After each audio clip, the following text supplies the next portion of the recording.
Call the License and Health meeting to order. All members are present with the exception of Alderman Vitale, who is excused. Alright, so I'm just gonna take the lead here. I'm Assistant City Attorney Rebecca Monty. This matter is a hearing being held before the License and Health Committee of the Common Council of the City of West Allis. This license hearing is being held pursuant to section 125-12 of the Wisconsin statutes in the matter of the complaint against, sorry, I don't have the agenda, which is first? Someone's complaint against Lemansky's. Against Lemansky's. Let it be noted for the record that the following committee members are present, so we'll have each of you identify yourself, and then we'll go from there. Dan Roth, 4th District. Tracy Stefanski, 2nd District. Suzette Grisham, 3rd District. Rosalie Reinke, 5th District. Excuse me. One assistant city attorney is prosecuting this matter, and that is Attorney Nicholas Serwin there. And then another, myself, is acting as an advisor to the committee. And for the record, let's have the parties state their appearance now. Thank you. Attorney Brian Randall and Charles Polk III from Amundsen Davis, 111 East Kilbourne Avenue, Milwaukee, 53202. And with me are my clients, the license agents for both bars. Go ahead and introduce yourselves. Ed Jones, I'm the agent for Kane's Bar and Grill. I'm Kathy Gady, agent for Lemansky's Pub. And then I'm Nick Serwin. I am the prosecutor for the city of West Allis in this matter. I should note for the record, and just so all the parties are aware, is that although Attorney Monty and myself are in the same office, we do not and cannot discuss this case in any capacity. The only involvement or interactions we've had is regarding scheduling generally, or who's going to be available at this meeting. So I'm not sure if there's any other record you want to make on that one, Rebecca. I've just confirmed that that's accurate. I think for the most part that has been done by email, and I believe one of the attorneys has been included on most of that. So that's correct. And then one more point of preference or clarification. Despite the agenda having Lemansky's first, I think Kane's Bar is going to take less time. We might be able to release some of the officers, and so I'm going to ask that we go out of order and do Kane's Bar first, and then Lemansky's. That works. That's fine. Okay, thank you. So No objection from us. just reverse that and pretend I said. So, the nature of this hearing is for the committee to make a decision as it relates to the complaint against Kane's Bar, which has been filed with this committee under the provisions of section 125.12 of the Wisconsin statutes and section 9.02 sub 20 of the West Allis Revised Municipal Code.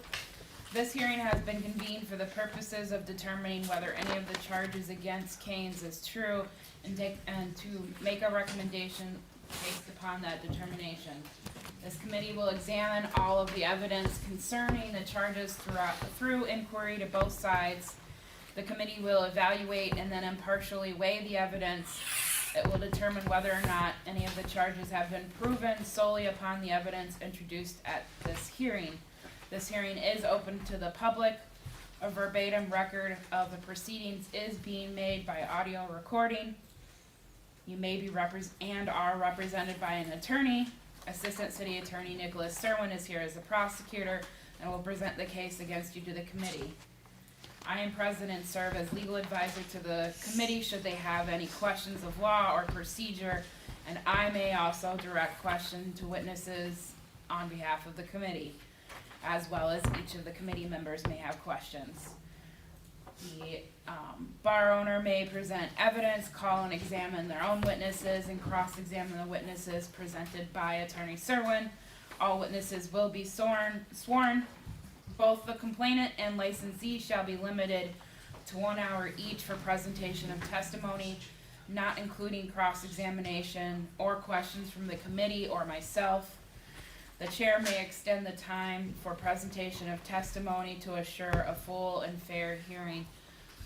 Alderwoman Grisham, is that you and Yes. Vitale stead? Okay. Subject to a motion for consideration by the full committee, made by a member of the committee, the chair has the final ability to rule upon all questions, objections, and motions as to procedural matters, admissibility of evidence, and similar issues. All objections, questions, and motions should be directed to the chair, that is Alderwoman Grisham tonight. The bar owners may testify on your behalf with regard to the charges against you. However, what you say will be considered as evidence. Further, if you do testify, you may be cross-examined by any of the committee members, by Attorney Serwin, or by myself, as previously mentioned. If any of the allegations or charges against you are proven, you're advised that the committee may recommend to the Common Council that your licenses be suspended, revoked, or not renewed, and that the Common Council may accept or reject such recommendation and may determine upon such recommendation whether your licenses should be suspended, revoked, or not renewed. Now, the complaint, we started just a couple minutes late because there was copies being handed out.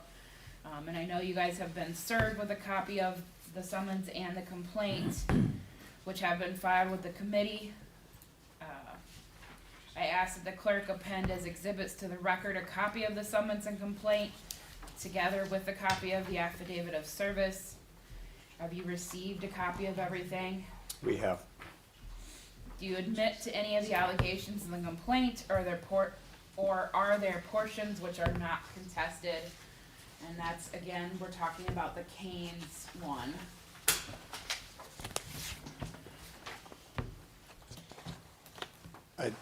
I think on whole, there are portions that are contested just by virtue of the overall testimony that we'd like to present.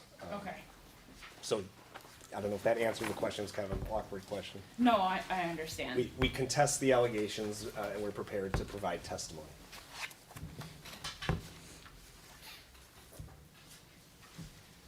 I guess I would say that there's just a number of dates in here. Sometimes people say X date, there's no objection to, but obviously I understand what you're saying. The testimony will be taken. At this time, the prosecuting attorney, Attorney Serwin, will present his evidence as to the charges before the committee. Thank you. I'm going to be calling Mr. Jones first. I have no problem if he stays there, Madam Chair, if you're okay with that. That's fine. Okay. Ed, can you state and spell your name for the record?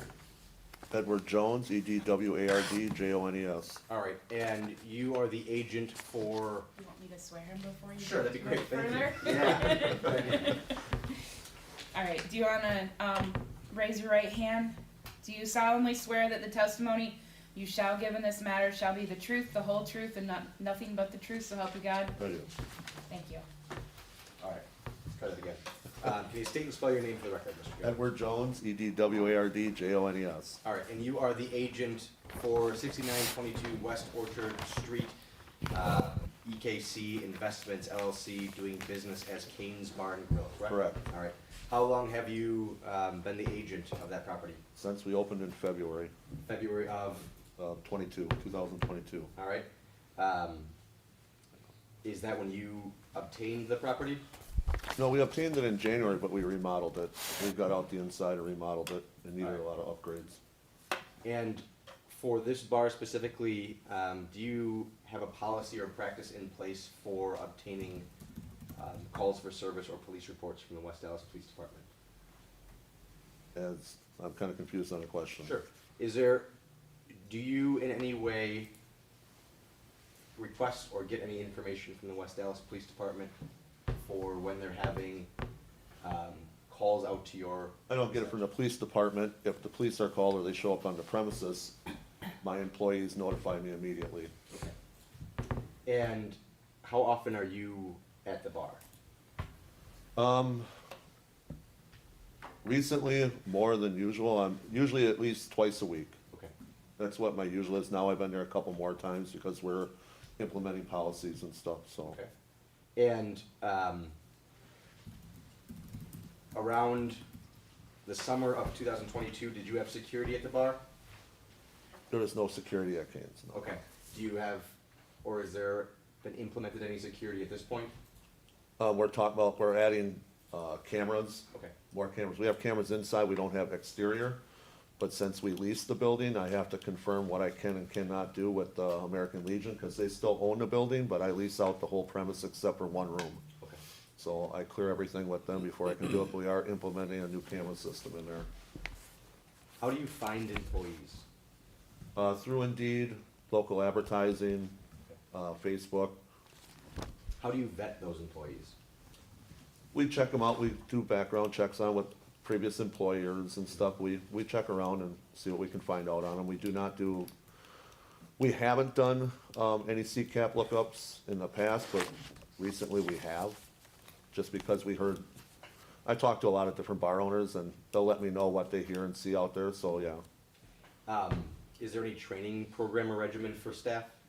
absolutely. Okay, what does that look like? They come in, they get trained first on the systems, and then what we do is we actually have a working interview where they actually have to work behind the bar. We watch how they interact with patrons, we watch how they use the system, and we go from there. And then once we know that we are going to bring them on as an employee, then they have to go through and listen to a whole agenda that we have for our security policies and what they're able to do and not able to do. Do you have any ongoing, like, review process for employees? Yeah, Okay, yep. back in the summer of 2022 as well? Yes, Okay. since we open up, they get reviews. Okay. Based off of, how good they're doing business, what we get customers, talking about them and stuff like that, we watch. And is there a mechanism for identifying problem patrons? Is there a mechanism? Do you have some type of process or plan? Well, our regular, like in any bar business, we make sure that we're not serving, patrons that are already intoxicated. We make sure that they check them, to make sure that they're okay to be there drinking. If they start any problems in the bar, like starting to talk loud and stuff, yes, we tell them to kill them with kindness, ask them to please be quiet. So it's part of our procedural plan when we, hire them, to go through and how they handle situations in the bar.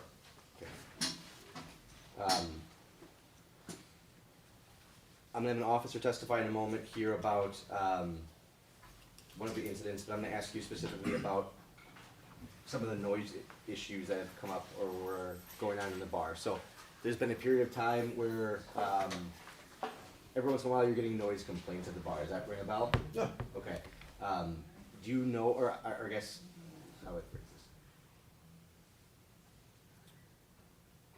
Do you have any opinion on how those noise complaints come about? How do they come about? It's Yeah. from people going in and out the back door, which is right across, our back door, our parking lot sits right next to an apartment complex. Okay. Right there. I think that's senior living, I'm not sure what it is. And, is that back door, is that used by patrons regularly? Up until 9 PM. That is the only entrance, cause, we talked about this once before. And that is the only entrance into that building for anyone that has any kind of disability that needs like assistance to get in. And now I've been locking it, and I have signs on it stating that the door must be locked at 9 PM. You can go out to get to your car, but you cannot exit or come into the building from there. You can only exit. So patrons that need to leave, they can go out that door to get to their car, cause that's the parking lot. Otherwise, they go out the front door. They're actually directed to go out the front door and walk around. Is there any signage in that area, about respecting neighbors or doing? Yep, Okay, they know that. alright. Do they know that, or is there signage? No, there's signage. Okay, We have them on the back doors, we have them on the doors that says, please respect our neighbors, keep it quiet. okay. I don't have any further questions for, Mr. Jones at this point. I don't know if I can just keep on going with officers, or if anybody else has follow-up, but that's just some general table setting first. I think the only redirect or clarification question I would have, but I do have additional questions that we discussed maybe in my original presentation, but just to clarify, the door that you were talking about, Mr. Jones, is facing to the east, right? It is the east exit of the lower, that's the only place, the lower is the only part you get in and out of, it's the east door. It faces east, along the alley. And there is another entrance facing south Correct. as well, but that's the one that isn't conveniently accessible to all. Yes, whether yes, it's- anybody that needs any assistance, Wheelchair. wheelchair, walker, anything cannot enter our building through that door. And do you know that individuals who may be complaining about noise are to the east? Do you have firsthand knowledge of that, or is that what you're being told? Or I you got surmise? told by some of my customers who happened to be out in the parking lot talking before they're leaving, that a tenant from the building across was yelling at them, and it wasn't even at night, it was during the day. Okay. So I'm thinking I know where the complaint's coming from. I do not know the person, and it doesn't really matter who's complaining to me.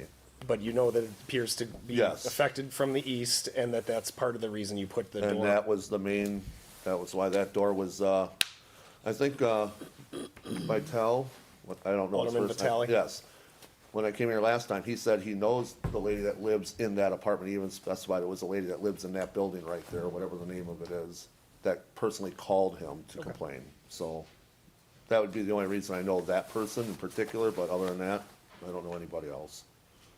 I have one unrelated question that I forgot to ask initially, so, do you share employees between Kane's and Lemansky's? A couple of them, yes. Okay. How many would you say you do? Three, two. Is there a way to determine, or how do you determine who gets to work between both facilities? We just picked out two of them that were willing to do it. We asked them if they wanted to work at both places or not, Okay, and that was how we came about it. okay. Sorry about that. I don't know if I have one question. When you stated that you rent all of the space except for one area, is that near the exit door? No, Or where it's is that upstairs space? across from the hall. It's called the Pershing Room. That's where the Legion holds their meetings. Okay, thank you. Yep. And we can continue. I was gonna, when you say that the one entrance is not accessible, is there stairs or is it There's just- stairs, yeah. So Okay, you come in, you actually you walk through two glass doors. There's another set of glass doors you open, you have to step up, and then you have to go, and there's 4 stairs that go down to get into the lower area. so to come into south, you would have to go through 2 doors and then go down 4 steps? Yep. That's it? Yeah. Okay.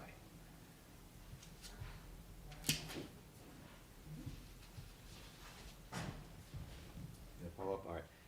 At this point, then, the city will call Officer Justin Schrant.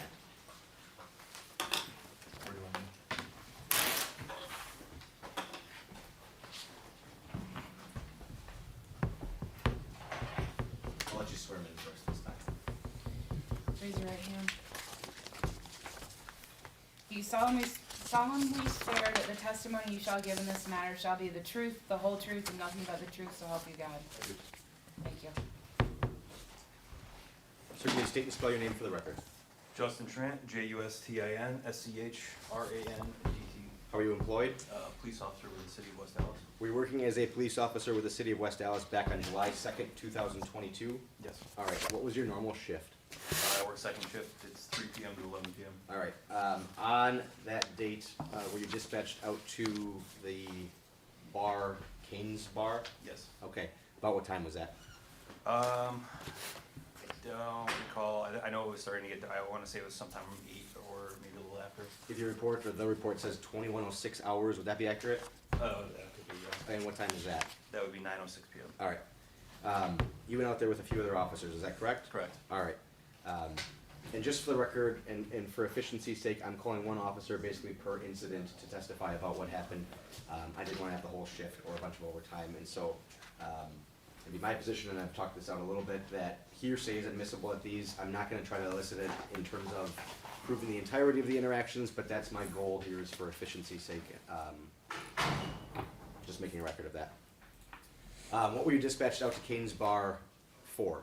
I believe it was a medical call. The fire department requested us for. Okay, so the fire department was there first? Yes. All right. When, or I guess, were other officers present when you arrived? When I arrived, I was one of the first officers. I don't recall if, I know Sergeant Dobschutz was there fairly quickly. I don't recall if he was there first. All right. Who was involved in this medical call? Miss Getty? Gady. Gady. All right. Any other employees? There were employees there, but she was the focus of the medical call. All right. What was going on with Miss Gady? When I got there, she was down on the ground in the bar area being tended to by the fire department. Okay. And what happened? The fire department advised that they had administered Narcan to her. What is Narcan? Narcan is a drug that, in layman's terms, essentially counteracts opiates, like an Okay. opiate overdose.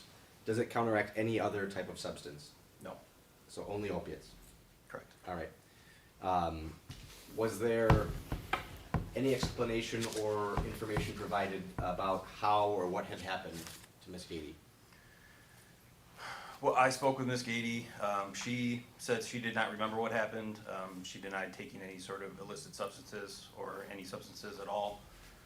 I spoke with 2 employees. They did not know what happened. They. Do you know the names of those employees?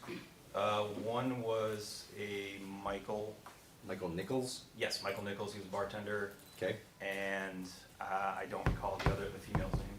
If your report indicates Kelly Patchin? That's correct, Kelly. Patchin? Yes. Okay. So Michael Nichols was working at the bar at this time, though? Yes. All right.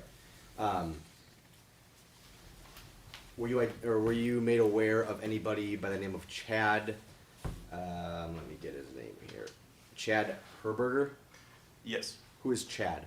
Chad was, my understanding is Chad was a cook, or is a cook. And he was at the bar at the time when the incident happened. Okay. So he is in some capacity employed by Kane's Bar, or was at the time? That's my understanding. All right.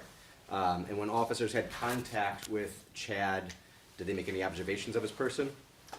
He was observed to, as Officer Ross stated, he appeared to be under the influence of some sort of drug. Okay. And who was Miss Gady last seen with prior to this overdose incident taking place? According to the employees I spoke to, she was smoking a cigarette outside with Chad. Okay. And then pretty much, or the story goes that pretty much she comes back inside after having a cigarette, Correct. and what happens?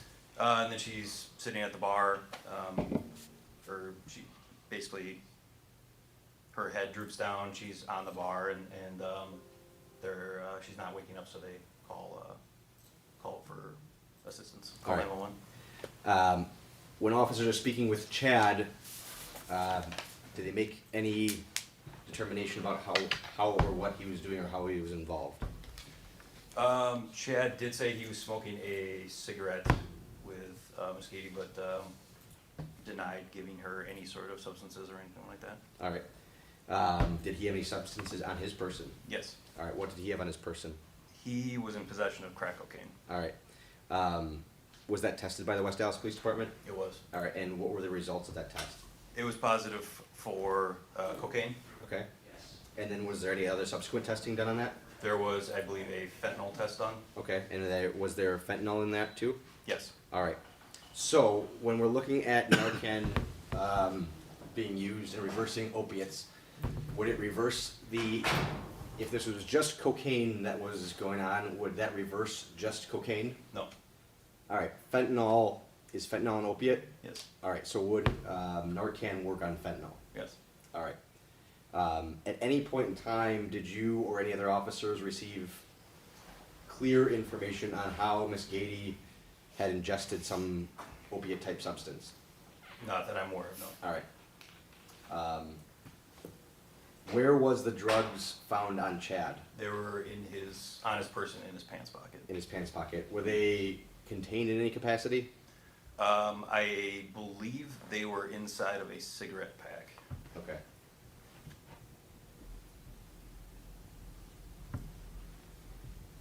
Do you know what happened with Chad? Chad was placed under arrest. All right. And what happened with Miss Gady? She went to the hospital, as far as I know, and Okay. that's the extent of that. All right.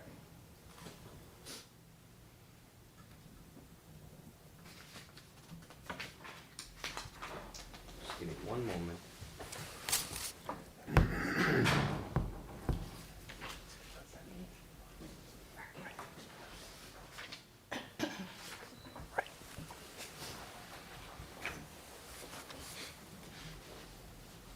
Do you know if Chad made any statements about his knowledge of the cocaine on his person? He admitted to officers, he was asked if he had anything on his person, and he admitted he had cocaine on his person. All right. Did he say anybody else knew if he had cocaine on his person?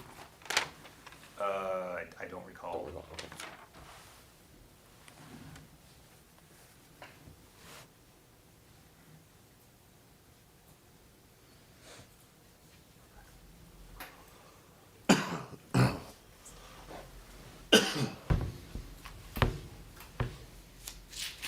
I'm not gonna belabor this point because I'm gonna actually call you again for Lemansky's. But you were involved in an incident in Lemansky's where drugs were also found, correct? Correct. All right. What proximity did that have to this incident?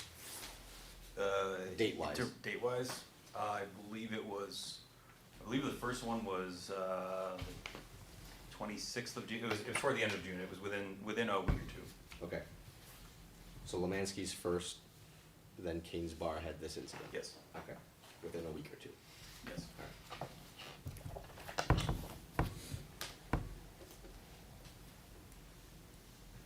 I have no further questions for this officer at this time. Again, I'm gonna reserve the right to recall him for Lemansky's just for ease of, and organizationally. I know the committee has some questions, but you can go ahead first. I only have a few questions, but I can go first then, that's fine. Thank you, officer. When you talked in your testimony that you spoke to Ms. Gady, did you ask her similar questions to what you asked Chad Herberger? As far as, did she have any drugs on her person, or did you search her? I did search her, yes.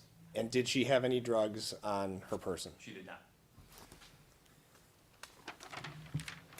And with the drugs found on Mr. Herberger in the testing that the city did, is it possible for cocaine or fentanyl or both to rub off on cigarettes? If they were in the cigarette packet and other cigarettes were in there, could those drugs rub off on the cigarettes? Do you know? I don't know, I suppose. I suppose it's possible, but I cannot say for sure. And again, recognizing that Attorney Serwin didn't want to belabor the dates and the connection that we'll get into just with the ownership of Lemansky's and Kane's, and being respectful as far as we have these various incidents, can you describe the city of West Allis's police department with the public and citizens as far as drugs? Is it a percentage of your calls that's half of the calls? Is it just once in a blue moon? Were these the only 2 drug instances in that 2-week period? So you're talking about the frequency that we as police officers encounter drugs in the city of West Allis? Yes. I can't give you a percentage, but I wouldn't say it's uncommon. So the facts are that you had these 2 interactions at Lemansky's and Kane's, but it also that there are common interactions with drugs and other issues throughout the city, unfortunately. Correct. And people oftentimes call upon your department to help sort things out or to provide protection. Correct. No other questions? At this time, do we have any committee members that would like to speak? Go ahead. Officer, you said that the crack cocaine was laced with fentanyl when you guys tested it? That was tested initially for cocaine, and it was tested positive. And then it was later tested by our drug unit for fentanyl, and then it was tested positive as well. We in patrol don't have the ability to test for fentanyl. That is our drug unit that does that. Okay, and then my other question is pertaining to what you had asked. If the fentanyl was in the cocaine and it rubbed off into the cigarettes, and Ms. Gady smoked a cigarette from that pack, is that potentially how she could have been affected by the fentanyl? I would give the same answer that I gave to the attorney. I suppose that's possible, but I can't say for sure. I'm just wondering if there's any other way for her to come in contact with the drug, like how can it be ingested? Fentanyl could be, it could be ingested orally, nasally, intravenously. Okay. All right, thank you. Any other questions? Now, you're not obviously a scientist or a pharmacist or those kinds of things, but in your experience, I know you said it could be, but in your experience to get to the level where Narcan is necessitated, what kind of exposure to fentanyl would you expect? In my experience, I personally have only been on calls where it's been an intentional ingest and intentionally ingested, not an accidental coming in contact with it or anything like that, causing an overdose. That's been my personal experience. And that's kind of just because of the nature of Narcan. I mean, I guess I'm very familiar with it because I was a criminal defense attorney before I did this job, but I don't know that everybody else is, so I don't know if you wanted to like go into it, just like a little brief rundown of kind of how Narcan works, why you would need Narcan. I think that would be helpful information. I'm not saying, we don't need Sure. a 20-minute lecture, but a 30-second Sure. Reader's Digest blip. Well, like I said, in layman's terms, essentially Narcan will counteract or, stop an opioid overdose. So if somebody is, because essentially someone who is experiencing an overdose will eventually, they'll stop breathing, they'll die. What the Narcan will do is that will reverse that. I don't know the science behind it, but if it's administered, either by police, civilians, fire, whomever, hospital, it will get the person's breathing back to normal, and they can, sort of like you see in a movie, they can snap out of it. You know, they'll come to, they'll wake up, that sort of thing. And so you said when they're having an overdose, so that's kind of the key. It's not just I took an Oxycontin and now I need Narcan. It's an overdose situation, right? Correct. It's to stop them from dying. That's when you administer Narcan, to reverse the effects of the opiate. I do have one more question. Go ahead. When they tested the crack cocaine with the fentanyl in it, did they determine when they tested how many milligrams of fentanyl was associated with it? I don't believe, that's something maybe the state crime lab would do. I do not believe that we do that. We test for the presence of a certain drug, and then we have an overall weight for the drug itself. We don't test what percentage. If there's two drugs mixed together, we don't test which percentage is which. Okay, thank you. Because essentially what you have available to you is a test that turns a certain color, reacts a certain way when something's present, right? Correct. Not the specific scientific equipment. The state lab would need to break down exactly what is in there. Correct. All right, thank you. I have one question, and this is just a follow-up. So, in your experience as an officer on calls to drug overdoses, you have never experienced that, smoking a cigarette that might have touched fentanyl caused an overdose? It would have to be ingested. Correct. I have not. Everyone I've been on has been, someone has taken it in the manners that I described earlier. Okay, thank you. And one other question real quick. And crack, you have to heat it up, correct, in order to take it? It can't be just ingested in a bite of it, right? Well, it could be, sure. Oh, it can? Okay, But generally, people, they do smoke it. okay. All right, thank you. One point of go ahead. Basically, according to the report, Chad and this lady had gone outside and came back shortly, but when they came back, both of them were sweating profusely. Now, how long does it take for this drug to act? Crack cocaine? Yes. I can't give you an exact time, but I know it's a very fast acting and short lasting high, so to speak. So someone who, if they were to smoke crack cocaine, they would get high and feel the effects and show the effects rather quickly. So these are the effects of the cocaine. Cocaine is a stimulant, so, someone could be sweating profusely, could be a side effect of that. Someone being jittery, not being able to stop moving around, seeming like they have a lot of energy or nervous energy, things like that. And Narcan is the only drug that will help. Narcan does not work for cocaine. It doesn't work for cocaine, Correct. but you gave her Narcan. The fire department gave Narcan, Right. correct. So what was that for the fentanyl? That would have been, if there was fentanyl, whatever opiate was I it guess, determined? Was it determined what was the opiate? Well, that would have to be done by a blood test at the hospital. I see. But whatever, since Narcan was administered and it worked for the fire department, there Yes. was an opiate present. Okay, thank you.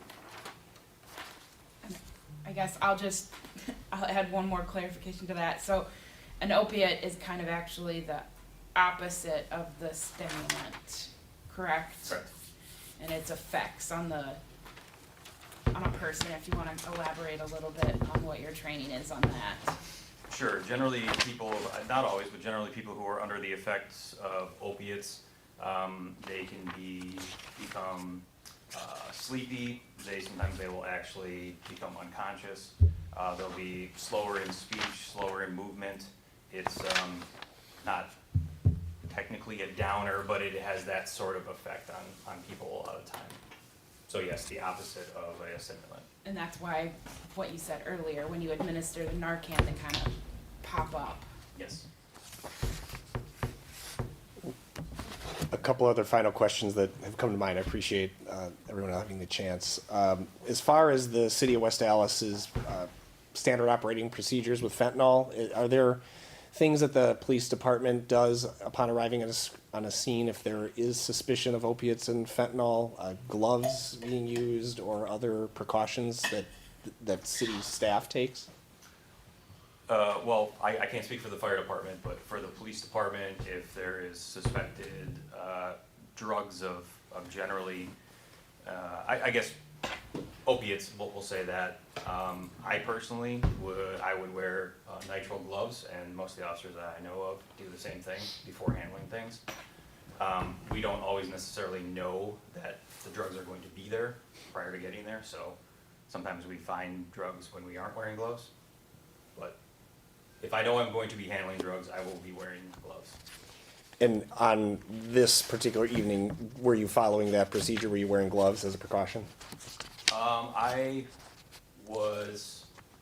I did not take possession of the drugs, but as Chad was searched, I had gloves on, as I always do when I search people.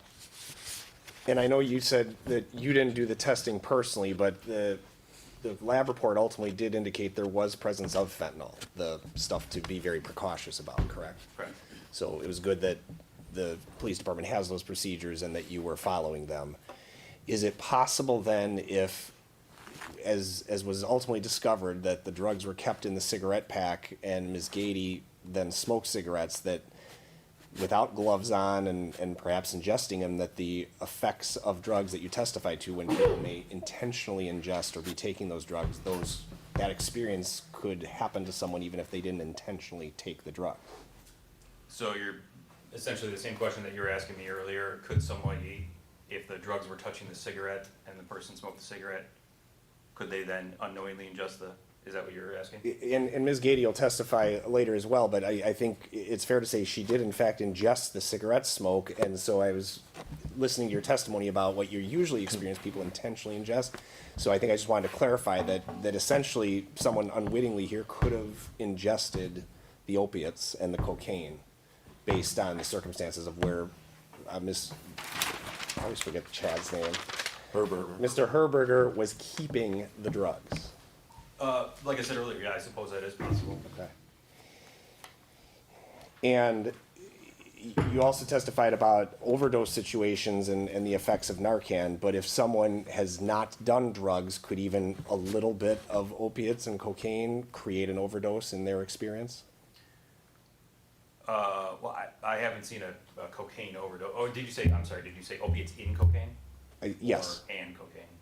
I suppose it could be either or, but in this case, we had opiates and the cocaine combined. Sure. I mean, there's no set amount for what someone could ingest that would result in an overdose. Each body, or each person, has a different body chemistry, and so that's not something that you can say X amount will result in this. But to answer your question more directly, if someone is not used to doing drugs, I would believe that possibly a smaller amount could result in different effects to somebody who is used to doing drugs. Okay, thank you. Nothing further. I don't have a question, I just want to make a brief record that, as in this is unrelated to testimony. As incidents occur at bars, all bars in the city of West Dallas, the License and Health Committee is generally apprised of what had occurred. Now, I'm going to caution the committee, as the prosecutor, to rely on the testimony that's given and the information at this hearing for your decisions, not anything else that you've encountered or interacted with, or I just want to make sure that the decision is based on the testimony and the evidence presented here. That's all. Do you mind clarifying, because that's the first I've heard of that, but it sounds like maybe monthly reports are given to the committee just as a Correct. matter of a typical agenda? Correct. And are those reports in writing or verbally given? I believe they are emailed to the committee's members. But it's also posted on an agenda, or is it just something that, No, it's just, there's a general update that goes out from the police department to the License Health Committee. It's a monthly police report, like identifying calls for service. and is that generated by the city clerk, the city attorney's office, or the police department? Police department. And so, just to piece things together, in case the members of this committee may remember some information from the last couple of months, that as they're considering the situation before us this evening, they should focus on the testimony before, not something that they may or may not remember that we have not been given a copy of for purposes of the hearing. It would have been any of the reports that you were provided, A, but B, yes, I've directed them specifically to only address the issues or the testimony that occurred in these hearings. Thank you. Yep. I have no further questions for this witness at this time, but I need you for later, so hang tight. Okay, so we move on? Absolutely. Okay. All right, city calls Sergeant Schmidt. Sergeant? Is that right? Okay. Do you solemnly swear that the testimony you shall give in this matter shall be the truth, the whole truth, and nothing but the truth, so help you God? Can you state and spell your name for the record? Yes, Kevin Schmidt, KEVIN, SCHMIDT, All right, and how are you employed? as a patrol sergeant with the City of West Dallas Police Department. What does it mean to be a patrol sergeant? The road supervisor that oversees daily activities for patrol, specifically third shift, which I oversee, as well as kind of housekeeping things within the actual walls of the police department. All right, do you have any kind of oversight or role in aggregating or providing information on calls for service, police calls for service at bars? I do. And what kind of role do you have? I oversee the generation and documentation of the monthly report to the city, and specifically incident reports or higher calls for service that need the attention of the appropriate personnel. All right, so I'm gonna ask you questions generally based on your involvement or your role as kind of that supervisor or the ability to aggregate these calls. Specific to Kane's Bar, are you familiar with Kane's Bar in the city of West Dallas? Yes. All right, and starting around March of this year, I guess, when did the bar open, if you know? From when they switched over from the previous owners to this one, I heard the testimony earlier about when it was, but if I had to put a guess on it, I knew it was at the beginning of the year at some point. Okay, sounds good. Around March 13th, 2022, were police called over to the location? I believe that was the date for it. I knew it was in March, yes. Okay, and let me back that up. Is there a process for just randomly reviewing bars? Or having police officers go in and check on bars? Yes. What is that? We have specific officers that are at the police department that are assigned to do what's called tavern checks, where routinely throughout the year, it's requested that they perform 3 tavern checks. I should say it's asked of them, it's told of them to do 3, it's requested that they do more. So they will randomly do tavern checks at various taverns throughout the city of West Dallas. On March 13th, 2022, do you know if there was a tavern check at Kane's Bar? I don't recall the day. Okay.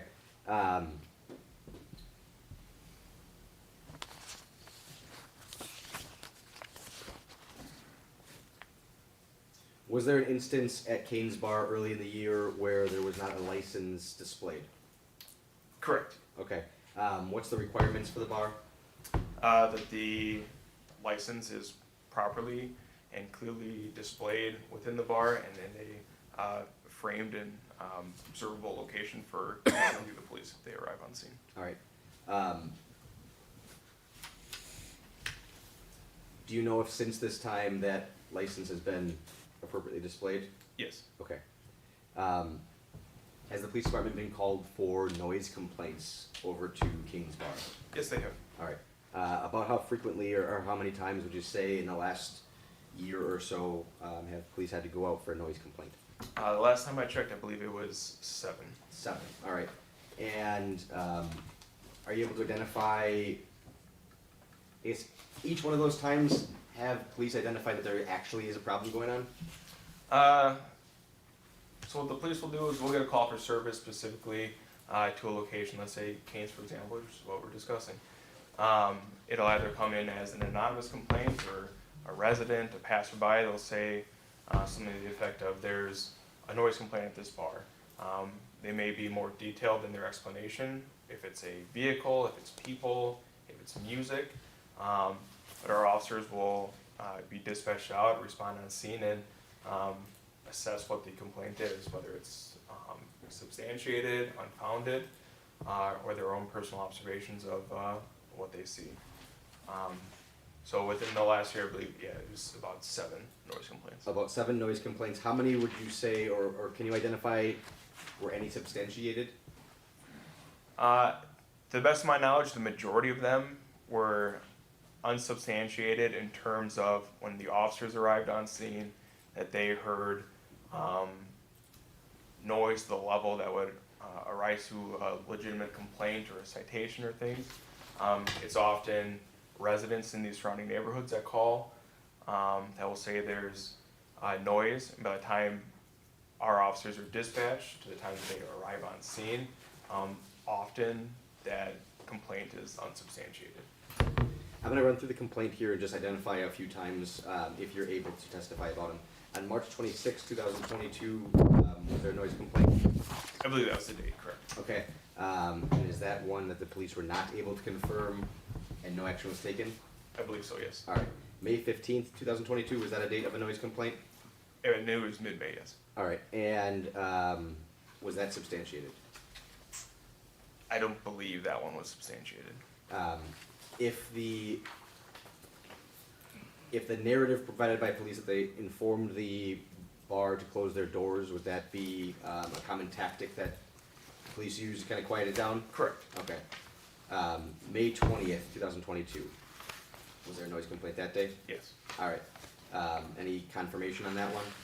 No, I believe often the complaints are for the music, which the callers would often say was due to patrons moving in and out of the bar, specifically loud music that's stemming from the tavern itself that's exiting through that door that was previously discussed. Would police, during these interactions, do they request the bar or the employees turn the music down occasionally? Occasionally, yes. Okay. Just to keep going. May 26th, 2022, was there a noise complaint? Yes. All right. And police went to that one actually and decided not to take action, is that correct? I believe that was the one, yes. Okay. September 3rd, 2022, noise complaint? Yes. All right. Was there any independent confirmation on that one? If memory serves, I can't recall if this was a vehicle or if this was a former employee or customer that was banging on the door. I can't recall which one it was. Okay. And then September 18th, there was a call about Cassie banging on the back door. Is that the one you're talking about? Maybe That is the one, sir, Okay. yes. All right. So September 3rd could not be substantiated. September 18th was an employee that was causing a disturbance. Yes. Or a former employee. Former, yes. All right. And then September 24th, regarding loud music. Was that a call? Yes, so at the end of September. All right. And how did police rectify that one? If you know. I don't recall off the top of my Okay. head, no.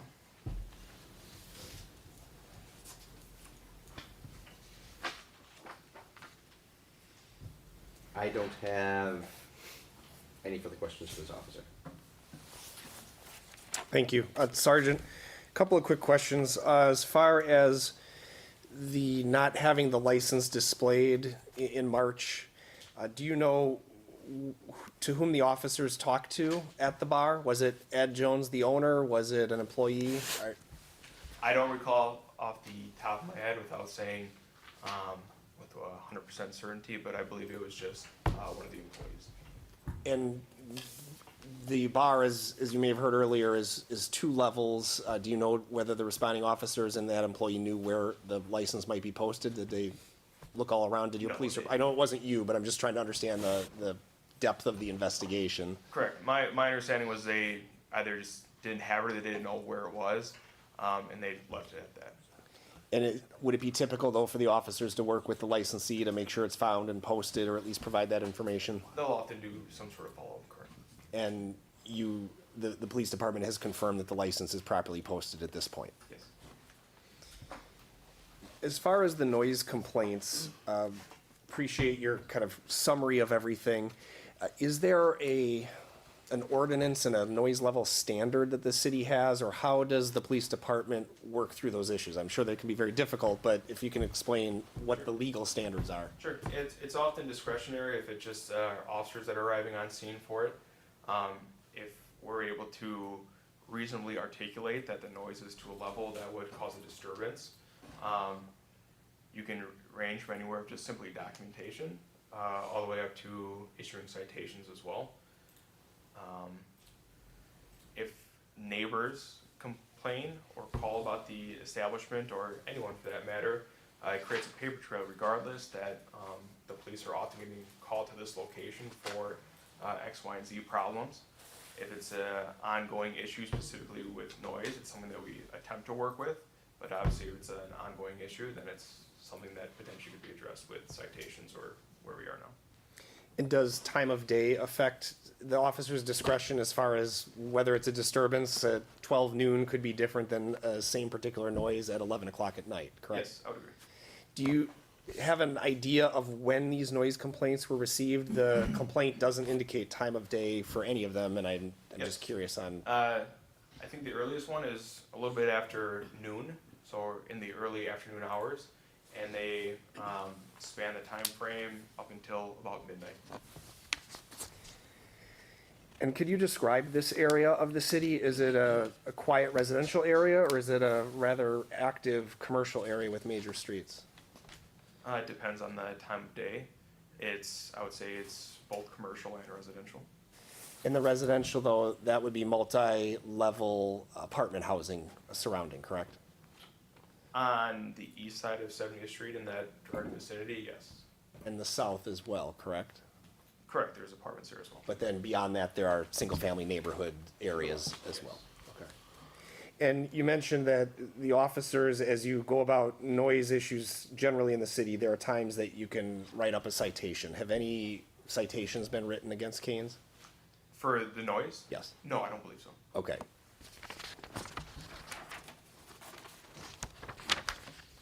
Regarding, and I appreciate how this complaint was put together, because there are, and as you testified, the majority were determined not to be substantiated. Now, maybe there was an issue, maybe not, but at least the officers and the information provided, it's admitting that it's not substantiated.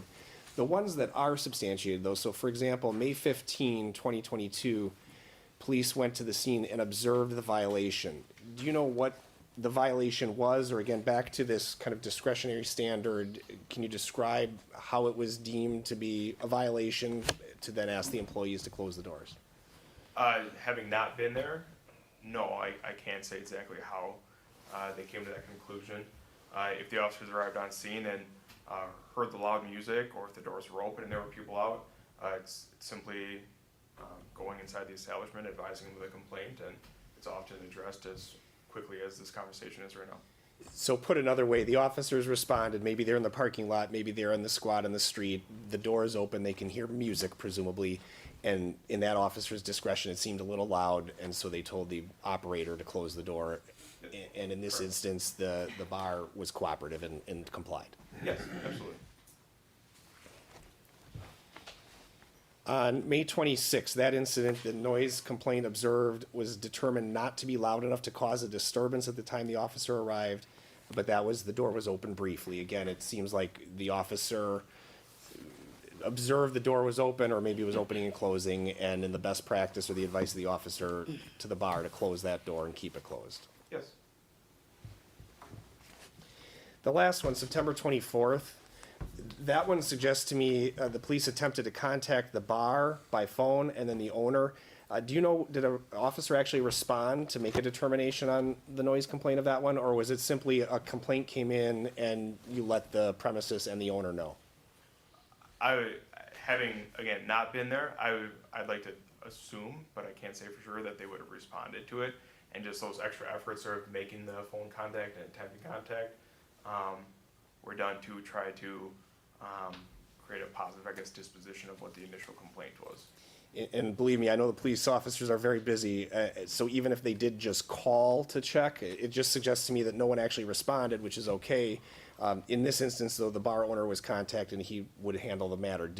In your experience, based on this track record, do you think that the bar owner then was turning the music down or making sure the doors were closed if that was the issue that was occurring? Yes.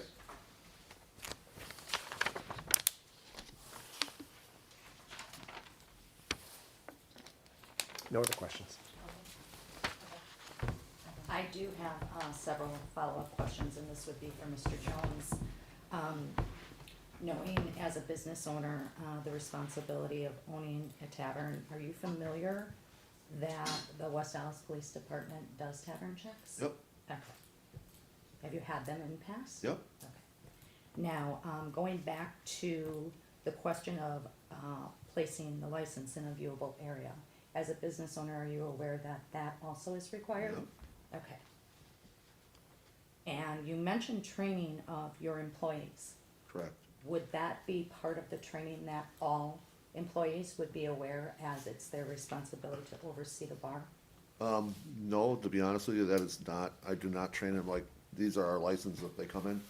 At Cane's, when you walk in, I'm gonna use the back door, cause that seems to be the door that everyone knows about. When you walk into the bar, directly to your left, right behind the bar, they're all up on the wall. You can walk right back there, you can take pictures of them, the bartenders know they're all there, they're in plain visible sight of everybody that's in the bar. Okay, so in past, you did not include that in your training? No, I did not. Okay, thank you. I have no questions. I do have a question. Regarding the noise, okay, I know when you guys opened up and came in front of us, Yeah. we had discussed that there was problems in the past with noise, Absolutely. and the agreement was to keep the back door closed. Yes, Okay. and that's what we've been doing since that meeting we had. That back door does stay closed. It's supposed to. Employees were trained to keep it closed. My question is, why does the music have to be so loud in a bar that when the door's open, the neighbors can hear it? When that tells me that if I'm sitting in the bar, I can't talk to somebody without screaming to them. We have musicians that come in and play. So when they play, it's not like a jukebox where you turn the volume. We actually have like what we call open jam sessions Okay. where people come in, they can play instruments, they play music. There's people that rent out the lower part of the bar in an area, and they actually have musicians come in and play music and then talk about, in fact, I forget what the name of the last one was, where they actually talk about how to play the music and the different types of music. So when they put their amps and their speakers in there, it's not like we have windows in there, it's all enclosed down there. I mean, sound bounces around, it does get loud in there, yes. But that's something that's controlled by them and, you know, Yeah, but now, they bring sound guys in, don't they? some of those don't have sound. They just hook up amps to their guitars and stuff like that. It's not like these are, you know, big name ticket, you know, where they have But sound the guys. reason I'm asking is if we know that we're having issues with the apartments next, behind Yeah, there, yeah. is there a way that you just say to the musicians, hey, make it so that people can still talk to each other in the bar while you're there listening to your music? And we've taken that actions now, you know, I mean, because of all the stuff that's been going on, we're trying to move everything upstairs now. But the upstairs is just like a giant open hall, and they like it downstairs because of the tables, the booths, the food and everything else, so. More intimate? Yes, it's a lot more intimate, and that's the only thing, it's not a lot of sound deadening in the bar, I mean, it's not like we're hanging rungs and stuff on there. Being a former musician who used to perform, I know how it is with Yeah. music and levels and stuff like that, Yeah. so that's why I was asking, because, you know, it's been Yeah, an experience, just, we turn everything down so that we're not getting that issue with. Yeah, so we do that now, cause we do karaoke and we tell them to, you know, make sure you don't aim, like they set up the speakers and they aim them where it echoes all around the bar, and I tell them, just try to keep it down and keep it focused into the one area of the bar and stuff like that, cause it does get loud, and I know what you're talking about. Okay, thank you. Yep. I have a follow-up question regarding that. You said open jams take place and are rented out in the lower bar. Is that part of your establishment? What do you mean? Is it part of my establishment? Well, you said you rent the whole space, so if they're renting. The whole building I have. I Okay. have the whole building, the whole building's mine. I take care of it, I do all the maintenance on it, the whole thing. They use a room upstairs for their meetings, but yeah, the lower bar is usually, that's my main focus of business, but for smaller parties of like 20 people, 30 people, they're not gonna rent a hall that holds 150 and pay the money. So if I know it's on a day that's not gonna be so, you know, busy in there, it's one of our prime days, I'll let them have that space over there. Okay, so my specific question was, you rent that space out, Now and then, it's only on specific, okay, for open jams, for example. yeah, if they wanna have a little band come in or do something for a little Is party, there, yes. is there a written contract with these individuals that rent the space? Yeah. That they're aware of noise ordinances in West Dallas? In our contract, it does not have the noise ordinance in there, no. Okay. I mean, it's just a rental agreement for the space, so we Okay. get paid, I mean. All right, that is my only question. Thank you. I had a couple follow-ups Okay. to Alderwoman Grisham's two questions. On posting of the licenses and training your employees, I think, is it fair to say part of the reason you said you didn't train the employees on where to post the licenses, because that's your responsibility as the Yes. owner and the agent? Yeah. And to the best of your knowledge, on March 13th of 2022, were your licenses properly posted? You know what, and I was just thinking about that, because Gina, I guess my bar was, Gina, who works here, does the license, well, I was the guinea pig for you. And I wasn't sure, cause some of the I think we had an issue with some of the licenses actually getting to me and printing them out, but I had them in place or something like that. And I think that was the issue, is that I just didn't have it printed out at that time to put up there, but the license was in place, we were actually established.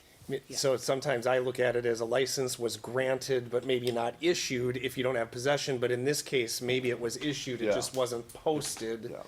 And you didn't intentionally violate the law, or No, you weren't trying to operate without a I license. know the licenses, occupancy, everything, health, all of them have to be up there, especially for the food and everything else. So they're all placed up there, they're all on a wall, you can see anything you want. Open to anybody that walks in.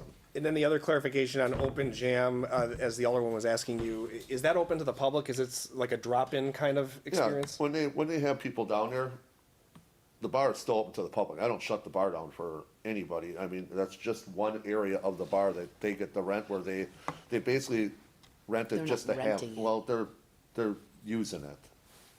But anyone, it's not exclusive, it's not a private party. No, Any- anyone can come and go and Any listen to it. neighbor, Yeah, any alderman, neighbor. or resident could Yep. come by. Residents come in there from next door, they're in there. Thank you. Okay, my follow-up question to that is, who oversees that then? Are you responsible as the owner? Overseas, Whomever's coming in, any patron, any open it's up to the jam? bartenders, their license runs the bar. So Okay. whoever's working is in charge of the bar, so whatever bartender's there, they're in charge of the bar. Okay, and as far as you are the staffing agent for that bar, you hire these individuals? Yes, Okay, and you review these individuals and then? Absolutely. Okay, all right, thank you. Madam Chair, Go ahead. you mentioned that you give your employees training. The training, does it consist of basically, drug use? Or how they would handle noise complaints? Or how do you act on this? There's 7 complaints that came through in Yep. 7 months, you might say. That's 1 a month. My concern is for police reacting to this and then finding no substantiality so what does your employee do? What does your employee do to alleviate these complaints? well, my employee's not allowed to leave from outside the building, so if there's noise outside the building, we have no windows, we have no way of knowing what's going outside. These are noise complaints that are inside your building. I'm kinda confused, how is it Inside the tavern, right? Well, the noise complaints are generated from people outside, they say they can hear noise. As patrons open the door, yes, sound gets out as they leave the building, that's why I locked the door. So Okay. that was one of the things, and So I tell my that's- employees at that door, in fact, we had a meeting agenda again, that I reaffirm that the back door needs to be locked at 9 p.m. where no one can come through that door, open that door. But Okay. now, I put myself, and I wanted to make this known to you, I put myself in jeopardy too, because now I'm refusing entrance to my property to anybody that has a disability, and I don't know how Handicap that entrance. stands. Yeah.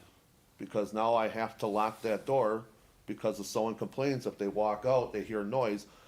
And as the officer said, a lot of them were unsubstantiated. They come there like, it wasn't bad at all. So there's actually two that I know of that were only substantiated, and both of them, one of them, they did call me. And as soon as I hung up, I got a hold of the bartender, I said, is the back door closed? They're like, yeah, but a bunch of people were walking out. I said, okay, the door needs to stay shut. So I'm at a point where I'm trying to do my best to keep the noise levels down there. I put signage up, I lock a door that now, I have a lot of seniors that come in there for food. And now I'm basically cutting out my business because of this. So I have to find that thin line, I gotta walk that thin line between having the officers called out there for a noise complaint, or allowing people to come in, or having them say, now I'm being disrespectful, or I'm, Discriminated against. I'm, making it impossible for them to enter, which, doesn't look good there. So I do my best to run a very good business. I lived in this city all my life. I know what the noise ordinances are. Most of them are 10 p.m. After 10 p.m., you gotta be quiet. We don't dump bottles out in the garbage. We don't go to the garbage cans after 10 p.m. I do my best, but I cannot, I can't control what people do outside my establishment. Once they walk outside the door, I can't, if they go out there and they start yelling at each other, I don't know what to do. So I do my best. I try. Are you finished? And basically, I'm concerned about the two employees with the drug-related citations. They were both fired. All right, that Yeah, was my Chad was next fired question. What do immediately. you do when an employee doesn't adhere to your rules? I have a no tolerance drug policy. It was brought up in multiple meetings now that there is no tolerance for either property to have any drugs, or any employee to be under the influence of any drugs, or have any drugs in the bar by anybody. And if they're caught with drugs, as in if they know something's going on, they are supposed to contact the police. And that was one of the things that were brought up in the last meeting. I was here for the noise complaint, and they're saying that, and my whole thing is this: if there's an incident that we can handle where we tell the customers to keep it down and to get quiet or whatever, and we're fine with that. But if it gets to a point where we cannot control it, they are advised to call the police immediately. If it's 911 or non-emergency, if there's not an actual physical altercation where they're beating up each other and going nuts, then call the non-emergency. There's some people in here that are having an argument. I've been asking them to be quiet, but they're not really quieting down. Could you please send someone? But that is in my meeting agendas all the time. So Okay. I do what I have to do to abide by the law. Thank you. Yep. I have a question for Sergeant. What determines if a citation is issued when you hear a nice complaint?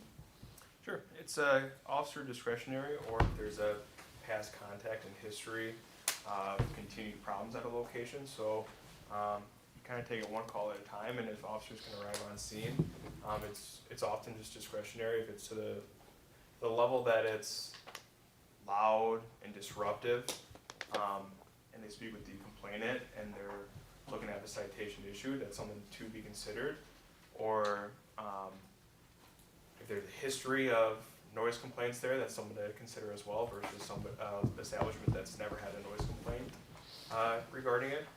And if they're substantiated and you're often dealing with less than cooperative employees, that's kind of often something to be considered as well. It's really the totality of the circumstances, and it's often discretionary on those officers in that given time. Thank you. Yes, ma'am. Alderwoman Rankin, Okay. finished? Okay, do you I just have one quick question. have, okay, go ahead. Your stairs in the front on the east, no, I'm sorry, on the south side, Yes. do you have a big enough staircase that you can put like a ramp for? Already looked into it. No And problem. engineers, we had engineers come in because of fire code, it would block up too much of the stairs. Gotcha. And it has to have, you have to have so much area apparently. Cause we There's so talked much to, width for a wheelchair. yeah, to go so, down, and, so. yeah, so, and we talked even about putting some kind of ramp to get up to the hall too, about doing something for the hall, but the building just won't allow it in that area. Gotcha, okay, thank So- you. I have one final follow-up on that. I'm not talking about ADA compliance, Yeah. because that's something you need to work out. Yeah, But going back to the sound issues, with 7 complaints, whether substantiated or not, would run a red flag to me with neighbors. How could you remedy that, or have you? One example is you're closing that door, but you're also violating another compliance factor then. That's a no-win, as you Yeah. said, and it's not legal to do so. So with that being said, have you thought of having security? Yes. Knowing that these patrons are leaving your establishment and they're causing a ruckus outside, enough that it would be called in. yeah, and most of or the complaints, I noise. do believe were on, are those weekend dates? Can, there any way you can tell? I think they're on the weekends and, yes, I'm talking about bringing in a doorman there, yes. Or a Okay. door person, I should say. All right, thank you. Yep. Thank you. Dennis, do you have any follow-ups? Okay. Attorney Serwin? I don't have any follow-ups, you always ask them when I thought of them, so good job. Okay, thank you. And are we going to excuse Sergeant Schmidt then? That would be my request, is I think we're done with Sergeant Schmidt, and I think we can jump into Lemansky's next, if that's okay with. That would be fine with me. Any objections to that? Okay. And I propose that we, instead of deliberating on Kane's Bar, I think, get through all the testimony, release the officers if we can, and then the committee can deliberate. That'd be my request, if that's okay. That would be fine, Fine.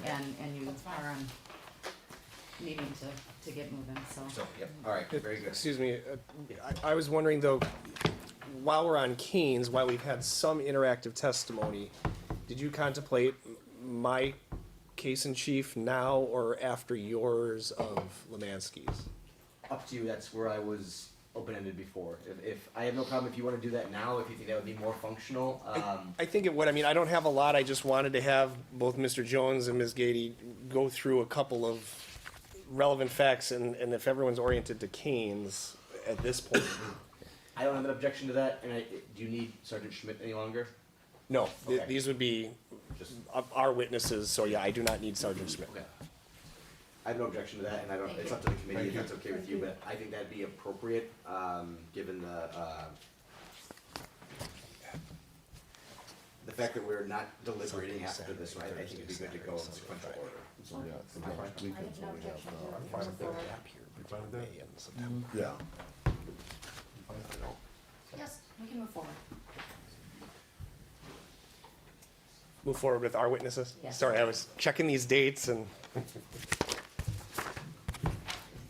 So I'd like Mr. Jones to testify first, and he's, have all of our witnesses been sworn in? Kathy has not. I Jones have, has, are you gonna, Both. okay, so you have to, right there, Might as well swear her in. right there. Sorry. do you solemnly swear that the testimony you shall give in this matter shall be the truth, the whole truth, and nothing but the truth, so help you God? I do. Thank you. First question's for you, Mr. Jones. I should call you Ed, but I'll go with Mr. Jones if that's all right. Just to orient everyone, and again, some of this I suspect everyone knows, and we've lightly touched on it, but the location for Kane's, you testified is a new location for you, but it is a long-standing American Legion post, correct? Absolutely. And for many years, it was run as a bar restaurant by the American Legion? Yeah, Tanner Paul, yes, they're known for the fish fries. When I was a kid, I used to go there for their fish fries.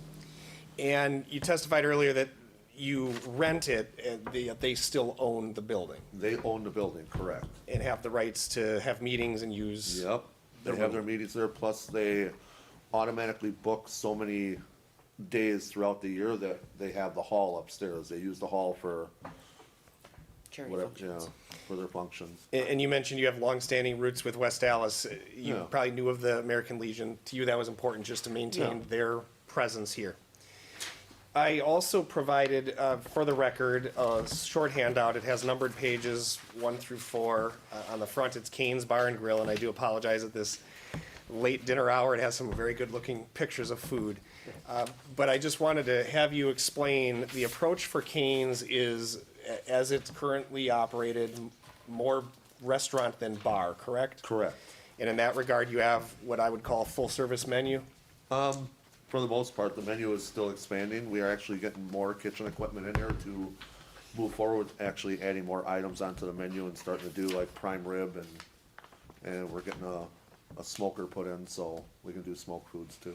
And so on page 1, that is the menu that you currently offer, and you're always adding to it? That's, yes, And on page 2, there are some graphics, and I think some of this is part of your online social postings, but you have various special events or all-you-can-eat nights and Correct. featured food and holiday events like Yes. Memorial Day on page Yep. 2, chicken wings and all-you-can-eat spaghetti. correct.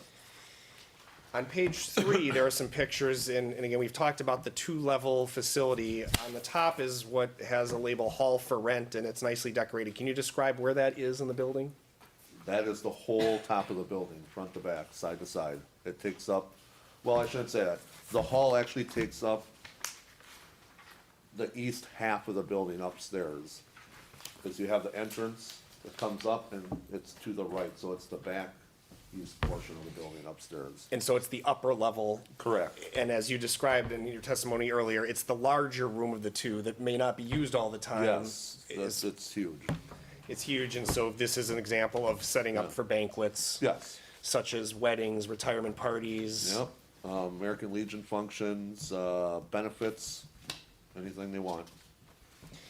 And then the photo on the bottom, that American Legion sign, that's the door to the south, correct? We've talked a lot Correct, about. that's the double glass doors, yes. And where those stairways are that Yep. you can't do. Correct. Final page, it looks like you have had some charity benefits or just other types of Yes. events. That's the top one. You want to give any explanation of what that was about and how that fits? It's a gentleman that we knew, or we do know, and he had a quadruple bypass surgery, heart surgery, and his family were put under hard times, so what we did is we organized a benefit, and he was a dart player, so we decided to hold a dart tournament there to raise money for him and his family. The bottom picture is a current picture of the lower level, correct? 95% accurate. The tables on the right are no longer there, there's booths there. People requested getting some booth seating, so we put booths on. The tables are gone, there's booths there. Well, thank you for the correction. I But think otherwise, yes, that is the current bar. really what I wanted to get Yes. at is have you explain to the committee a little bit about your investment in the building, your changes, what you've done to bring this up to Well- a new restaurant, if you will. We went there in January because we found out it was up for sale. So I did some inquiring and I talked to Ray at the time. I forget his last name, but he is the, Paspic, what's his name? Ray Paspic. Yes, he's the one that's I forget what they even named themselves, the head of the. Commander. Yeah, he's the commander of it. And he said they asked that, because they've been having bad luck with tenants in there and stuff and what's been going on, they're looking to sell it. So I organized a meeting to meet with them, with Ray and the rest of the committee that they have going on there, and in front of them, we were talking.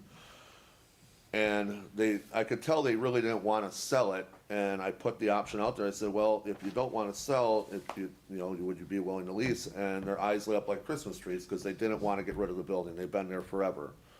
So we negotiated terms to lease the building out, with the option to buy it down the road if they decide that finally they do wanna sell it. So we came to the conclusion of doing a lease, and so now we lease the building out, the whole building. Part of the lease states that they get to use the Pershing room for their meetings, plus they get to retain the hall for specific dates for fundraisers or functions that they have going on. Part of the lease says, though, I told them, I said, I can't do business in here with the current condition of the downstairs. I said, it's outdated, it's not even close to doing, being able to do anything that we wanna do. So in the lease, it states that I had the right to remodel the building. So what I did is I gutted out the whole lower bar and added 22.5 feet to stretch the bar down the wall, as you can see in that last picture in this. The bar used just to be the lower left corner of the picture. It used to just turn there and go straight to the wall. I cut a section of it and made it go all the way down the wall. And then added the header and did all the lighting and put all the decoration, or all the wall trim and the TVs and everything in there, added the tables. And you don't have a picture, you have a picture of the hall upstairs, and the picture right on page 3 of the hall, that is a brand-new bar that's up there too. We ripped out the old little bar that was 6 feet, built 22.5-foot bar with a walk-in cooler so we could have tap beer up there to serve at the parties and stuff. So that was part of the deal, and roughly about $60,000 worth of improvements there. And the American Legion, when they came in after we got done remodeling it, I think half of them were crying. They couldn't believe the dramatic difference from what it was until what, to where we put it now. And everyone that comes in there is just amazed by how different it is now and how much better it looks. So, yeah, a lot of time, a lot of effort to get it to where it is. I'll come back to noise in a minute, but is it fair to say, and I know you probably always want to have more business and you'd like to have more customers, but is it fair to say that the bar and the restaurant has taken on new life, renewed life, as compared to what it was maybe a year ago? And Yes, absolutely. the number of trips, the number of patrons, the noise Yes, yes, it's picked up. Okay. I will recall him just to talk about noise mitigation shortly, but I did want Ms. Gady to testify to the incident, although I can certainly on just the overall approach with the bar, if there were any general questions for Mr. Jones, I can pause. Alderman Stefanski has In the, one. in the bottom pic, or the picture on the page 4, Yes. where is the back door compared to where the music is set up? Where the number 4 is on the page, there is a little ramp there that goes to the back door. So at the very bottom of the page, Okay, it says page 4. yep, The door would be there. and then where's the band set up? Well, downstairs, you go from, in the picture, if you go to the right side of the tables, Okay, there's an opening that goes into a whole nother room that's on the other side, and that's where they set up over there. okay, But it's kind of an open space. There's a half wall. So just past the tables on the right, if you wanna, basically, you come in the back door. I'm gonna stand up for this so you can see. You come in the back door, you walk down a ramp, there's a hallway to the ladies' room. You got the bar opening here, you walk around the bar, and that's where all the licenses are, and then the bar goes down. You got some chairs. You got the table set up there. If you walk straight past the tables, there's an opening that's probably from the corner of the wall to here, open, where you can get back in the other room. And then right there's a knee wall, it's about that tall, with just 2 pillars that's open, so you can see through there as you go towards the kitchen and towards the stairs to go out the south door. okay. So it's for where they set up in the back corner over there, the sound can come out, bounce off the walls, and make it back towards the door, yes. Okay, that's kind of what I was. Yeah, yeah, that's what Yeah, we're we're on asking. this, okay, thank you. Mr. Jones, I have a question for you. So that upper level altogether, just to reiterate, is the American Legion Post. You do not have events up there. No, the upper level?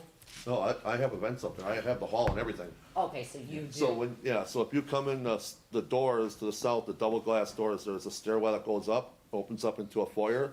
To the right is the hall. Okay. To the left is the Pershing room that they have double doors on. That is their little room that they have their meetings in. Okay, so in the Pershing room, does Tanner, Paul, or who represents them, do they have open jams? They don't do any of that, no. Okay. They hold events, when they have their events, they hold them in the hall. Okay, all right. And they have bands up, whatever their event is, they had, I forget what their big event was. Liam Ford. Oh, Yeah, do they a had lot of Liam stuff. Ford, they had a Liam Ford band in there, which was a big band that they had, so, Okay. so.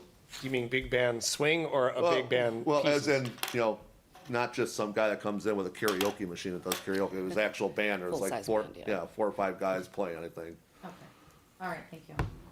If I remember correctly, it's Johnny Cash kind of. Yep, yeah. Yeah, Just Okay. procedurally, I do have a few questions if that's okay, unless the board or the committee has more. Absolutely, Okay. Attorney Swan. The way you described the internal setup of the bar and where the music is played versus where the noise complaints come from, is there any noise mitigation, internal noise mitigation options that you see available? I am not an engineer by any capacity, nor am I an interior decorator, but like, after a certain time, some fancy like drapes that could be drawn, or well, something along those lines. I talked about that, and we're trying to look into putting like some sound deadening on the walls to help absorb the sound, cause right now it's just neon signs and bar signs in there, and it's just the walls, so we have carpet on the floor, but not only, like in here, you can still see it or hear it, you know. And then, that might be something to look into. But then, to be clear, you don't own the property. There might be some capacity or some ability to own the property in the future. Correct. You don't own it now, but you still decided for your own business to put in $60,000 of work. Yes. Alright. Okay, that's all. Attorney Serwin, at this moment, I would just like to remind the committee and myself that to follow procedure, this is how we will work it. The attorneys will speak first, and then if we as a committee have any questions, we can come in after that. Okay? All right. Appreciate it, thank you. You're welcome. All right, Any further? anything further? Okay. Real quick then, Ms. Gady, if you could, and I know we've had a substantial testimony about the incident, and you've heard the testimony, but you lived it. So the questions I have are, did you know that the cigarettes had any drugs of any sort on them? No, I did not. And did you intend to take drugs at that time? No, I did not. Would you have gone out on that smoke break or taken a cigarette from Mr. Herberger if you knew that he had been storing them in an area that touched drugs or that they had drugs in them or on No, them? I would not. And do you take drugs generally? No.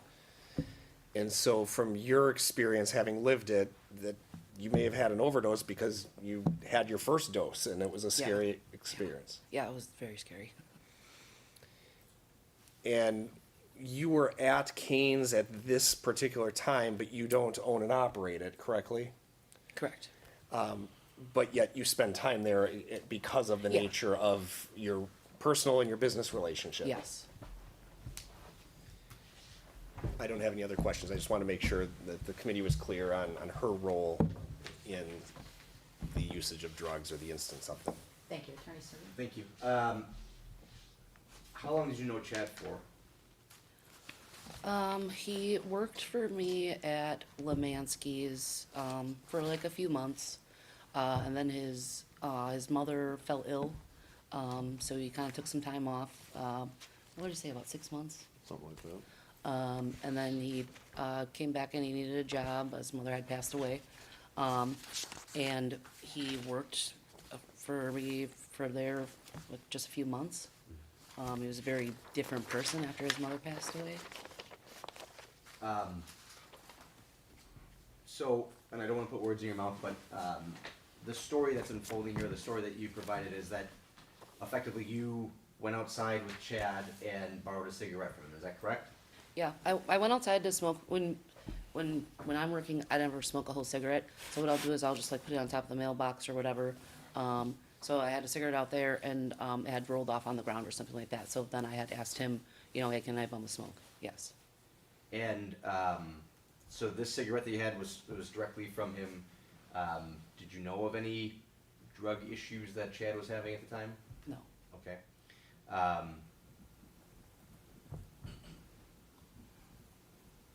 mean, I gotta ask it. Was this like a funky looking cigarette, or was it full of? No, I trash and mean, garbage? he just grabbed it out of his pack. He gave it to me. I started smoking the cigarette. I probably had not even 7 or 8 like drags off the cigarette, and I started to feel dizzy. So I sat down, and that's the last thing that I remember. And then Was Chad being in the smoking back too? of, he was. Okay. Was he acting high prior to your contact with him? He's just a spaz.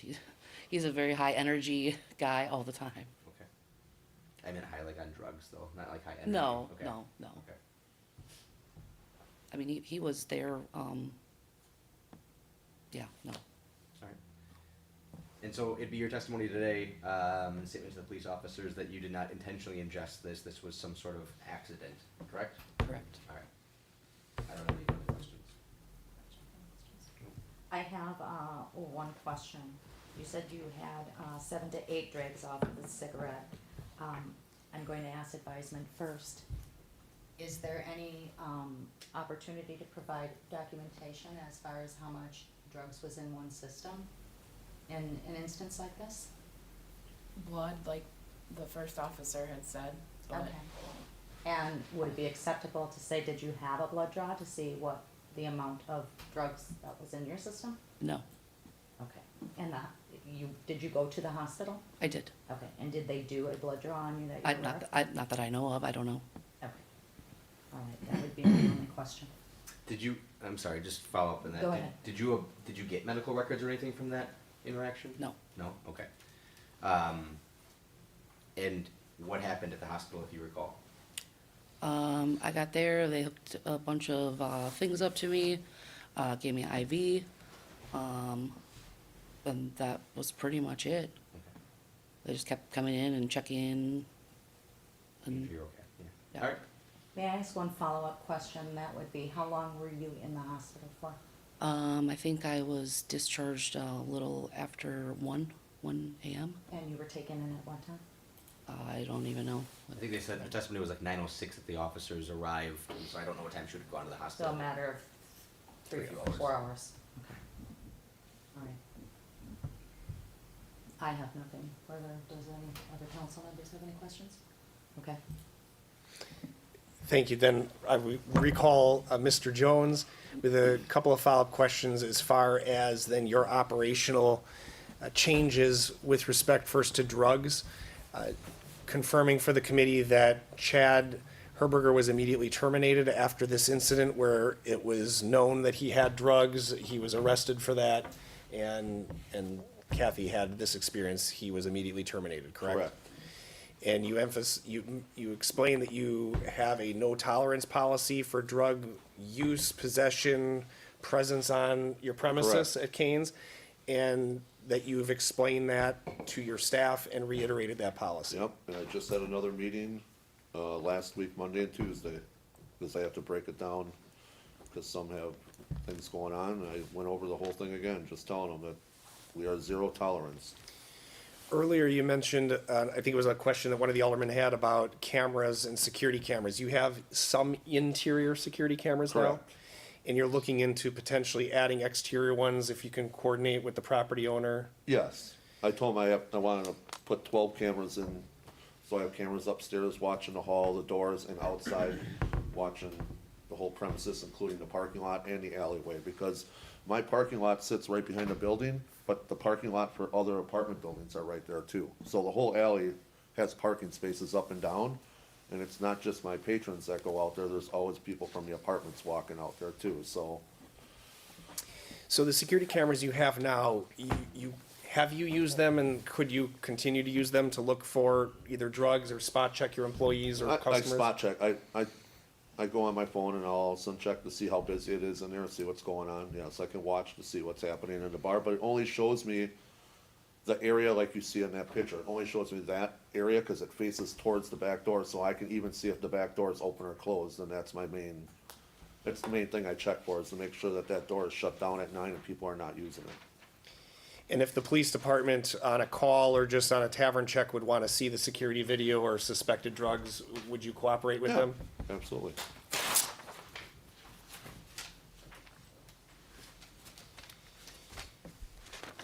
So while we're on that topic then, one of the complaint allegations, I want to ask it this way. Have you knowingly allowed another person who is on the premises for which you have this license to possess with the intent to manufacture, distribute, or deliver, or to manufacture, distribute, or deliver a controlled substance or controlled substance analog? Absolutely not. You have not knowingly allowed that on your premises? No, no, Thank you. no. With respect to noise, you explained previously, and I just want to tie it all together, that you now have a policy to keep that back door east-facing closed Correct, at 9 PM, at 9 PM. yes. And now noticing that there were 3 noise complaints, only one of them substantiated in May, and then a break, and then some in September. When did you start that policy to keep the back door closed? After our, I don't even know when, we had a meeting here, I got called in because of the noise complaints. Okay, so it wasn't during that period Mr. of time? Vitale, I August, right? think it was think it was August, August. August. If I remember I correctly. got called in for it, I put that into place, but at the same time, I told the bartenders about it, I said, make sure, but we didn't actually lock that door up until in September is when we started locking the door, because that's when we got the other complaint, and I was like, okay, we need to stop using this door. So is it fair to say that you first put a policy in place to keep the back door closed, and there were times that either people exited Yeah. or someone propped it open and they weren't supposed to, but now you've enhanced that to really where it's supposed to be locked? Yep. And your security cameras, you're able to check that personally when you're not there the couple Correct. days that you are. And you also have then reminded your staff and explained that that is the policy and the reason for it, right? Because of these noise complaints? Correct. I was very adamant in the meeting about it. Is your plan to add some security cameras, particularly in the exterior area? Might that assist with, I know you can't stop a noise complaint from happening, but might it help everyone to identify maybe the noise in the parking lot is from one of those adjacent Correct. properties? And that's why I'm doing it, to make sure I know what's going on, that, you know, if it's from my patrons, then I'm gonna have to find a different way of addressing them to, I don't know, if I have to make the sign glow in the dark or something so they can see it, or whatever, tell them to be quiet in the neighborhood.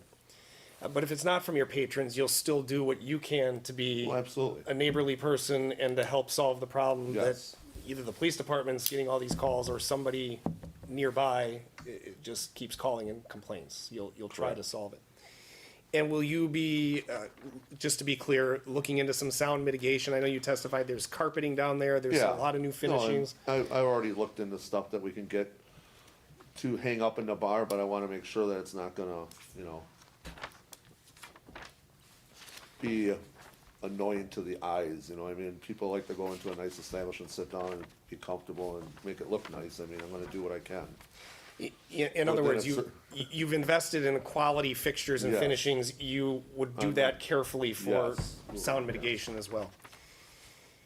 And so then on this particular topic, I just want to confirm that you are not intentionally keeping or maintaining a disorderly or riotous, indecent, or improper house. Absolutely not. And in your experience as a longtime bar owner and citizen of the area, do you believe Kane's is a disorderly or riotous, indecent, or improper house? No, it's not a riotous or nothing like that, no. Finally, just to reiterate, you have posted the license properly. Yep, and everything's on the wall. You did not intentionally operate without the license. If there was a moment that it wasn't posted on the wall, you've corrected that. Yes. No other questions? 3 brief questions if I can. One, you had identified that Chad was fired. You said there's like 2 other employees total, well, not other, Oh. but 2 employees that transfer between Kane's and Now. Lemansky's. Yeah. Michael Nicholas is somebody whose name I've seen a few He's times. fired? He's fired, okay. Yep. When did he stop working for either establishment? I guess that's a October? follow-up question, not one of my main 3. October. October. Alright. When you talk about, Chad, was he an employee at the time that he had drugs at your place? He was an employee, but he was not working. He was not working at He that was there moment. as a customer, yes. Okay. And then, how would you identify, if there is any, I don't wanna presume anything, but is there a distinction in terms of the client or the types of people that come into Kane's versus Lemansky's? Or is it the same group? No, it's a little bit different. There's some of the same, but at the same time, you know, I have an older base that come in there just because of the food, because we're more restaurant than we are bar, but at the same time, yes, because of the like, Kelly Patchen, you named, was one of the bars, she still goes back and forth. She has a following, so some of the people at Lemansky's will come down to Kane's, yes. So there are some people that do float between the 2 bars. Okay. I have nothing further. I have, one question. Ms. Gady, do you bartend at Kane's? Not often. But you do? If I absolutely have to, yes. I'm the last resort fill-in. Okay. All right. I have no further questions. Madam Chair, my question to you is, basically, have you had any drug-related incidents since the last No, time? no. That's the first and only ever incident that I've ever had. Thank you. Okay. Anybody else? Nope. Okay. Just to follow up on that, and I don't know that it's overly important, but when's the last time that you bartended at Cane's?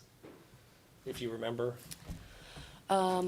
Or how often since opening in February? I know you said last resort, but are we talking a handful of times?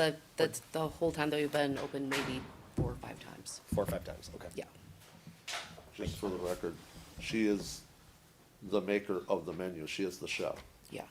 So she's mainly working, when she does work there, is in the kitchen when we need to modify the menu, or for big parties, she is the cook. And just to kind of follow up on that, the evening of the incident with the overdose, you were not working? I had just gotten off of work. So I was you were working cooking. prior Cooking. to? I was cooking, yeah. Okay. And the kitchen closed at, I don't know, 8:30? It Oh, closed- 9 o'clock. Yeah, 9 o'clock, closed at 9. All right, thank you. I have no further follow-up. I can transition to Lemansky's then, or if anybody needs a break. I need a break. I'm sorry. Can we take a 5-minute break? Is that Yep, that's agreeable? acceptable. Okay, Thank you. so we'll take a 5-minute recess. Thank you. We have to use the restroom. Don't go ahead. You have to use the bathroom?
Madam Chair, if I could, Yes. I just am noticing that the on-air sign isn't back on yet. Okay. I don't know if it was off. Now it's on. Thank There you. we go. All right, okay, I will restart this. Matters for discussion, summons and complaint in the matter of complaints against Lemansky's Pub, 8900 West Springfield Avenue. Agent Kathy Getty, item number 2022-1077. Matters of discussion to be deferred to Attorney Kerwin to start. Thank you. I will first be calling Miss Kathy Getty. Anthony, you've already been sworn in, correct? Yes. All right, can you state and spell your name just as we're starting up a new part of this? Kathy Gady, Kathygoeddde, And how are you associated with Lemansky's Pub over at 8900 West Greenfield Avenue? owner agent. Owner agent. Just so it's clear, and I'm not sure if it was made clear before, but how are you related in any capacity to Mr. Jones? My fiance. I don't know. Okay. We've been dating for 9 years. 9 years Okay. together. I'm glad you both got that answer the same Yeah. problem. All right, and did you know each other prior to, I guess, how long has Lemansky's been around? 6 years. All right, and have you been the agent all 6 years? Yes. Okay. All right, we'll just leave it at that for right now. In terms of Lemansky's, how often are you at that establishment? I am there often.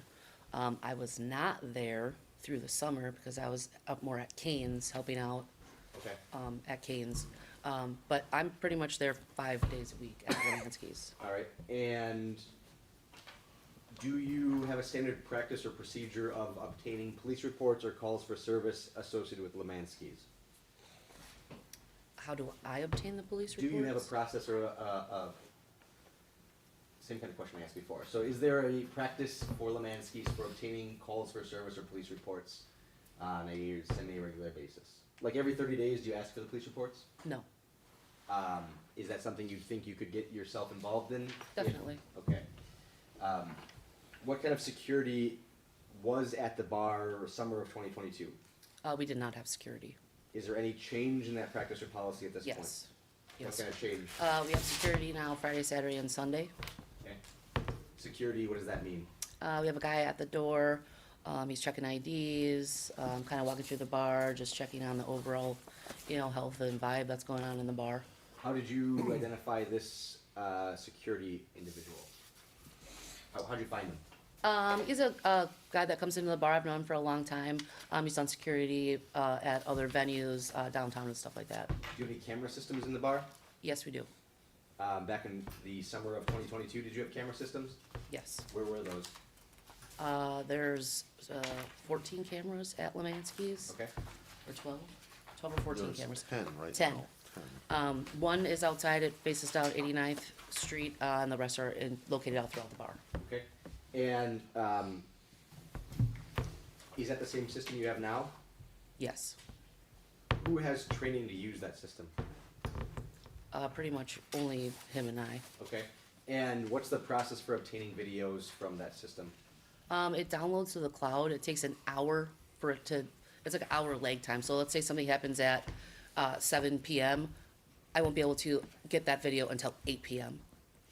And how long do those videos or how long does that retain video? I think it's like 30 days. Okay. So you can pull back a video anytime in the last 30 days from any time in the bar? I do believe so, yes. Okay. How do you find employees for Lemansky's? Indeed, Facebook, word of mouth. I mean, like Ed said previously, we know a lot of other bar owners, so we talk to a lot of different people. In the summer of 2022, how did you vet those employees? How did you? Same determine procedure. their function? Come in, do an interview, do a working interview, and then hire them. Is there a mechanism for identifying problem employees or problematic employees? Yes. What process or how do you identify problem employees? Pretty much, we just, problem employees, we kind of look to see what's going on in the bar, what's happening, what are the numbers, it's basic, I don't know, math skills, making sure that they can do what they can do. I don't. So you're talking more of a business sense? Right. Okay. because when you say you check on them or you check on what's going on, you're not, and we already asked this question, you're not checking on like the police reports or anything like that at this time, are you? No. Okay. I have my bar manager, Amy Hayward. Okay. She's the one who essentially like takes care of the employees Okay. in that fashion. And was she the one that was taking care of the employees from June through November? Yeah? Okay. She's still employed there? Yes. Okay. How does she identify problem employees? I think she talks to the employees. She's more in contact with the employees every day. We've since started, like a work chat through a app that we use, and just to make sure that everybody's in the loop, so everybody knows what's going on. Same thing, we're having meetings more frequently, just trying to make sure that everybody's on board and that we're handling everything. Customer feedback. Yeah, customer feedback. Just make sure that we're handling everything more timely. How do you get customer feedback? We can talk to people in the bar.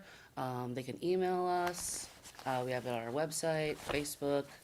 I mean, I get messages on Facebook, probably daily from customers. To cut to the chase to some extent, so you'll hear a common name when the officers are testifying, and you've already heard that name once, but Mr. Nichols. So, for example, Mr. Nichols is gonna be involved in about 5 of the next upcoming incidents we're gonna talk about. And I guess part of my concern is that this was an employee that should have been monitored, and seemingly is a common theme in terms of when there's problems, he was working. So, is there a mechanism set up now that you would catch an individual? Yes. Okay, what is that system? Right, we have what's called the incident log. So every time at Lemansky's and at Kane's, phone numbers are on there for important people to call, me, Ed. If Joe happens to not be there, let's say something happens, on a Joe is the Wednesday. bouncer that wears the Yeah, Joe monitor. Callahan. If I may interrupt, Mr. Jones, when Attorney Serwin is questioning Ms. Getty, to let her answer, and he'll direct questions to you. Thank you. And so there's incident log there. So every time that something happens, whether or not the police get called, I want them to write that down just so that we know what's going on. So when did this incident log start? Right after the last incident that we had with Cassandra Dale. Okay. Who's Cassandra Dale? She is my cousin. Okay.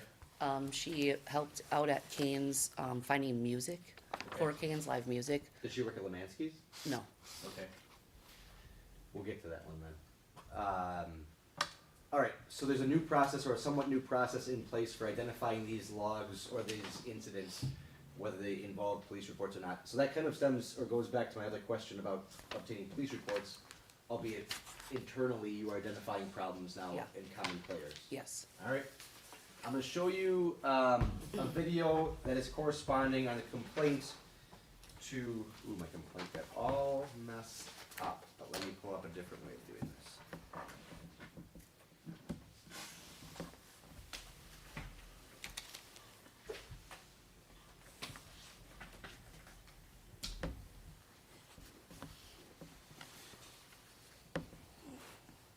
So we're going to start talking about June 22nd, 2022. That's the fight, drugs, and a gun that was found at Lemansky. You're aware of that one? Yes. Were you there that day? I was not. Okay, not when it happened, but you arrived later? I went in, yes, Okay. later. And police obtained a surveillance video from you. Or something, is that correct? Yes, Okay, yes. of the basement? Yes.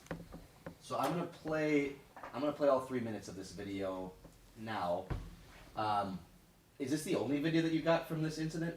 Yes. Okay. If I told you, obviously there's people down here right now, so there's something that occurred before, I guess, what happened to the video before this? It's my understanding that the guy that's downstairs got in an altercation with another patron or something. Very specific to this video. Where is the video 4 minutes before this? Where is the video? Yeah. I don't know. I don't understand what you mean. The officers came in. I gave them the video that they wanted. Okay. This is what they wanted. I guess so they wanted the video of these guys talking or him of somebody hiding a gun, or what was the request? The video, there was suspicion that somebody might have hidden a gun in the basement, so they wanted the video, so this is the video This is the from, video that you believe to be the person hiding the gun. yes, Okay. Who is this? I don't know. Who is this? That's a guy that fills in, for cooking once in a while at Lemansky's. Does he still fill in for cooking at Lemansky's? No. All right. Do you have a policy about letting individuals into your basement? Well, to be quite frank, we never had an issue or a problem.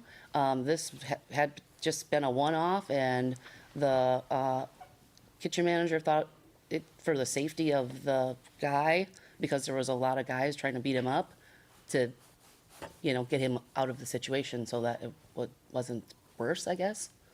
So we don't have a video about how this door gets opened, right? This is what, a fridge? That's cooler. Cooler, okay. And this is another fridge or cooler, Yes. okay. And then what's over here? That's a little freezer. All right. I'm just gonna play it through for the 3 minutes. I don't believe, is there any audio on your videos? No. No, all right. So there's no audio here. So it appears there's another individual standing over here, correct? Did you see that before? Yeah, I think after watching all of like the body cam videos, I do believe that. Oh, that's Mike Nichols. This is Mike Nichols right here. Yes. All right, so Mike Nichols was somewhere. These two individuals, I'm going to rewind it just for a second. These two individuals were talking to somebody else before that. So we're starting at 0 seconds on what I will mark as Exhibit 1, the basement video, just for identification purposes. Attorney, sir, when I called them ponytail, orange hat, brewer's hat, and black hat. Okay. Do you know who this person is? Can you tell? Yet? In the No. bottom corner? No. Not yet, but that's black hat. That's Black Hat. All right.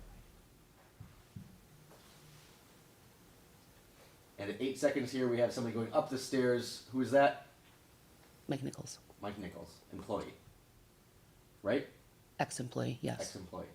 So we got 2 employees that were down in the basement, and then 2 non-employee individuals. Correct. Well, Cole didn't. He does. I wouldn't really say he's an employee, but Holden is this guy in the orange hat. yeah.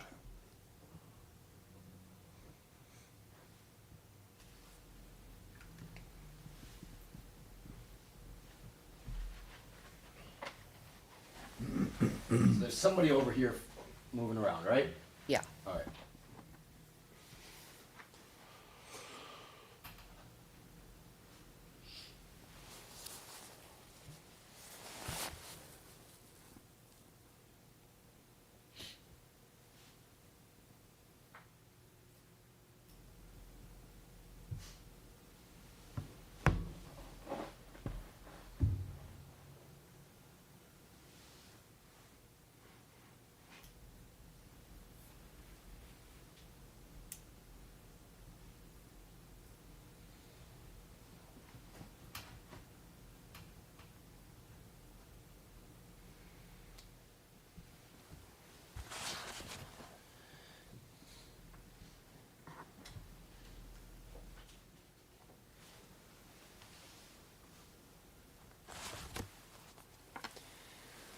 It's not part of the training to keep them in the basement, it's just what the staff did that night.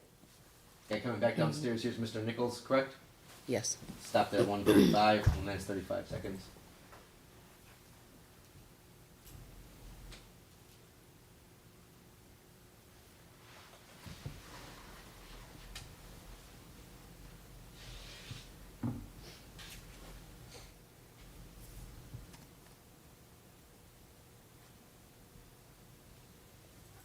So now we got this guy, orange hat, the guy who does sometimes cook for you at Lemansky's, closing this freezer door, right? Yeah. So what I was asking before is That's a cooler. Mike was Cooler. down there filling sauces on the. There's like a little table over there. orange hat? Nope. That's Cole. Okay, cool. So Brewer Mike- hat. Brewer hat is Mike Nichols. Okay. He was down there filling sauces. That's where the sauces are kept in that cooler. That's why he didn't have any idea what was going on because he was downstairs in the basement the whole time. Okay. That whatever was happening upstairs and outside. So, what I'm getting at with some of these questions is, how did we identify what the important part of this video was? Because I'm going to show you in a minute that this right here, this very spot right there, is the drugs. And the drugs are going to get moved from that spot. So I don't know how they got there is part of my question. Oh, I don't know. I don't know either. But why did we pick this part of the video then? I have no idea. Okay. The officer, I'm gonna keep on playing it. Mr. Nichols goes away again. Is that correct? About 2 minutes in.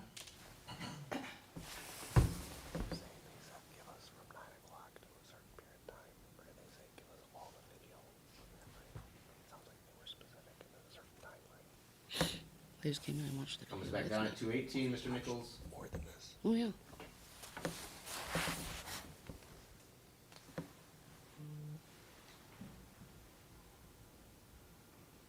Alright, so I'm gonna pause it here. This is Black Hat picked up an item here. This is 2 minutes and 30 seconds in, correct?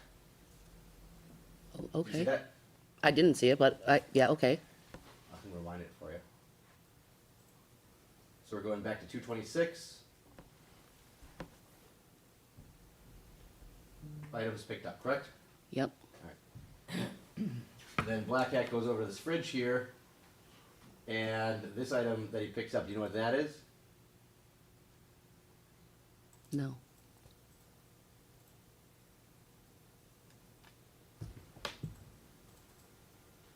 Do you keep guns in this fridge? No. Okay. Do you know how this gun got in this fridge prior to this point? No. Okay. There would have Well, been actually, just- yes, because I don't know the female officer. She came down to Kane's and we were watching this video in the office at Kane's. Okay. So I think we did see him put it in there Okay.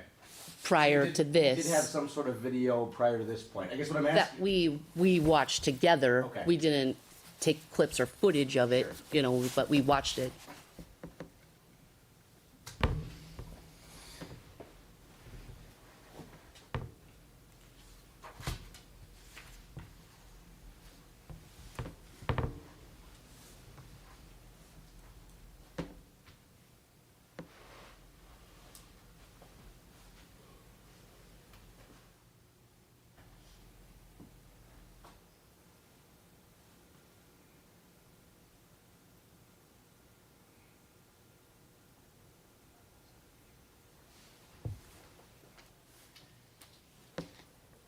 And the video ends with Black Hat partially going up the stairs and stopping, correct? Yes. Black Hat being our defendant, the guy who ends up getting in trouble for having the drugs and gun. Yes. Okay.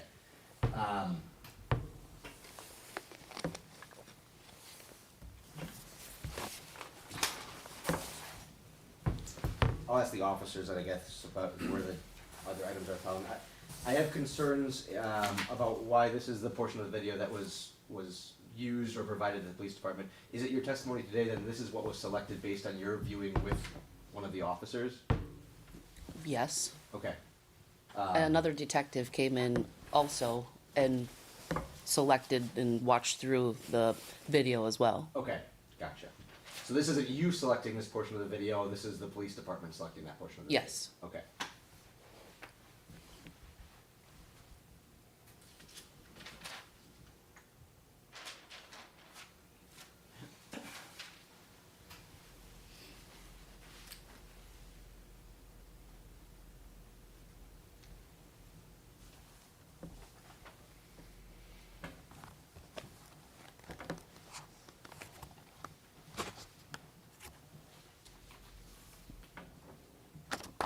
Is there a way to expedite or change the process to obtain videos?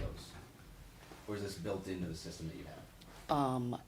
I think it's just built in, it's just the way the system works. Is it the same system that's at Kane's? No. Okay. What's the difference between the system at Lemansky's and Kane's? The system at Kane's is, it's a 2-camera system run through Simply Safe. Okay. The system at Lemansky's is a cloud-based technology, Lorex FLIR cameras. Which one's the newer technology, do you know? Lorex FLIR cameras. The ones for Lemansky's? Yeah. Okay. I do believe, I think we could buy a DVR for it, but I don't know that the video would be ready any sooner. Do any of the cameras keep audio? No. Alright, so they're all visual only. Yes. Alright.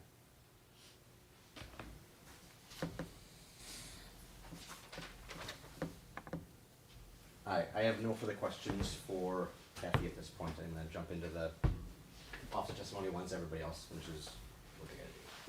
Just a few clarifying ones that were different than my case in chief questions. So to go back, the questions that Attorney Serwin asked about checking police reports. It sounds like there might be a proactive way business owners can work with the police department. And you've indicated, and probably for both establishments, you can check on regular police reports in addition to the cooperation that you have with the police department, correct? Yes, As far as being aware of the activities, though, you also testified you're generally at Lemansky's 5 days a week, and you have these security cameras. Is it fair to say that you don't need to ask the police department what happened at your bar because you already know either from your personal knowledge or yes, staff? yes, And again, it's not that you're ignoring the police department, you've cooperated at all times, as shown by the Yes. video. You mentioned that those who have access to the video are, quote, him and I, and can you just confirm for the Oh. record that that's Ed Jones? Ed Jones, yes. That's fine. And there may be questions on the capabilities of the video system that Mr. Jones may be able to elaborate on as well? Yeah. If and when he's called He's for that. more of the techie guy. And I appreciate on follow-up from Attorney Serwin, I believe you emphasized this, but there was more video the night of June 22nd, and the police officers who responded saw more video with you. Yeah. And the 3 minutes that is now all that's available, because after 30 days it has been purged, the 3 minutes, though, is what the officers asked you to provide to them, and you in fact provided this video to them. Yes, And if you had known that you should save other video or that other video would be appropriate at this point, many months later, you would have saved it, correct? yes, absolutely. And some of this is skipping forward a little bit, but on the video, we talked about Black Hat, who Attorney Serwin described ultimately was found to have the drugs and the gun. Do you know that that individual's name is Michael Rabinick? No, Okay. before I read that police report, I had no idea who he was. Okay, but you can still answer this question. Was Black Hat, as shown in the video, and in reference of the police report, Michael Rabinick, was he an employee? No, And the guy with the beard and the ponytail, he also was not an employee. not an employee. Thank you. No other questions at this time? Okay. I have a couple follow-up questions.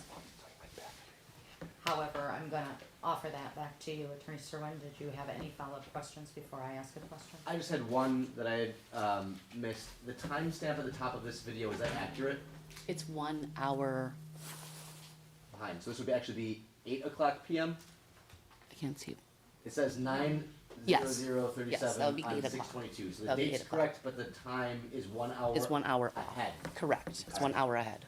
Ahead is right? Yeah, Yeah, okay. Alright, very good, thank you. And just to clarify, isn't that because you said it takes an hour to download and provide the video? So could that explain might be. why the timestamp turned out to be 9 o'clock when the video was available? No. But I thought that was your testimony earlier. I don't want to put Yeah. words in your mouth. It could also be, No, it takes an hour for it to Daylight download saving to the time. cloud, yeah. Correct, this is June. But, yeah. Alright, okay, that's all, thank you. And then I would move in that, that basement video specifically, I played the entirety of it, I'm gonna move that into evidence, for this hearing, as exhibit 1. It's all in the same exhibit, but. So noted. I have a follow-up question for you, Ms. Gady. You stated that you work 5 days a week at Lemansky's? I'm there 5 days a week. I don't physically, I cook sometimes, but I never bartend there, but I'm Okay. there. Okay, so you're Just- there 5 days a week. Is Prob- that consistent hours that you're there? No, Okay.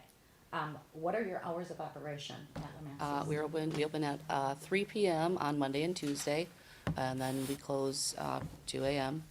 And then through the other days, we open at 11 AM and we close at 2 or 2:30 AM. Okay, so when you're referencing 5 days a week, are you there at the start and ending of the business day? It's different every day. So could I you might be there at the start of the day, and then I might be there at the close of the same day.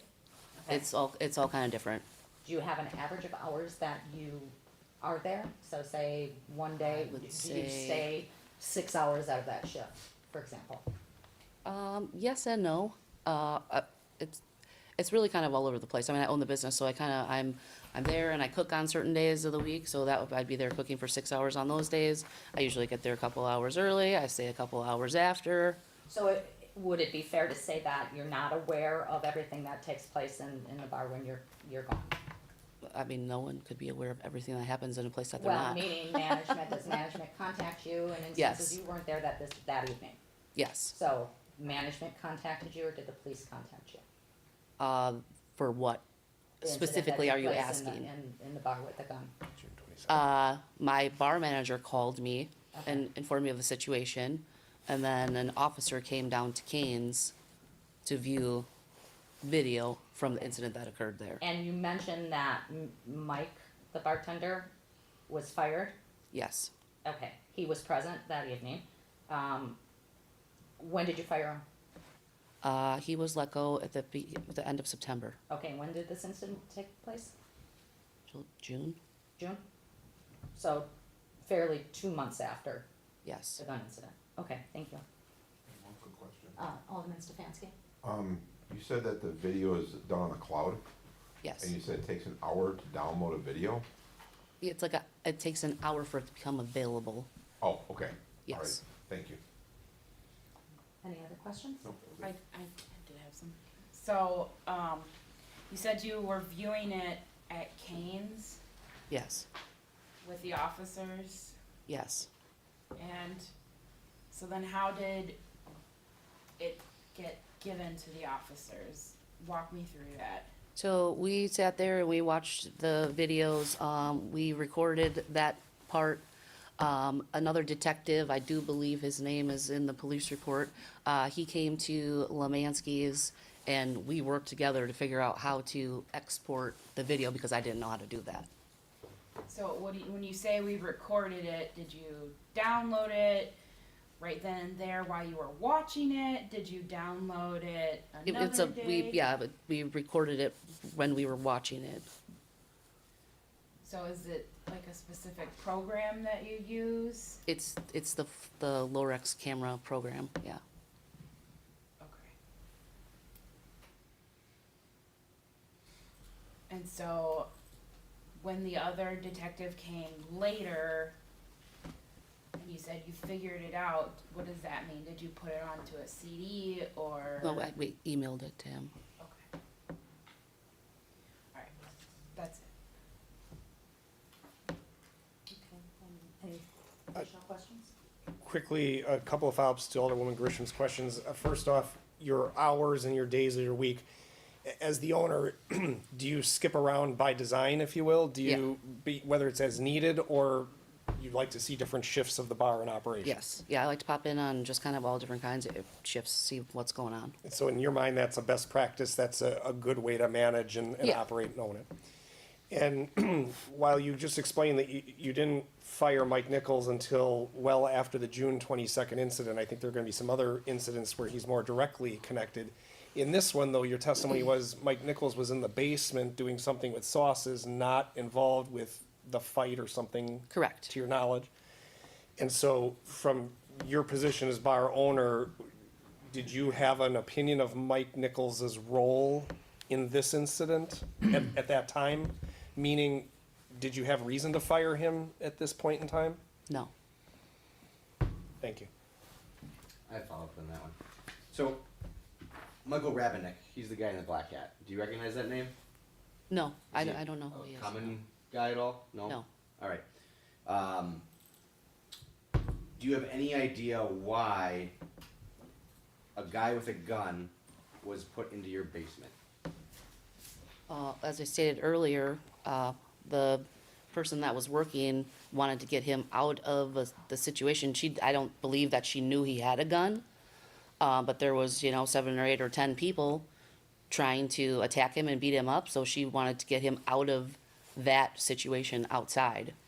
And you reviewed this surveillance video specifically with an officer at some point, you said? Yes, So we have your employee here, this is that Michael guy, right? yes, He's halfway up the stairs, halfway down the stairs. He goes upstairs right as the gun comes out, right? Is that fair? I can't tell that it's a gun from here, but Yeah. we all know it is. And then he is actually downstairs when this bag is manipulated, right? That's him right there. Yes, The bag gets moved right now. Obviously, we don't know if we know what's in the bag at this point, but, Correct. okay. And that's something you saw this when the cops were talking to you about it, right? Yes. Alright, I do have a question regarding the gun, if that's still okay, Nick. sure. It's up, yeah, you guys run the Yeah. Show, still okay? Yes, you can go. The person who had the gun, did the person legally have the right to own the gun? no. Okay, that's what I need to know, thank you. I have one follow-up question to you. But that's a good one for the officers, but I'm sorry, I shouldn't have probably testify about that. The officers will know the answer to that, and I think the testimony will Okay. demonstrate that he did not have the right to that firearm. Okay. And my question would be, who was in charge to oversee the bar that evening? Amy was just arriving to work after the incident occurred. So who was there during the incident? Who was working? Mike was cooking. Mike Nichols was cooking. I think Hannah Milbauer, also now no longer employed at Lemansky's. I do believe she was the bartender. And I sometimes we have two, but I don't remember if anybody else was bartending that night. Was Mike also a bartender in No, addition to a cook? he was cooking. He was just a cook. Oh, he would bartend on occasion, yes. And access to that basement area, how do you obtain access? Well, it's at the back of the restaurant, the kitchen. Okay, There's so a is back it, like, door. attached to the There's a bar? back door, and you just leads right down to the stairs. Yeah, it's attached to the bar. Okay, and is it common practice that patrons are allowed to utilize that? No, Door. I stated that previously. Okay, I'm sorry if I didn't hear that. So Mike was cooking and Amy was bartending. Amy had just come on to work. I don't. Okay, so there was another bartender. I just wanted to know who was in charge of the establishment Yeah. at that time, and if you don't allow people to be in the basement, whether they're hiding or they're in danger, would that be common practice that you would put people in No. your basement? No, this is the first time that anything like this has ever happened. Okay, okay, thank you. Madam Yeah. Chair, Go ahead. according to my notes, Michael R. is the one who brought the gun and the drugs into the basement. Is that correct? Yes, Okay. the police report states. And then it indicated that Michael N. helped hide this stuff. Now, Michael N. is your employee? I don't think at any point anyone said that he was helping hide anything. Was Michael N. your employee? Yes, Is he still in your employ? no, Okay, he was the one that you said you fired. yes. I see.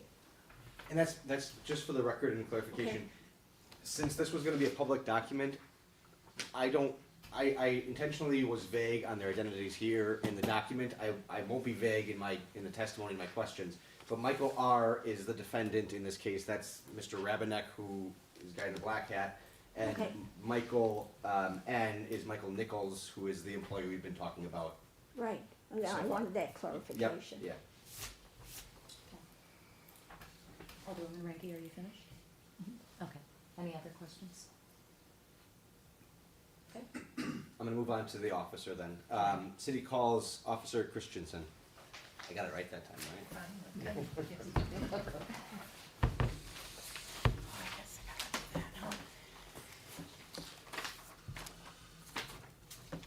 Do you solemnly swear that the testimony you shall give in this matter shall be the truth, the whole truth, and nothing but the truth, so help you God? Thank you. Can you state and spell your name for the record? Lonnie Christensen, LONNIECHRISTIANSON, And how are you employed? City of West Dallas Police Department. How long have you been employed with the City of West Dallas as a police officer? With West Dallas, almost 9 years. Any other law enforcement experience?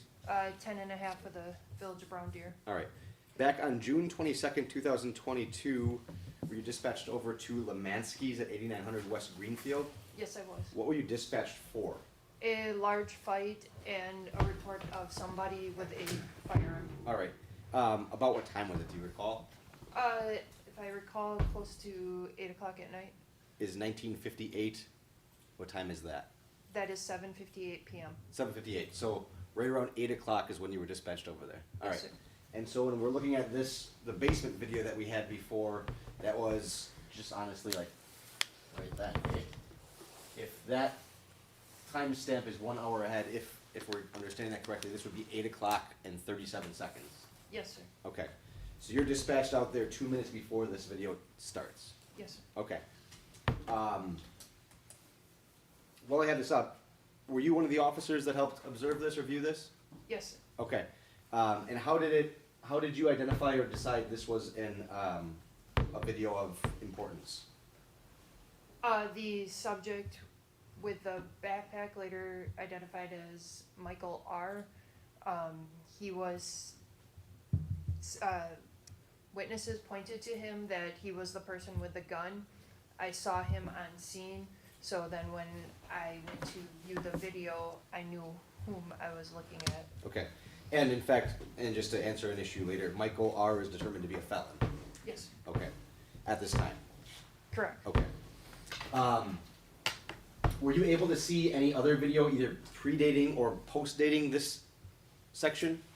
We had trouble with the video, so this was the section that we were able to capture Okay. at the time. All right.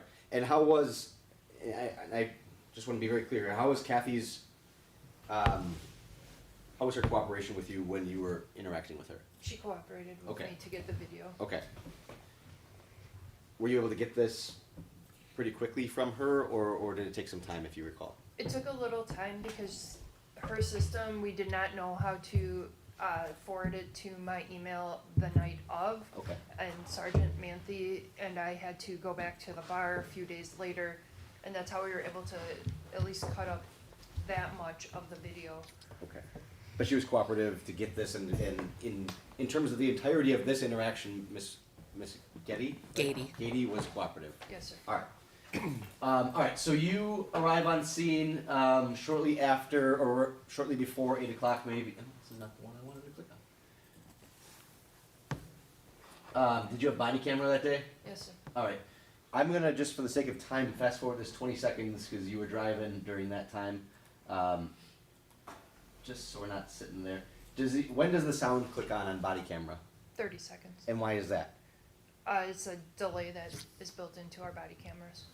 Effectively, it's video recording, but it's not picking up audio until the moment you click the button. Is that correct? Correct. So then it'll rewind about 30 seconds so you can see what happened 30 seconds preceding, but the audio wasn't on. Correct. All right, so around 30 seconds, audio should click on, correct? Yes. All right. We're starting the video, which I will identify as Exhibit 2, body camera at 17 seconds in.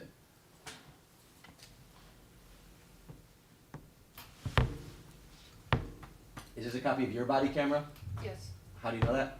I recognize myself. Okay. And where are you now? I am on 89th Street. That is Lemansky's on the north east corner, and that is Greenfield Avenue that we are looking at. All right, I just noticed there wasn't sound actually, and I troubleshot this issue before, and so there should be sound now. I'm gonna rewind it just briefly because we missed that spot.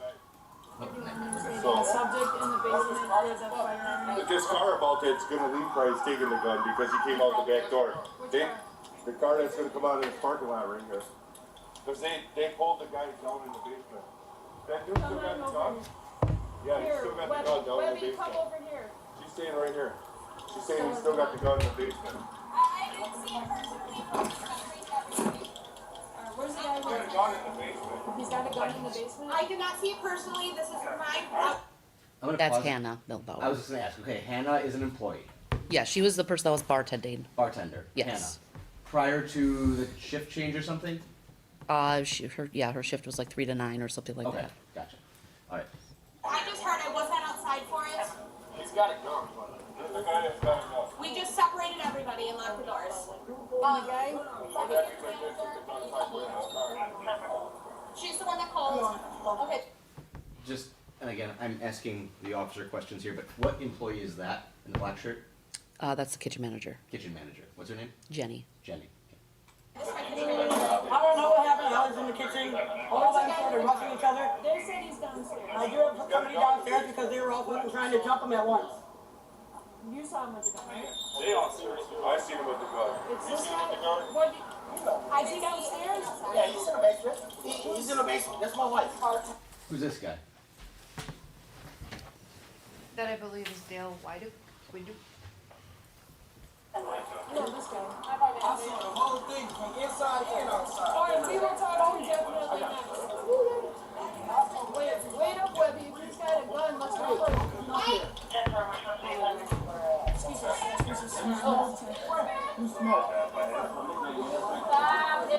Who's that guy?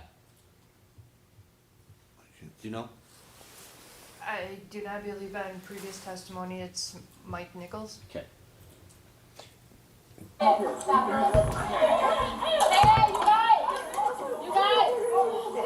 Who's that guy? That's That's all. Michael don't know. Rabinick. That's our defendant. Oh.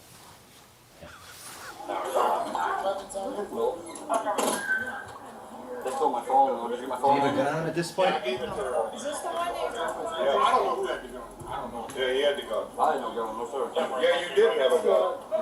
If they got a camera right there, you see it. Who's this guy? I don't know, he's taking, he's mad. That's the motherfucker that holds the gun up. I'll talk to you, man. You guys are the one that called the cops. I didn't give a fuck. I don't give a fuck. What happened in my bar, Dale? And you hit his gun. And you guys hit his gun. He pulled it out on me. Had it pointed right at me, right here. Pull the cameras up. Pull the cameras up. Pull the cameras up. That's the only one. Figures. But none of the other motherfucking cameras work, right? Had the gun pointed at him. Yeah, that fucking fat right there. The whole thing. Okay, sir, just try to relax, okay? Is there anyone else inside the bar right now? Is there anyone else inside the tavern? One more minute. You said who was the individual point of the firearm? That guy that's getting. I see him point over there. I walked out the front door and he had a. Oh, yeah, right there.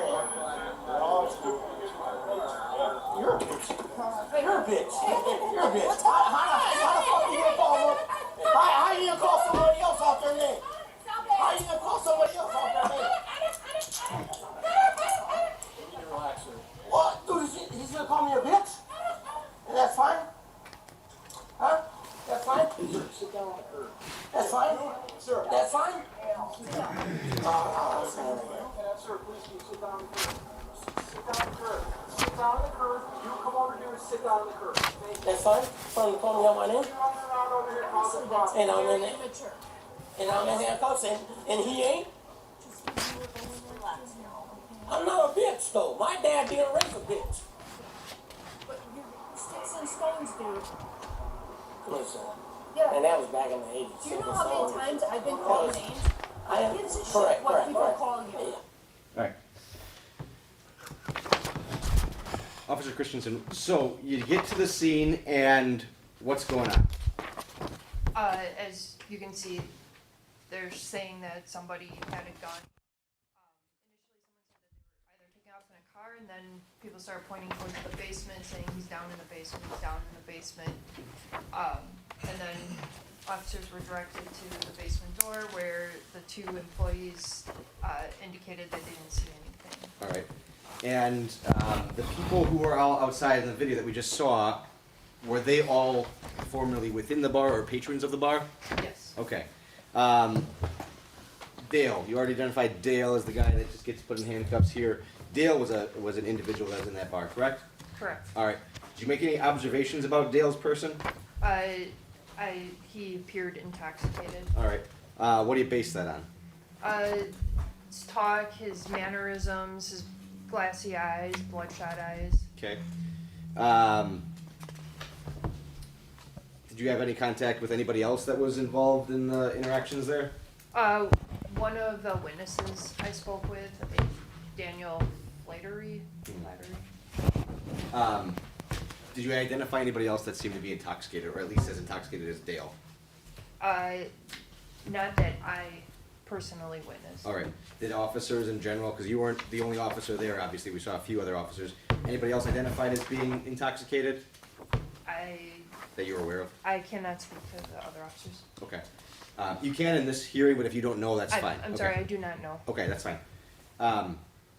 So, as you are investigating what's going on, do officers go down in the basement, or do you go down in the basement and do any checks?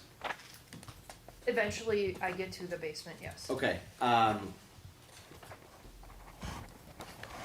When you get to the basement, was the firearm and the drugs found at that point?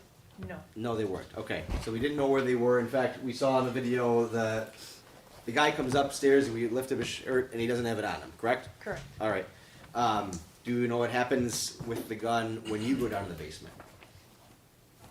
We did not locate it when we went down to the basement. The refrigerator that we saw on or the cooler or whatever it was that we saw on the original basement video, Exhibit 1, did you check that cooler? I did, and I believe Officer Maxwell did as well. All right, and no gun was in there. Correct. All right. So at some point, obviously we even see on the video, on the surveillance video, the gun moves, he takes it, but we don't know what happens to it between the end of that basement video and wherever we find Mr. Rabinek now, because obviously he doesn't have it on him. We don't know what happens. Correct. Okay.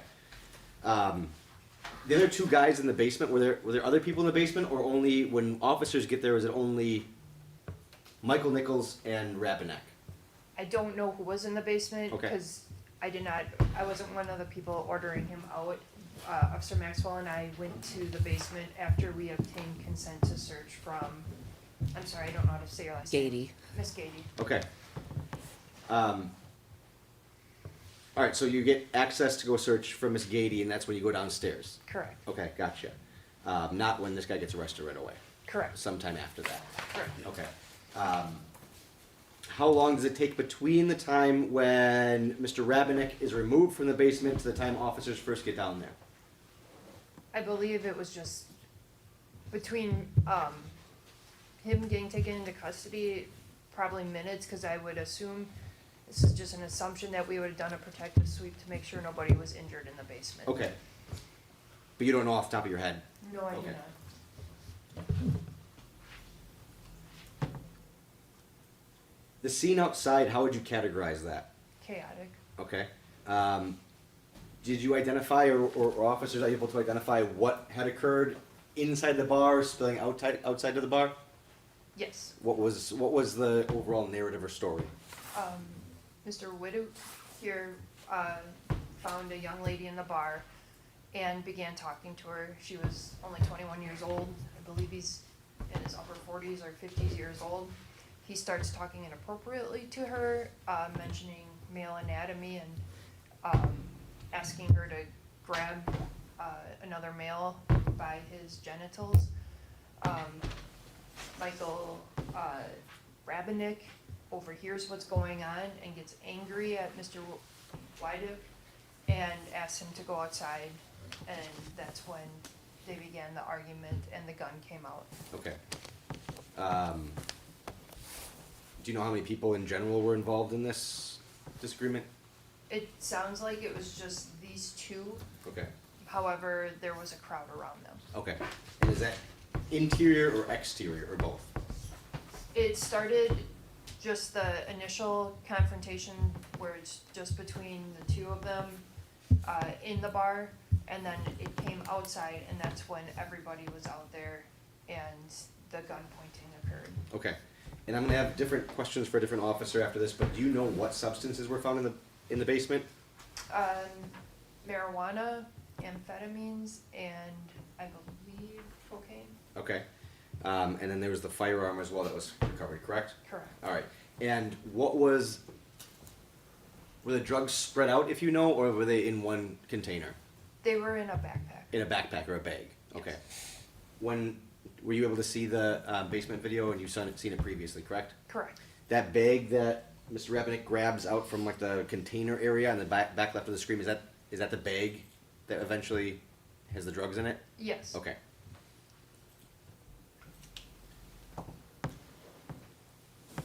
I have no further questions for this witness.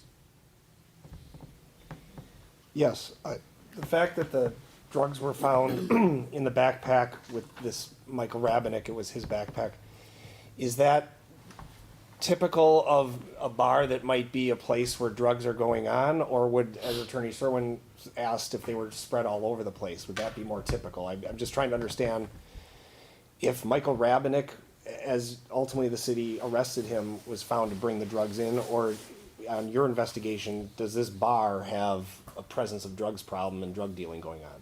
In this instance, Michael brought the drugs in. Michael Rabinick. Rabinick, sorry, Rabinick. And do you know if Dale Whittock is a city of West Allis resident? I believe so. He is. So, I mean, sometimes a bar can bring people in from the outside, but in this case, anybody can act inappropriately, and it just seems like that's what Dale was doing, but he happens to be from the city, correct? Correct. And I think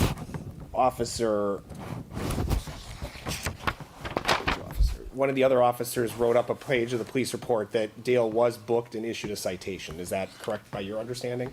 That is correct, yes. And I think there were other portions of the video where you put him in handcuffs because of his behavior or his... Yeah, based on he being the one instigating the fight, that is why he was taken into custody for disorderly conduct. Okay.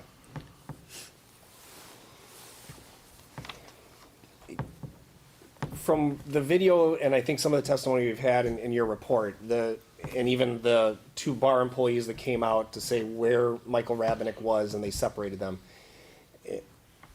and the fact that the police department found a gun, what should the bar have done? What's the city's recommended best procedures? In this case, separating from that chaotic scene and the bad guy being caught seems like a good result, but for safety of employees or patrons, is there a better way a situation like this could be handled from the city's responding standpoint?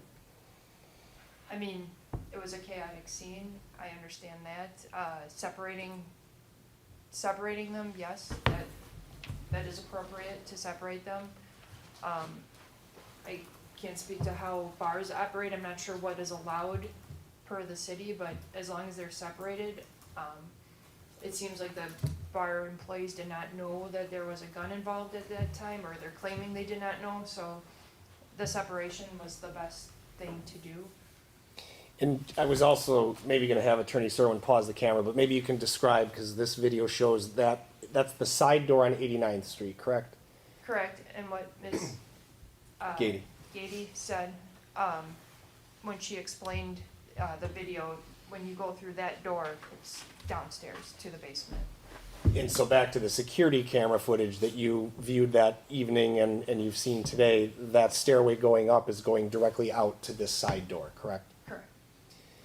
And do you know from your experience that that side door, as you mentioned, goes straight down but also turns to the left to go behind the bar? Yes, it does. And that that's not a customer service, it's only for the employees? That is correct.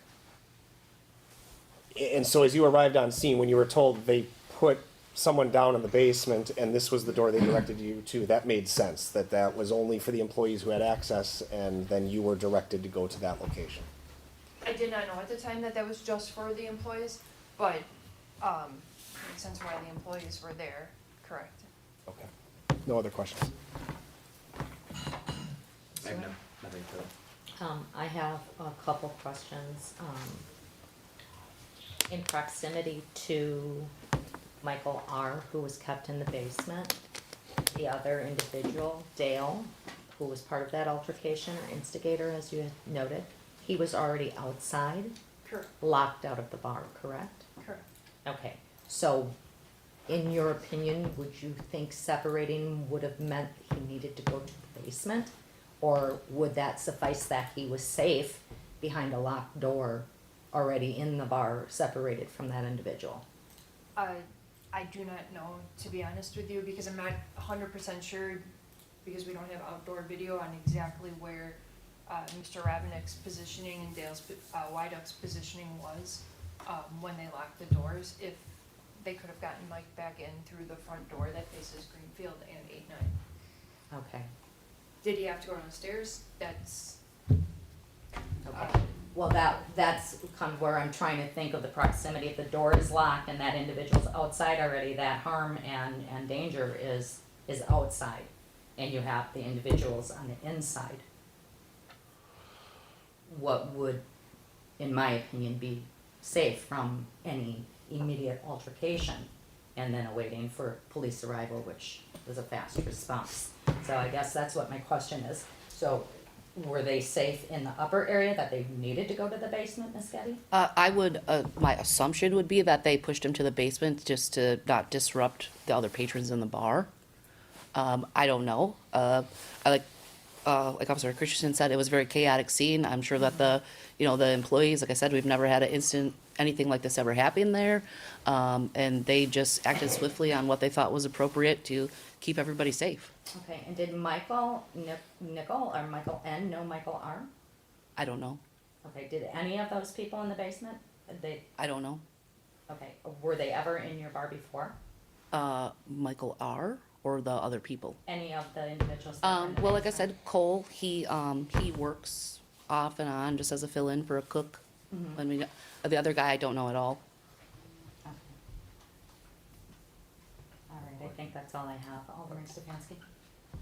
The kitchen manager, they came walking out that door and stood out there and addressed the police officers and like totally just dissed them and turned back in. Is that a common practice for employees there? Well, she's cooking. I'm sure she had a lot of orders going on. She told the police where he was, that he was in the basement. I don't know what more you would. Well, she just seemed to be very dismissive of the police officers in the video. That's why I was asking. Oh, I can't speak to how she was feeling. I mean, she was probably stressed. She's cooking. She's got a ton of food orders going. She's trying to, address the other chaos that's happening. Not everybody reacts to a stressful situation the same way. And I have one additional follow-up with that then.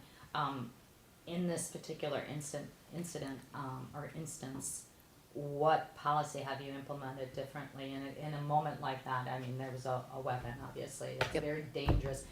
I don't think as an employee, even chaotic or not, I'd be thinking about cooking the dinner for people. I would be thinking about their safety. We've always had an altercation procedure in place.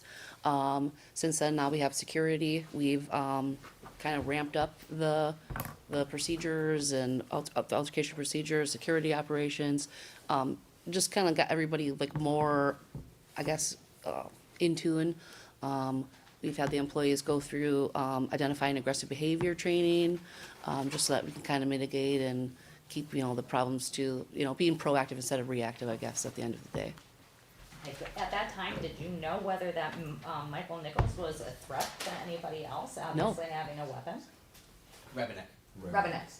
I said the wrong didn't word, I'm know, sorry. I didn't know that he had a gun. I Okay, wasn't so even any of there. The staff, I'm just looking No. at the level of comfort, it looked like Mike Nichols was comfortable going up and down the stairs with somebody who had a weapon.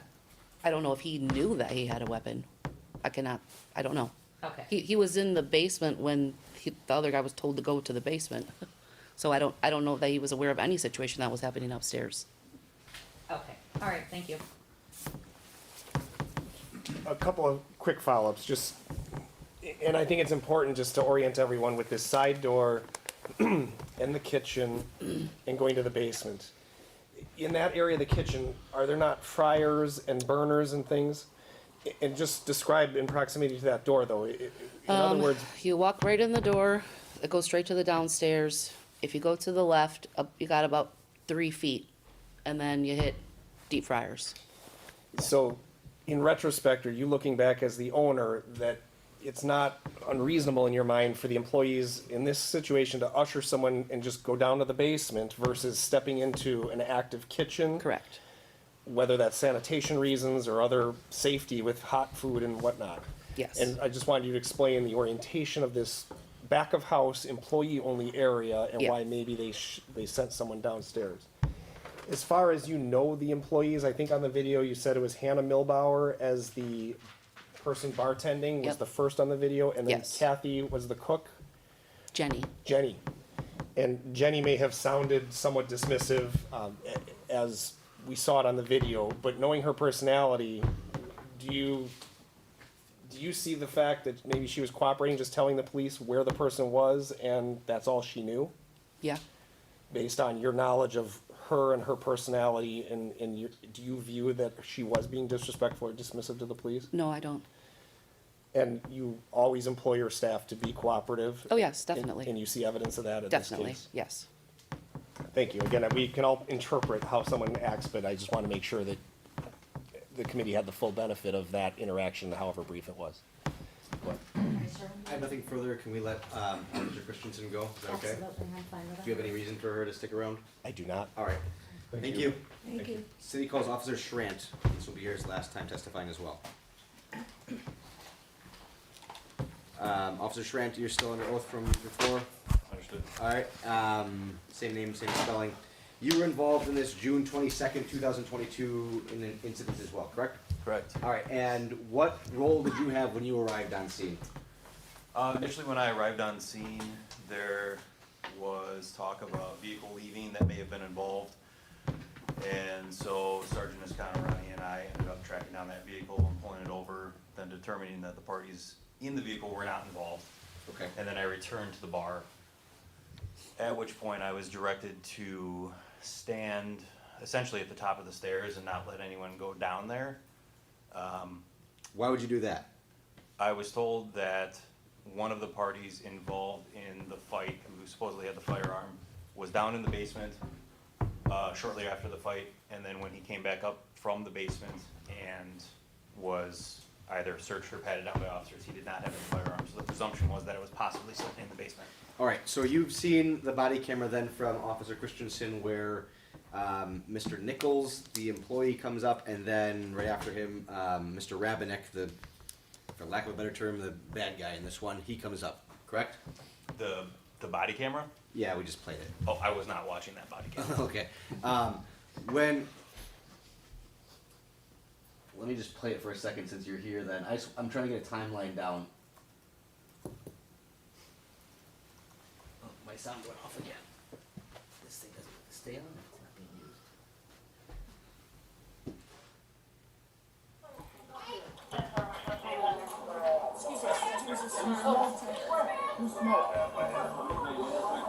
So we have employee, Nichols,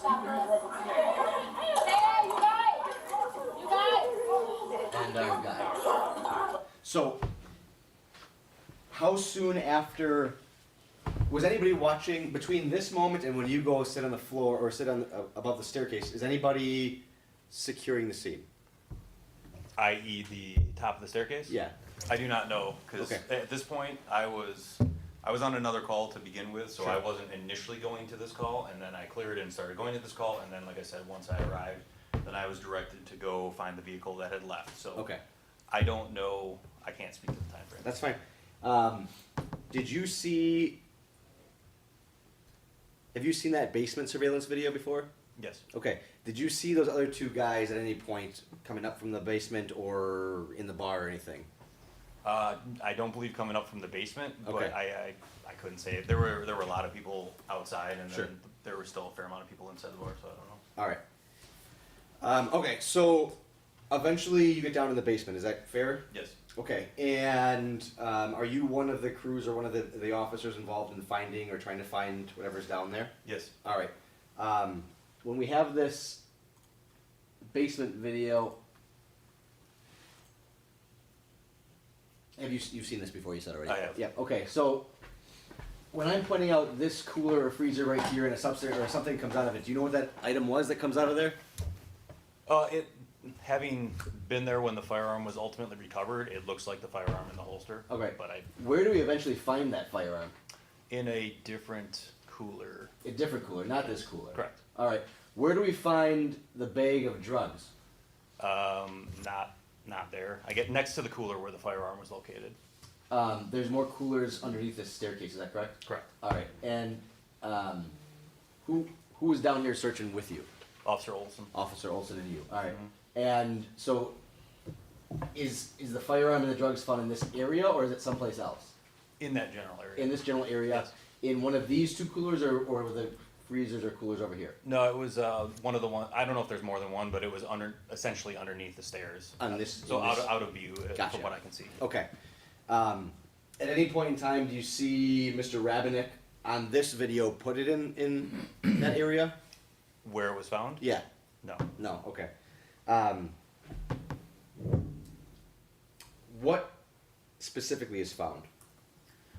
Officer Olson found in the aforementioned cooler or freezer, he found the firearm. Okay. It was a Smith & Wesson 9mm shield. He found that in a Kydex, which is essentially like a more or less plastic holster. Okay. And then to the right of that on the floor was the black bag that he was carrying. All right. And this black bag is unique in some capacity, is that correct? Yes. All right. What is the, does that have unique markings or something? It has the word cookies on it. Cookies. Was there cookies in there? No. What was inside of there? Drugs. What kind of drugs and how much? There was marijuana and crack cocaine and methamphetamine pills. All right. Did officers test those substances? Yes. All right, and they tested positive for the substances that you've identified? Correct. Do you remember the quantities? I believe I know that there were 3 baggies of marijuana. There were more than 3 total, but there were 3 that were somewhere in the 50-some grams each. I believe the total amount was somewhere just shy of 200 grams. Okay. And then there was 7 point some grams of crack cocaine, and then somewhere in the realm of 20 to 25 methamphetamine pills. All right. Mr. Rabenik, does he get charged with this stuff? He gets charged with some of the possession with intent, yes. Some of the possession with intent, and then the firearm as well? And then the felon in possession of firearm, I All believe, right. yes. All right.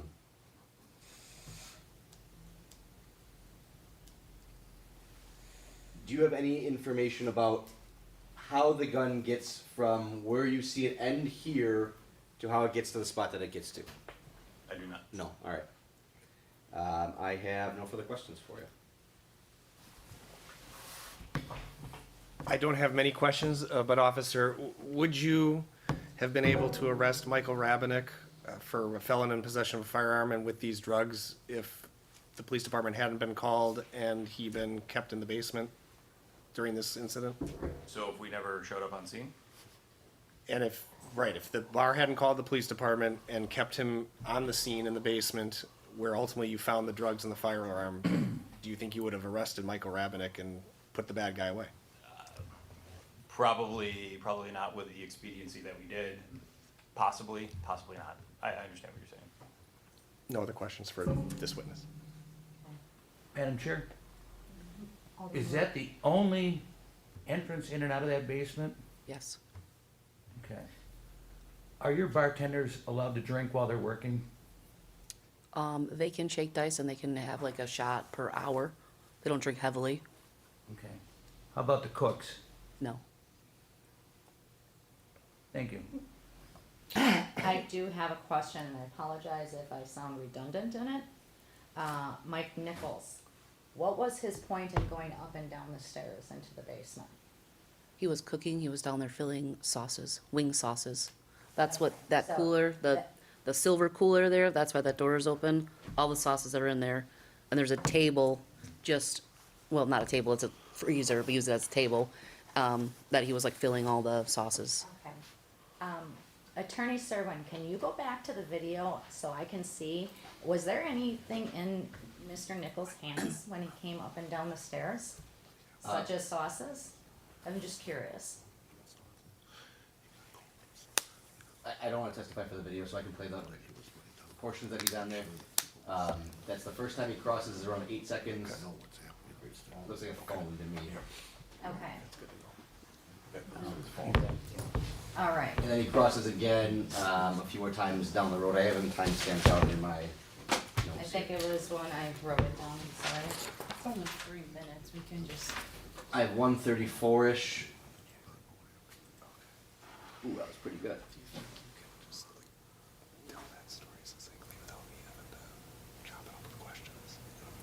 Okay. And then I have 220. You give that piece of information while we're all curious about that. He's still down there. He goes back up. Yeah, I don't know. So for my point of clarity, Ms. Gady, 3 times the employee was up and down those stairs, and none of the times did he have any food, sauce, or anything, or Correct. access I to said the freezer, correct? prior to the incident that happened, that's why he was down there. he was down there when it like initiated, from my understanding. Like I said, I was not there. Okay. But I'm just confused because you said he was cooking, so, thank you. For Attorney Serwin or for the chair, Mr. Jones does have some knowledge of what Mr. Nichols was doing up and down, recognizing though Ms. Gady did not. She's the witness right now, but, I have no problem if he wants to give an explanation if the and I'm happy if you ask him questions or, ultimately, I think what we're trying to achieve here is just to figure out and narrate what's going on here. So if the board is okay with that, it's a little procedurally out of order, but I don't have any problem with that. Does anybody, maybe we can just finish up with Officer Schramp first so we can do whatever is gonna happen Let's next. go that route so the officer Okay. can be released. Anybody have any follow-up for Officer Schramp? All right, thanks. Thank you. Thank You can go sleep or go to work. Right. All right, Mr. Jones, why is Mr. Nichols going up and down? So we're gonna back this up. When we got, Officer Christensen came down to Kane's, we were both there, watching the video, and then we went to the bar, following her up there. When I got there, I started asking what was going on. I asked the bar manager, Amy, who you see outside the door on the officer cam in the pink shirt, that's the bar manager who showed up. And what I got from Hannah and from Mike, because I even asked him, what happened was Mike was in the basement filling sauces. There was a commotion upstairs fighting, and Jenny, who was cooking with them, because it's one of our busy nights, we have 2 cooks going because it's just stupid busy with food, yelled down, said, Mike, there's something broke out, come up here, because Hannah was bartending, Hannah couldn't handle it. He came running upstairs, that's why the fridge was left open. And what they did was, Dale, who was mentioned in here, him and some of his buddies made some rude comments, and what was happening, they were trying to get a hold of Mike R., so they ushered him out. From the back door, you go down the stairs, to the left is the kitchen, and then to the right when you go around that wall, there is an opening to get behind the bar. That is now closed off. I put a freezer there, a giant freezer there, so you can't get through there no more. At the time it was open, so they grabbed him, pulled him, told him to get downstairs, and the guys were still trying to get at him. At the time that you mentioned the doors being locked, or you heard the doors being locked, the officers were on scene already, and they just pushed everybody out, locked the doors. That's why that Mike, our guy, was still in the basement in question at the time, even though Dale just got out of the building. Dale had friends with him. You heard Jenny come outside, they said all these guys were trying to jump him. Dale was in there with a group of people, group of gentlemen. So that's the point. Mike was going up and down the stairs because he was making sure that they're not running around the basement, that everyone was staying in place and letting them know, okay, this is what's going on. You know, we finally got them out of the bar. Police are here, but the police weren't allowing anyone to do anything because they had to keep the scene, you know. So that is to the point of where you're asking the questions of what Mike's doing. He's running down, just making sure that no one's doing anything down there, messing with any of our stuff, letting them know, okay, the police are here, they're taking care of Dale, and going from there. So, this is an employee too, he's hanging out the whole time. Who? This guy, Cole? That is the part, yeah, he only fills in once in a while. He was downstairs getting his pay. Okay. We have our safe. If you go past there, behind Cole, right behind that rack and turn right, we have 2 safes there that they have access to money. That's another reason why we have to make sure that's why we have cameras down there. And you said part of the reason this Michael Nichols is running up and down is A, making sure people aren't going around and trying to get back in the bar, and B, you said making sure nobody's messing with stuff down here? Well, making sure that they're staying where they're, All right. not Because- running, hiding in the basement somewhere else. The guy in question, black hat, Mike R. Mike R. Yeah. So, but Mike R is actually manipulating stuff, and in fact, he's manipulating stuff while Nichols is down there, right? What is he, I can't. Here's Nichols right here. Yep. Here's the bag being moved with his, right by the Well, that's sauces. his own backpack. That's the guy's own backpack. He's not touching our personal property. He's grabbing his own backpack. That's what that Going to was, the right? fridge. I don't know, Yeah. I hear you. But, you know, It was to say that. long of the Mike short, knows what's in the Mike bag. Nichols is gone. He got fired also. Right. But at the time, he was cooking. So that's why the fridge was open. That's why what was happening there. That's what I got from multiple employees, all had the same story. So that's why I wanted to make sure you understood that. I don't have any follow-up with that, if anybody else. Okay, do you have any follow-up? no. Does anyone else? I have one question. Alderman Stefanski? Why would employees other than a manager have access to a safe to go get their money? We have 2 safes down there. One's an employee safe. That's where we put their pay. In the drawer, so they There's a can- drawer, cash drawer, so they can actually, you know, take a cash drawer and put it in the register, plus we put their pay in there. So you don't have any way of monitoring that type of thing, do you? I have a camera facing towards the safes, Oh, okay. yeah. So I can see who's going and touching the safes. And they're taking money that's not Yeah. theirs, you'll know? Yeah. Okay. The employees have no access. I installed the camera system at Lemansky's. It is a FLIR system, a Lorex FLIR. It does have a delayed download of 1 hour before you can have access to actually downloading video and going through it. 10 camera system. It sits in the ceiling because that's the only place we could put it, is in the ceiling. So we have remote access through our computers at home or at Kane's where we can actually try to get footage up, but we have to wait that hour. So, but it's a very effective system. With that being said, I have one question. Yeah. One of the officers had testified that it was, or Ms. Gady said that you weren't familiar with how to retrieve the footage off of there, so that was the 3-day delay, is that? No, getting the footage wasn't the problem, exporting it was the problem. Okay, so you're not familiar, because it sounds like you're Yeah. familiar with the I'm system, but familiar the with installing exporting it of. and be able to look at the video, but the export, they even said it wasn't in the same platform at one point in time. They said the platform that it's in wasn't compatible with whatever they had. So Okay. that's why it took a little bit.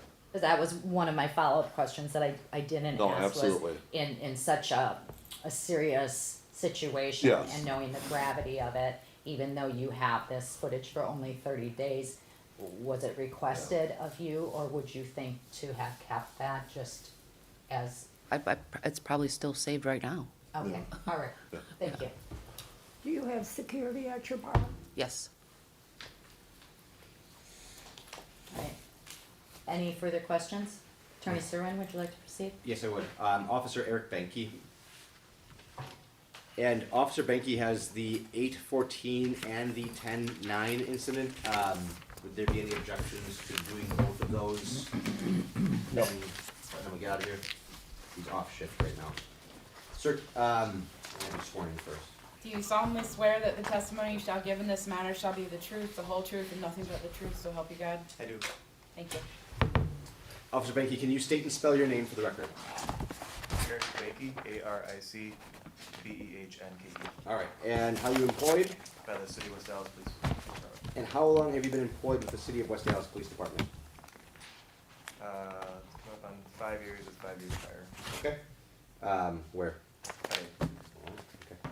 All right, were you working back on August 14th, 2022 around 12:45 a.m.? I was, All right.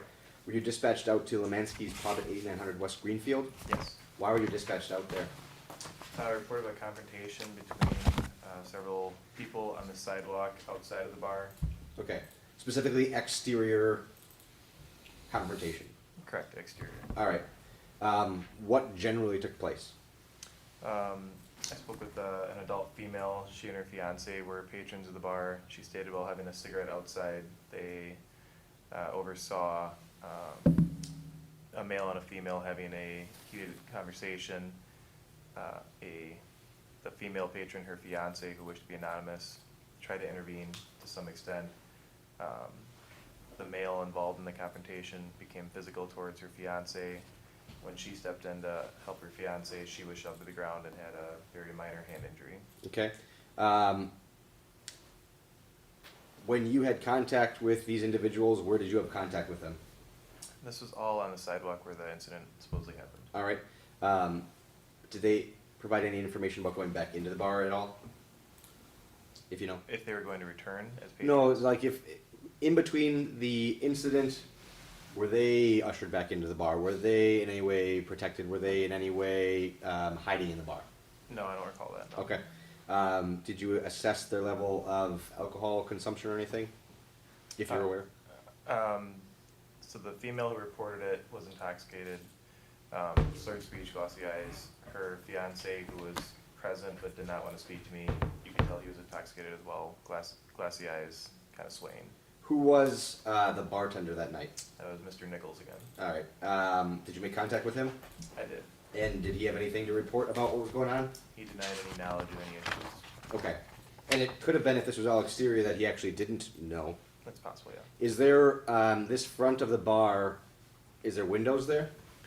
There are windows, to the, it would be the northeast, no, the building, let's see. So the main entry door, there are windows to left and right of it, but they're covered by like post and signage. Okay, so it obstructs the view outside. That would be obstructing the view, yeah. All right.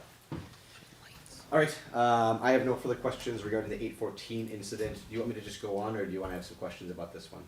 I prefer to keep it with this incident, I if that's agree. okay. Yep. Officer Benke, the incident for this one had a short police report, and I know I'm showing it to you from way over here, but it probably looks familiar to you, or you have it. In that report, right in the middle, there's a reference to M/B and F/B. What do those? That's the description the female half, who I named Nicole Colbert or Coberl. She described the two people who were having a conversation as a male black and a female black. Okay, sorry, I just wanted to know what those acronyms meant as far as reading a police report. And so the male black, female black are those who were having the argument that these customers tried to intervene and Correct. ultimately Yeah, they tried to intervene first. someone was assaulted or hit. Yes. Was the unidentified male black, female black, were they customers of the bar? Based on your investigation?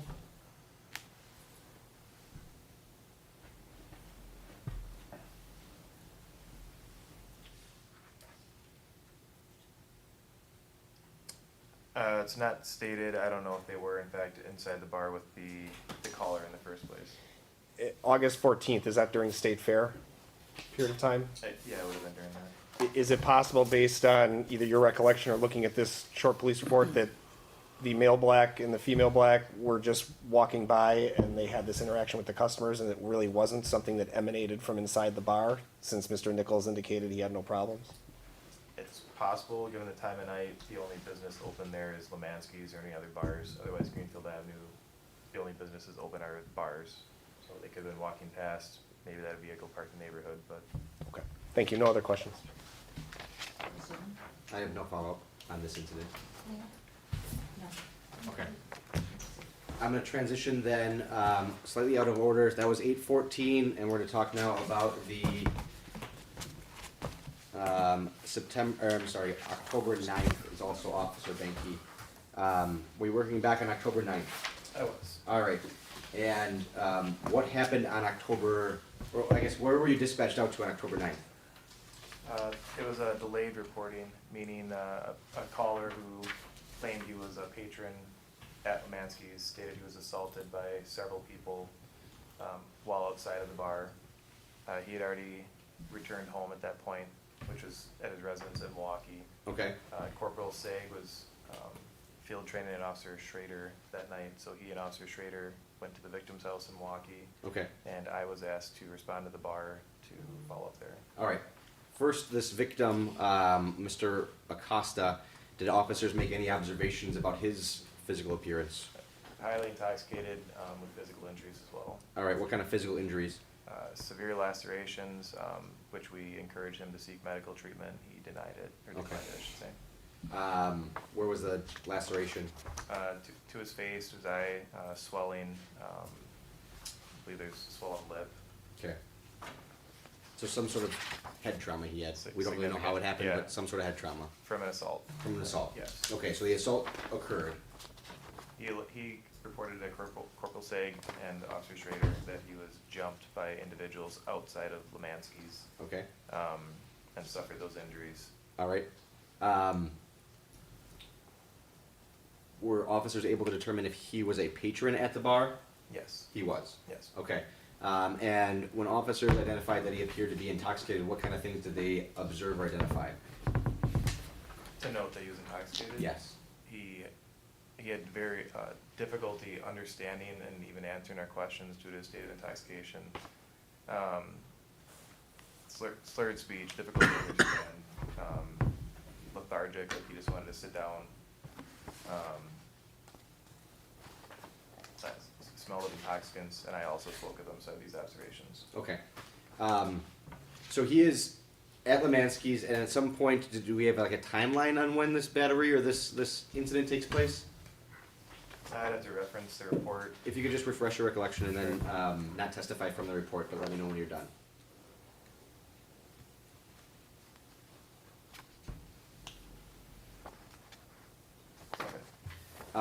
What kind of timeline were we on? When did this occur? Reportedly 2:30 in the morning. All right.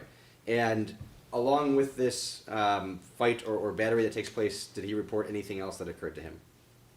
He had I believe a chain necklace or some kind of jewelry that was ripped off of him. All right. So you then go, based on this report, you go to Lemansky's to try to figure out what was going on at Lemansky's. When did you get to Lemansky's? I went there right away. The call came in at almost 3:30. Okay. And so when you go to Lemansky's, is anybody there still? I recognized Mr. Nichols, who was in the bar. I was knocking at the front door. There were 3 or 4 patrons seated at the bar. Mr. Nichols was on the inside of the bar, like where he would be if you were employed. Mm-hmm. And then another woman who said she was a kitchen manager or something came out from that northern door on 89th Street. Okay. This kitchen manager identified in the reports as like a Jennifer Calipio? Yes. Okay. So she identifies herself as a kitchen manager, but did she say she was working that night? She denied that she was employed in any capacity that night, that she was just there. So she is a kitchen manager, but she is a patron this night. According to her, yes. But this is like 3:30 in the morning, right? Yes. Okay. What was her level of intoxication like? Extremely intoxicated. All right. Did she have any information about what happened? She acknowledged that there was an altercation between male Hispanics, between 30 and 35. One was a cook that she claimed was named Raphael. She had no further information on him. So like a cook employee at the bar? An employee that was a cook named Raphael. Okay. Who was in his 30s. She had no last name, no further information, no phone number, no means for me to identify him or talk to him. And then an unknown Hispanic who we believe was our victim in this. And she described the victim of the battery as being antagonizing and trying to incite or provoke Raphael the cook throughout the night. He was described as antagonizing other patrons in the bar, putting his arm around people that was unwelcomed, making them feel uncomfortable. Okay. Did you speak with Mr. Nichols at all? The I did. bartender? I did. All right. And did he have any answer of why people are still in the bar at 3:30 in the morning? No. No? Okay. Did he have any information about what happened to the fight? He said supposedly that he could hear the altercation that was occurring outside, and that when he looked, his view of it would have been obstructed by the signage by the door, which is where the altercation would have occurred. Did he identify any names, like Raphael or anything? If you recall? I don't recall him. If you took a look at your reports, would that refresh your recollection?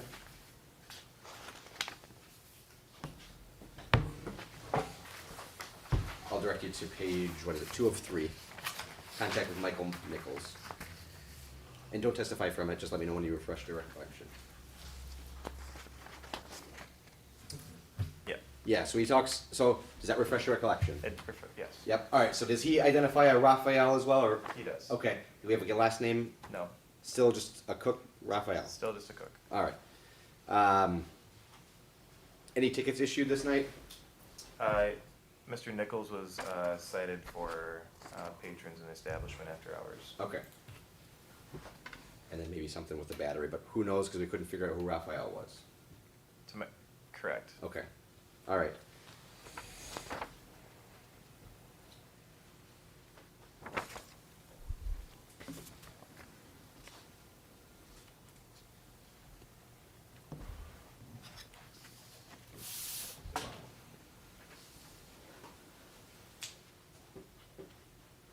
Were those the only 2 employees? I know the one said she wasn't working that night, but Michael Nichols and then this other cook gal, were the only 2 ones that were associated with being? There was one other bartender who was cooperative and sober. Okay. And she gave a statement as well. All right.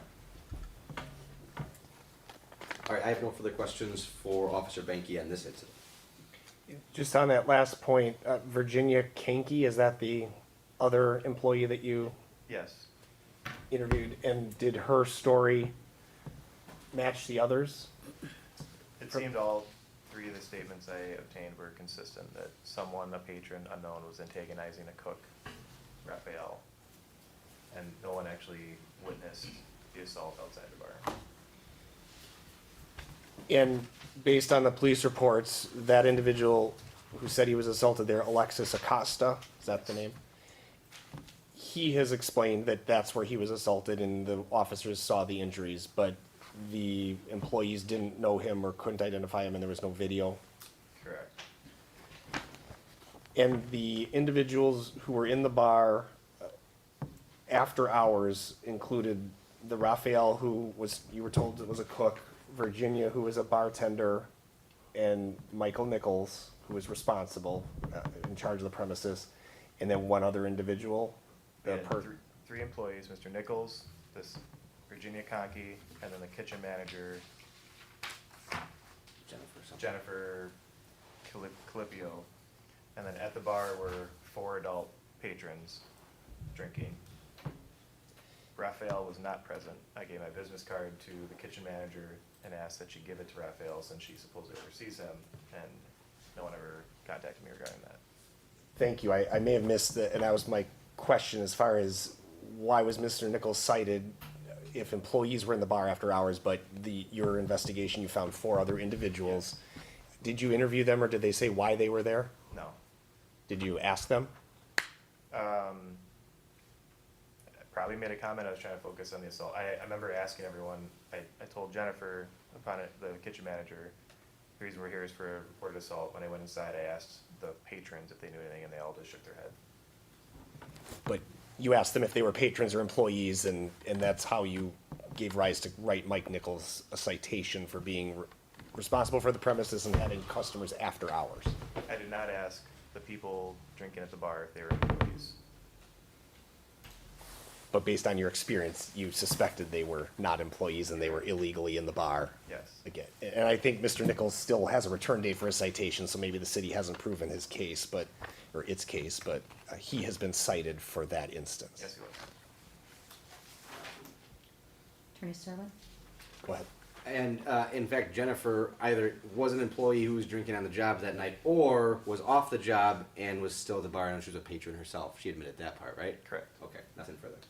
Okay, does anyone have any questions for Officer Banky before we release him? And if there's more questions for others, maybe we'll follow it, but release the officer if he has to get back. Anyone? Okay, we're finished. Okay, so Officer Banky, that's his 2 incidents, and I'm gonna let him go unless anybody else needs him. No. All right. Thank you, Officer. Thank you. Let's see how out of order I can go again.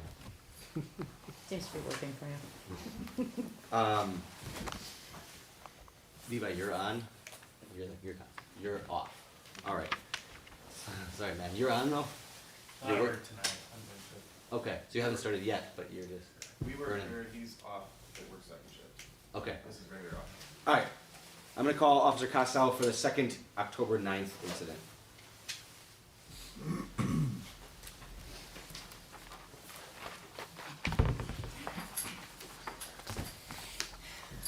Do you solemnly swear that the testimony you shall give in this matter shall be the truth, the whole truth, and nothing but the truth, so help you God? I do.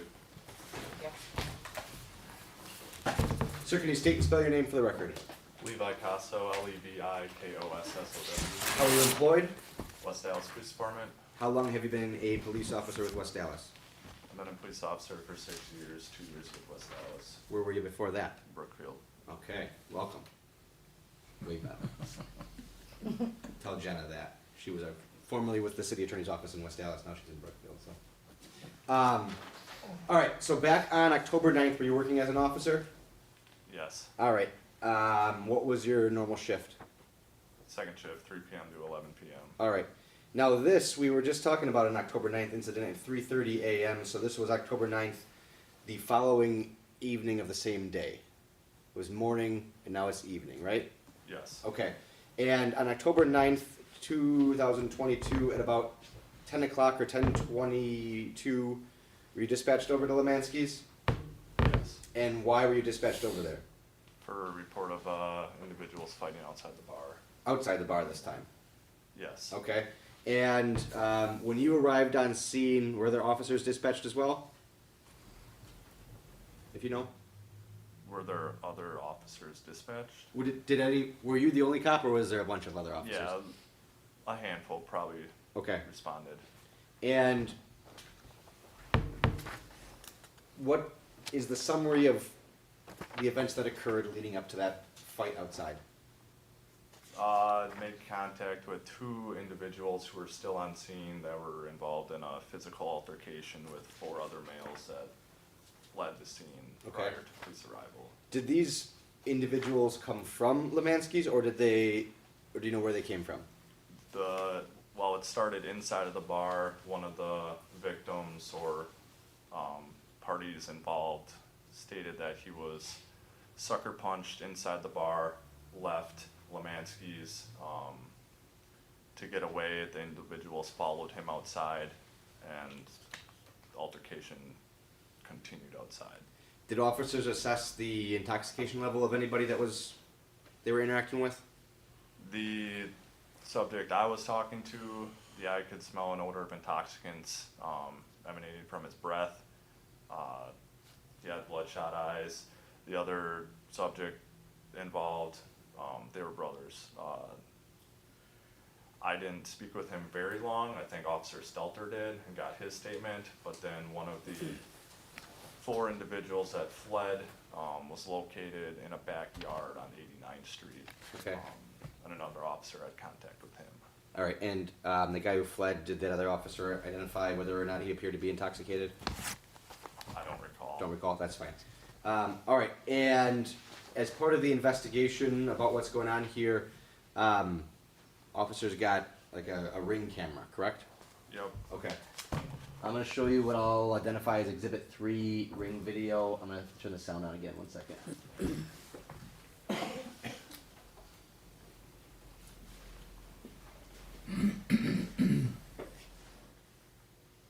It's like 30 seconds long.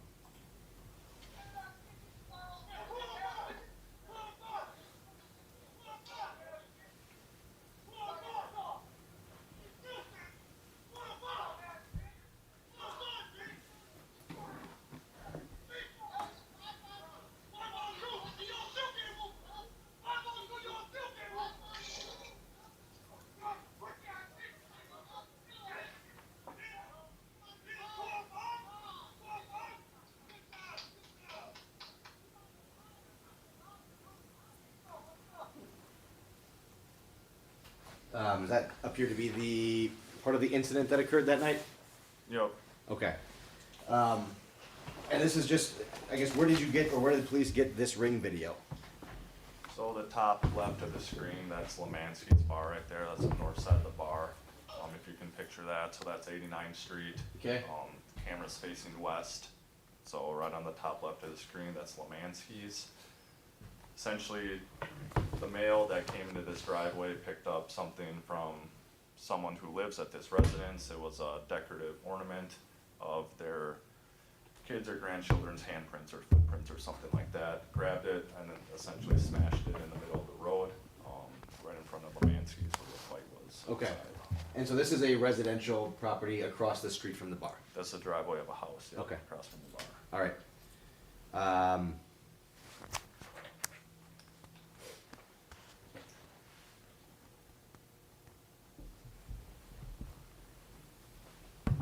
Do you know if officers had contact with Miss Gady on that night?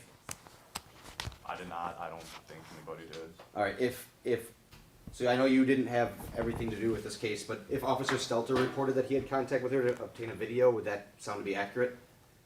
Yeah, I think he was the one in charge of trying to get video. Okay, from the interior of the bar to figure out what happened. Yeah. Do you know if anybody got video from the bar? I know that he didn't, I don't know the circumstances surrounding why. Okay. And Ms. Gady might be able to explain that later, but, okay, so this is the only video that you're aware of in terms of what happened, okay. I have no further questions, for Officer Casau. A couple of quick questions as far as your investigation. Was it all primarily the outside activity, or did you interview any of the bar employees on duty that night?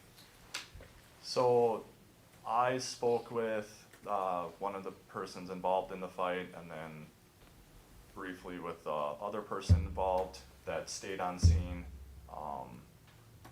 Other officers that responded, I believe, spoke with witnesses or went inside of the bar to gather witness statements, whether they were able to or not, I don't know. Okay. Do you know, was Michael Nichols involved at all, to your knowledge? Not to my knowledge. There's a Nicholas, but not a Michael Nichols. That name rings too many times throughout. Including our prosecutor tonight, and my oldest. No other questions? Okay, does the committee have any questions? Okay, no further questions on our end. I have nothing further for Officer Casal, and he only had the one incident, so thanks for sticking around. Thank you, officer. Thank you, officer. And last but not least, then we have Officer. I never know how to pronounce your name. Iquinta? Okay. It's kind of clunky. Do you solemnly swear that the testimony you shall give in this matter shall be the truth, the whole truth, and nothing but the truth, so help you God? I do. You drove together? So much for that. Carpool, I love it. Otherwise I'd be giving you a ride back to the station. All right, Officer, can you state and spell your name for the record?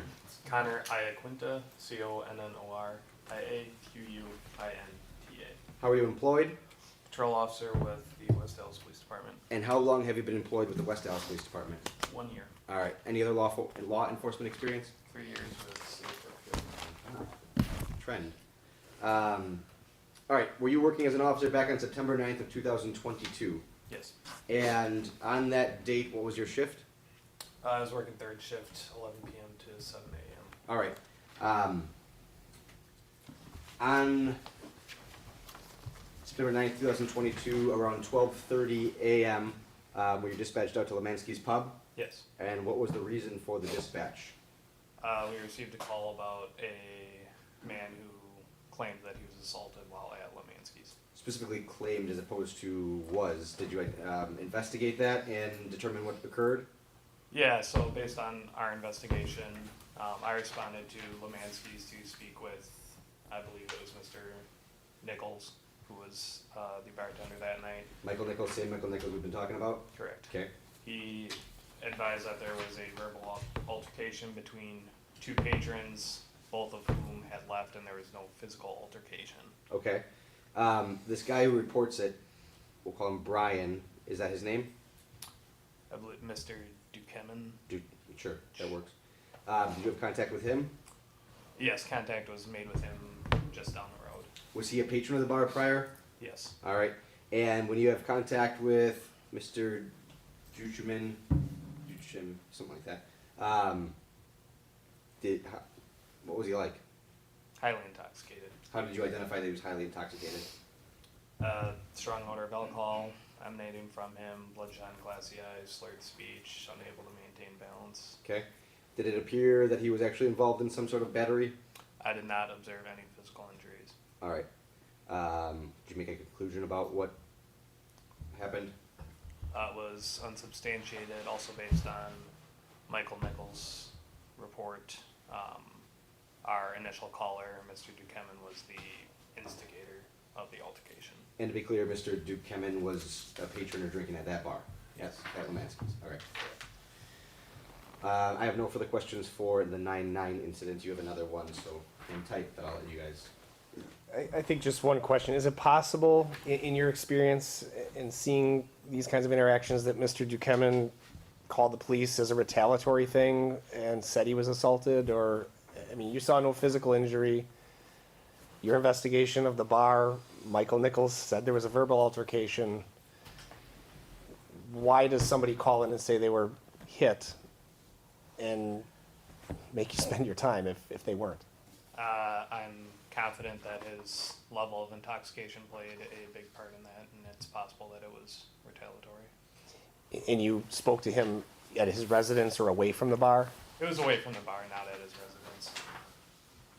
In your investigation, though, you think he probably was intoxicated at the bar, or could he have become more intoxicated wherever he went? It was a very short time frame, within minutes, so it was likely he was likely that intoxicated while he was at the bar. But just to recap, Mr. Nichols was involved, he was cooperative, but there was ultimately nothing that you wrote up or otherwise did as part of the investigation other than this report. Correct. Thank you. No other questions? Anything from the committee? Officer Iaquinta, I have one question for you. Upon your investigation, did Mr. Nichols state how long this individual was at Lemansky's? No. Thank you. I have nothing. I have no follow-up from that. Okay. No. All right, and Officer Iaquinta, we have one more for you that happened on October 23rd, 2022. Were you working as an officer that day? Yes. All right, and about 1:30, 1:40 in the morning, you dispatched out to Lemansky's again? Yes. What was this one for? We initially responded for a report of a female who was, quote, swinging at other employees of the bar. Upon our arrival, this was the first of two incidents that were related. This first incident, we went and investigated, and I believe we made contact with, I can't say for sure if it was Mr. Nichols, who the bartender was that we made contact with for this first incident, but basically it was nothing that any staff felt necessary to call the police. Our initial caller of this incident, I believe, was Amy Hayward, who was a manager who was over at Cane's at the time. She received a call from her staff at Lemansky's advising that there was a woman behind the bar who was basically pouring drinks and becoming uncooperative and even combative with staff. But upon our arrival, this female is not on scene. The bartenders who are working did not wish to report anything. So we cleared the scene quickly. Probably 5 minutes after clearing the scene, we received another call saying that this woman had returned and she had assaulted two employees of Lemansky's. I made contact with one of the victims, Amy Hayward, who was the manager of the night, who had responded over from Cane's. She advised that an employee, Cassandra Dale, who I believe is employed, but her responsibility is for finding music for the bar. She's not a bartender in any way. Amy told me that she confronted Cassandra for being behind the bar and for being combative with the bartenders, at which point Cassandra grabbed Amy by the hair of her head and struck her in the head multiple times. Cassandra had a similar physical altercation with Jennifer Erdman, who is, I believe, a cook. A similar physical altercation where she grabbed her by the hair, struck her on the head multiple times, and Cassandra had left the scene just prior to our arrival. All right, so this guy that you said initially called the police, I see in the reports an individual identified as Matthew Brzezinski. Would that be the other bartender, male bartender that was there instead of Mr. Nichols? Correct. Okay. You said there's a guy, but you weren't sure if it was Michael Nichols or... Michael Nichols may have been working, but the witness statement I took was from Matthew Brzezinski. Okay. And this Cassandra Dale was an employee in some capacity, but not in terms of bartending. Correct. Who was working at... So there's two separate incidents. It sounds like Cassandra Dale is behind the bar at some point inappropriately from what's reported to you, correct? Mm-hmm. That she's pouring drinks? Yeah. Okay. Who was working at the time at the bar when Cassandra Dale was first back there pouring drinks? It was Matthew Brzezinski. Okay. And then Cassandra Dale, did you have contact with her eventually? We did not find this out until after, but we had a very brief contact with her the first time we responded out to the scene. It was outside of Lemansky's. Again, we had no idea that she was involved in any way, and nobody, the first time we responded, nobody really wanted to report anything at this point, but she was very highly intoxicated. Okay, that first time you talked to her, she was highly intoxicated? Did anybody say she was drinking at the bar or just pouring drinks at the bar? Just pouring drinks at the bar. Okay, so just behind the bar, pouring drinks. Does anybody identify how she gets so intoxicated? No. No, alright. Did you, through your investigation or other officers, identify in any way how she got so drunk? Not to my knowledge. No, alright. But she is or was at that time an employee that engaged in that threatening behavior and was at some point behind the bar just slanging drinks. Yes. My words, no. Alright, any tickets issued? I believe there were 2 municipal battery tickets that were issued. Alright. Did Miss Dale have anything else that was concerning? Like, did she have a warrant or something? She was on either probation or parole. Okay. Contact was made with her agent and they placed a warrant for her arrest. Alright.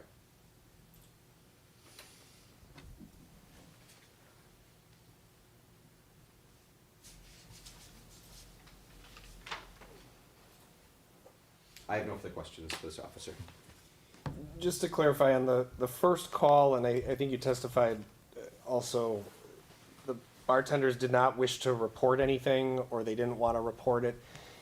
Was that they didn't want to press charges, or were, in your interaction, uncooperative? What did you mean by they didn't wish to report anything? The problem, which was Cassandra, had left, and that was sufficient for them, was that she was gone. So they did not wish to have her cited or arrested for her behavior, just that she be removed. She was removed. There is no further action that they requested from police. Okay. But they identified who this person was, as far as if you needed to continue looking for her, and they told you what the person did, but they were not looking for anything further for, like I said, pressing charges or for, because the problem had left the bar at that time in their view. Correct. Okay. No other questions? I have one brief follow-up. This person, Cassandra, actually had some familial relationship with our owners, right? I believe she's the cousin. Cousin, alright. Alright, nothing further. I don't have any questions for the officer. Does anybody on committee? No. Okay. No. I have no other questions, and I think we're done with the officer portion. I can let the officers go if that's okay. Yes. Okay. I do just have some housekeeping matters in terms of. Thank you so much. I'll just go in order, so I'm gonna just cross off some check boxes here. So Kathy, you are the agent for Lemansky's then, correct? Yes. And CRG Investments LLC is the actual license holder? Yes. Alright, and that's the issue, or the license you have, at least in the complaint, is identified as ALC 22148. Okay. I don't know if you know that off the top. I don't. Okay. That's for 8900 West Greenfield Avenue in West Dallas? Yes. Alright. And you have the Class B intoxicating liquor and, Class B liquor license as well, correct? Yes. Do you have food license too? Yes. Alright. Any other licenses at the property? I do believe we have an entertainment license as well. Okay. And that's for what? Do you, like jukeboxes and music? We just have a and stuff? DJ on occasion. Or DJs and stuff too? Yeah. Alright.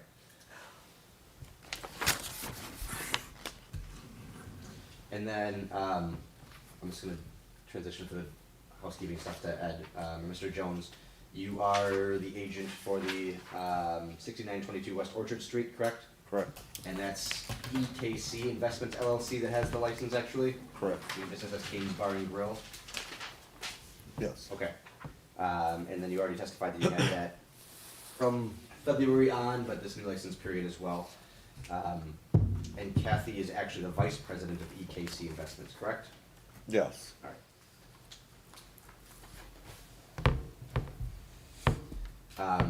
You have the Class B liquor, Class B beer, and the entertainment license as well, correct? And a kitchen license, food And license. Food license, Yep. okay.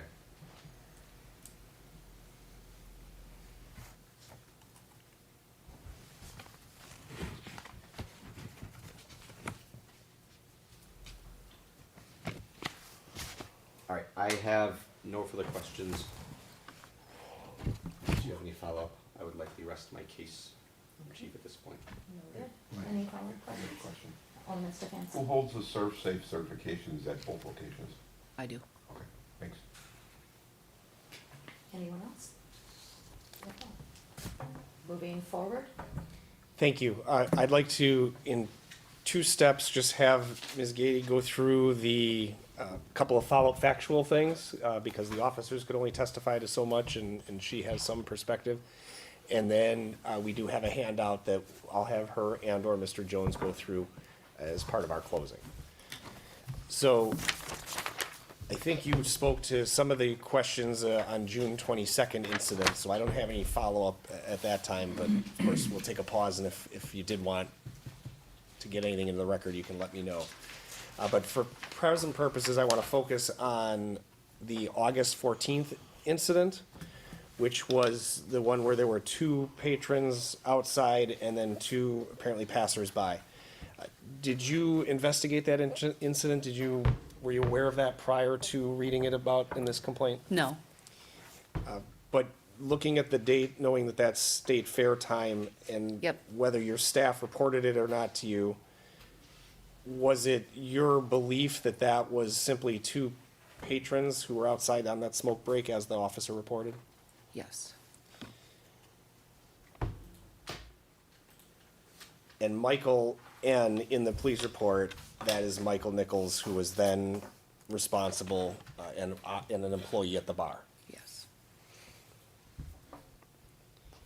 And did he report that incident to you at that time? It's State Fair weekend. I do believe that he said something to me. I didn't know that the cops were called.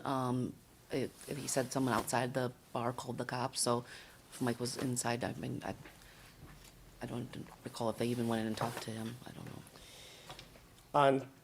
And I'll just go through all of them. If there are any follow-up on the police report, the committee and the council can ask questions.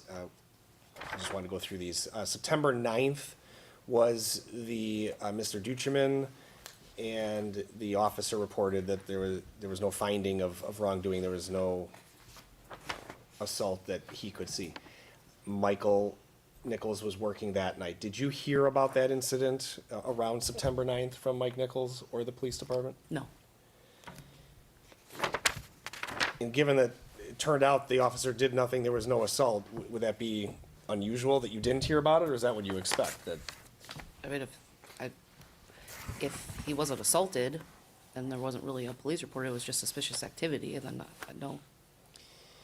On October 9th, there were 2 incidents. First was very late in the morning, 3:30 a.m., and that was the gold necklace assault, and where the individual was away from the bar. But Michael Nichols was cited for having customers inside the bar. Were you aware of that incident on around October 9th? From my understanding, there was something that happened after bar close, so whatever happened was done. Then the cops came to Lemansky's to, I guess, talk to the bartender to see if he had known anything that had happened, because, you know, as officer stated, this guy, you know, didn't call until he was at home or something. So this was like well after the fact. The people that were in the bar, do you know the circumstances? Were they all employees? Were there customers? What was Mr. Nichols, how was he operating at that night? Well, I do believe that the 4 people that you said were sitting at the bar, Jenny comes in, she cleans the bar after close. So I do believe that those people were her ride. And reading the report, I talked to Mike Nichols. I said, "You got a citation and you never said anything to me about it. I don't understand." That's kind of like the last straw.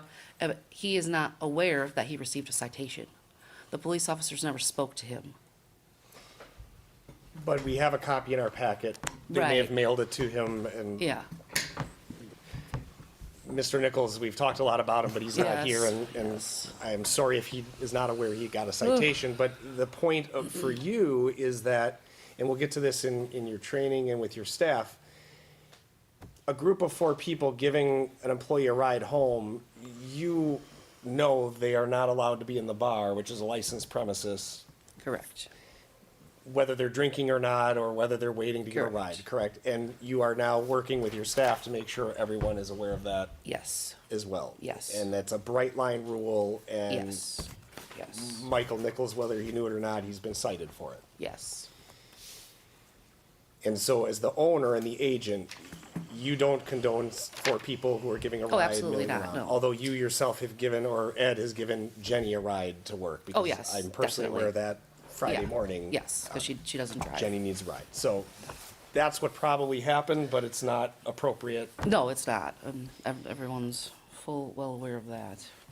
And the second incident on October 9th, at the very end of the police report, and the officer who testified wasn't the one who was following up on the video, but it gives a very specific statement in this police report, or the complaint, I should say. As of October 10th, police did not get a return call that the footage was available. And that was all in the context of discussing footage with you. Do you remember discussing with Officer Stelter obtaining footage, and is it possible that after October 10th, you made it available to that Well, officer? I got the video ready on October 10th. I called the police department. I couldn't remember the person that I had spoken to, so the person who answered the phone, they sent me to, I talked to, I don't know who it was, but I talked to somebody on the phone, and they were gonna come into Lemansky's that evening to view the video, and he didn't come in. I have the video, I still have it, but he just never came in to obtain it. Okay, so you were trying to be cooperative, you made arrangements. Yes. As follow-up, you could tomorrow drop the video off, Yeah. and maybe the committee would, as part of its recommendations to you, suggest we do things like that. But you did your reasonable best efforts to contact an officer, and they may have been busy doing something else, but maybe as of October 10th, you hadn't followed up, but thereafter you tried to, and it's available now. Correct? Yeah, if it wasn't the 10th, it was the 11th, because it was either day. And this will get a little bit into our remedial plan, but I think it certainly is relevant at this point. Mike Nichols, and we had testimony about his role at Canes as well, but he has been terminated from employment from Lemansky's Yes. and Canes. Yes. And you mentioned the last straw, but can you give the committee the specific time frame of that as you became aware of these incidents and what had been going on? Was that in June? Was it September? Was it October 9th? When did you terminate Mike Nichols? At the end of September, I do believe. I don't recall the exact date, but the last incident that occurred with the people being in the bar after the closes when he was terminated. So what's Attorney Serwin's trick? If I can let you look at the complaint and refresh your recollection of the date when Michael was cited for that. October 9th. Did that refresh your recollection? Yes. So it was October that Mike Nichols was terminated based Yes. on an accumulation of incidents and problems and not how you want to run the bar. Absolutely.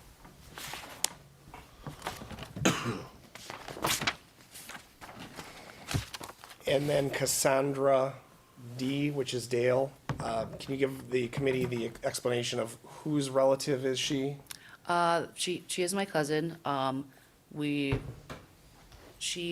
son is a musician, so she hires and she takes care of his business, getting him gigs, and going around with him, meeting people, networking all the time for all different types of people. So she reached out to me to ask me because I had said that we wanted to do some live music at Canes. So she introduced me to some people for music, and that's pretty much her role there. I mean, she wasn't at either place consistently or daily. She was kind of behind the scenes emailing bands, trying to find entertainment. That was pretty much it. I mean, if she was also very handy, she could, fix a water leak or something like that. She would do some maintenance stuff. But beyond that, So you heard the officer's testimony, and you know from personal knowledge, she does not have a bartender's license. She is not an employee and allowed to serve alcohol. no, not at all. And so on October 23rd, when she was behind the bar and causing this disturbance, was your staff acting responsibly to try to remove her from the bar? Yes. And working with the police? Yes. While she was there? Do you have any knowledge about how intoxicated Cassandra was coming in? I or was not there. While I served? don't know. And did your employees tell you anything in that regard?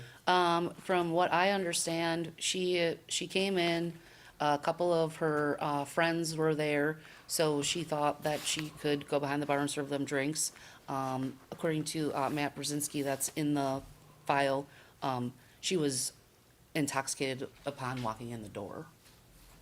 And she, like he says, she was not there very long, from what I understand. Okay.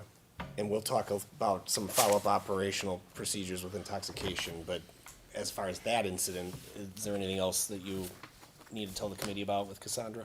No. Is she still employed such as it is? No. Doing music for No. either location? No, no. No other questions? I'll yield if the committee or council have questions. I have very briefly, it sounds like you might be getting into this, but the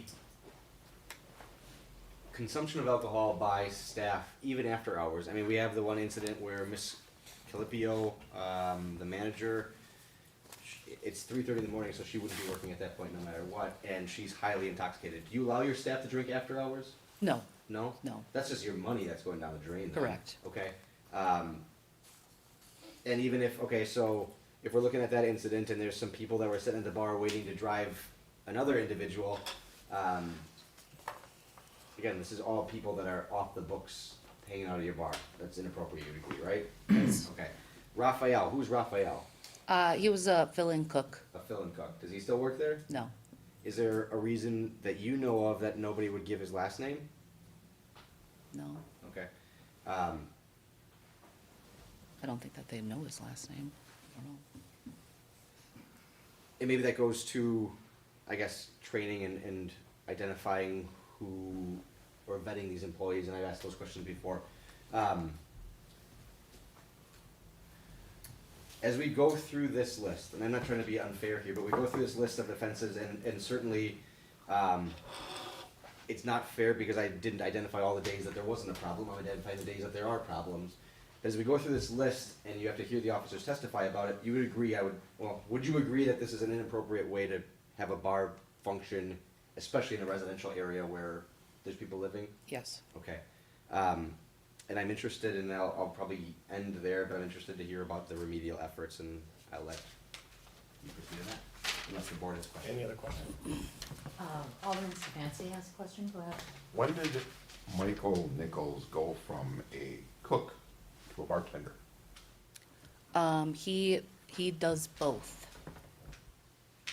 Or he did both. Madam Chair, Alderman Rowe.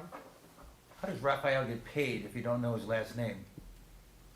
He gets paid cash when he works. I'm sorry, what? He would get paid cash when he worked. He's a fill-in. Yeah, so he would come in and just work, whatever, One couple day a hours. He's there. Yeah. If I have even a that. follow-up question with that then. Alderman Stefanski. If he gets paid cash, how does his income get reported? He's a 1099 employee. Okay. With no last name. He just gets a slip at the thing showing how much money we paid him. It's up to Right, him to do his but- taxes. I don't do his But her taxes. point was, she said, with no last name. Oh, I don't have his last name. You'd have to have a last name to 1099, but, do you have any follow-up? No. Okay, I have, a question of, it's a statement, part of being, there's a lot of calls, there's a lot of things that we, unloaded tonight. And part of being, an owner is being present, and I hear a lot of, you weren't aware.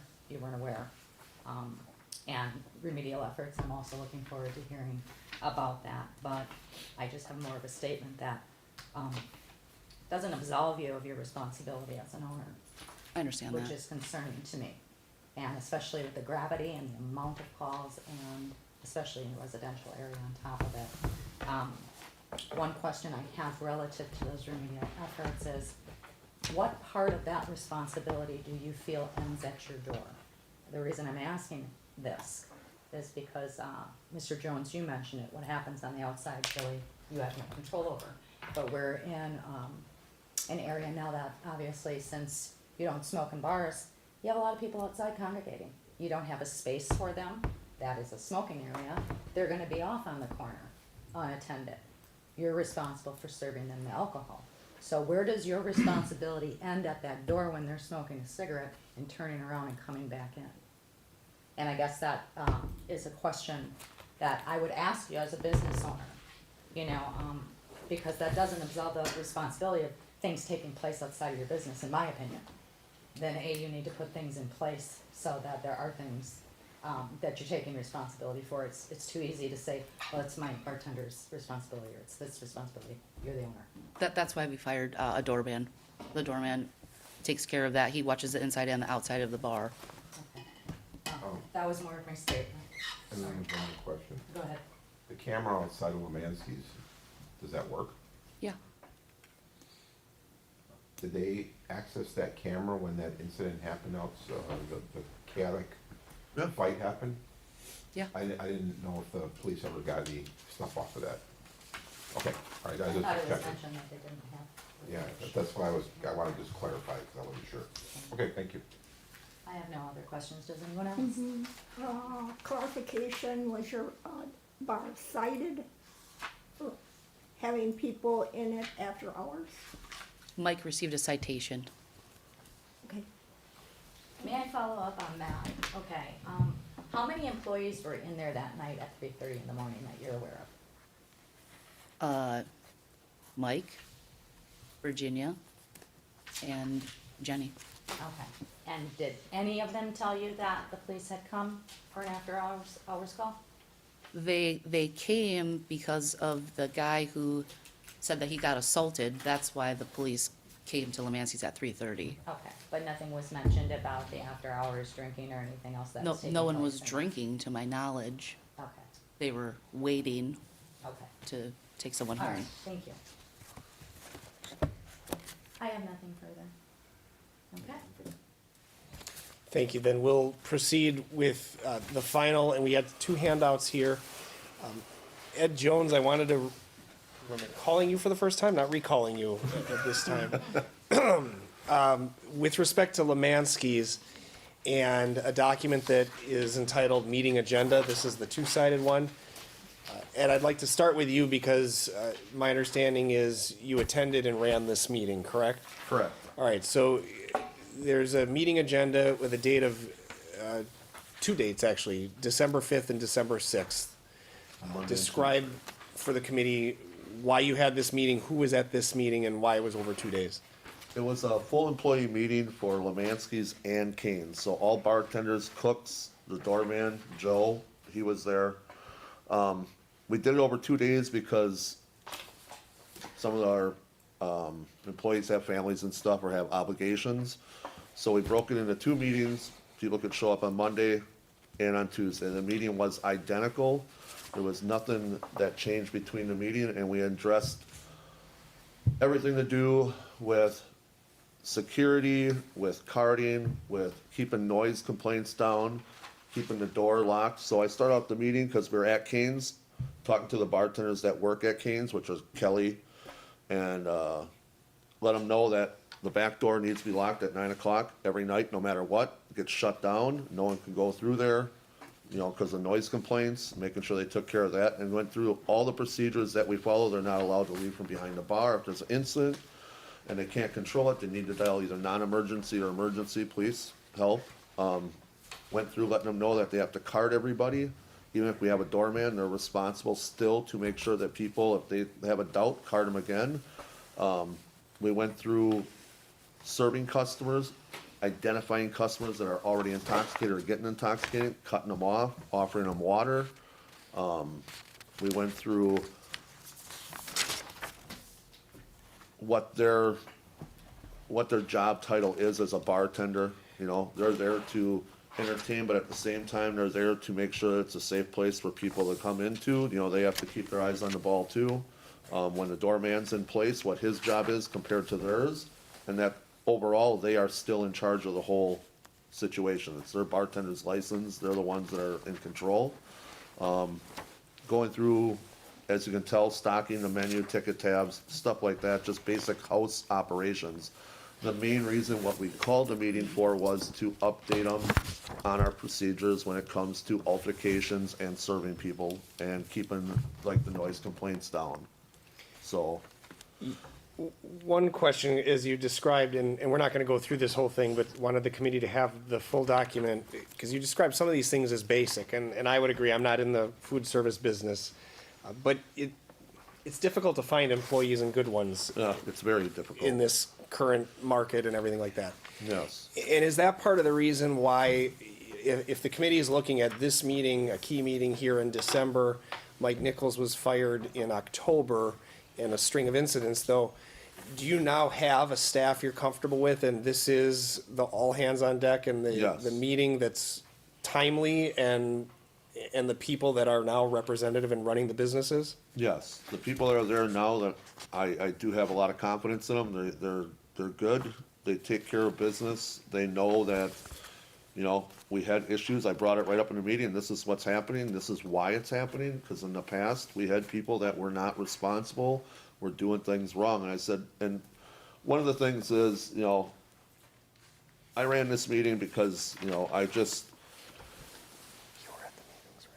I have a high tolerance for, like, or I shouldn't say high tolerance, I have a very disliking to drugs and stuff like that. I lost some friends due to drugs, and when I called up the city attorney and I talked to him, he said, well, mainly it's about the drugs. That personally irritated the hell out of me. We are not drug bars. We don't do drugs. I don't condone drugs. I hate drugs. I don't even take prescription drugs. And that really irritated me. So I ran this meeting to make sure that everybody knows, and I'll let you know, I told every bartender, we are 100% zero tolerance. I don't care who you are, where do you think you are, there are no drugs allowed on the premise. You cannot do drugs. If you do drugs, and I don't know if you do or don't, I don't judge anybody, I have no idea who does what, I don't do that. It is not allowed at all. You cannot come into work under any influence of anything other than your own prescribed. If you have a doctor's prescription, I can't do nothing about it, but if you can't be taking it and you can't work, then you shouldn't be coming into work. Zero tolerance for drugs. And when it came to the altercations of the fighting in the bar and stuff, I made it clear that the bartenders should be recognizing their customers when they come in the door. You should be able to tell when they come in the door and they sit down and they go to order a drink if they're already drunk or not. And I said, that's your responsibility. I find out that you're going to be serving people that are already drunk or over serving them, you're going to lose your job. No ifs, ands, or buts. I'll fire on the spot and I'll take over for you. So, thank you, and I know this portion in a way is directed at Lemansky's. So Kathy, I want to make sure, because Ed's very clear in how he approached that meeting and his views. You were at the staff meetings December 5th? Yeah, we ran the meeting together. And you fully supported, or some of the things he just described, you in fact. 100%, yes. You in fact said to staff, and you've backed up as well. Yes.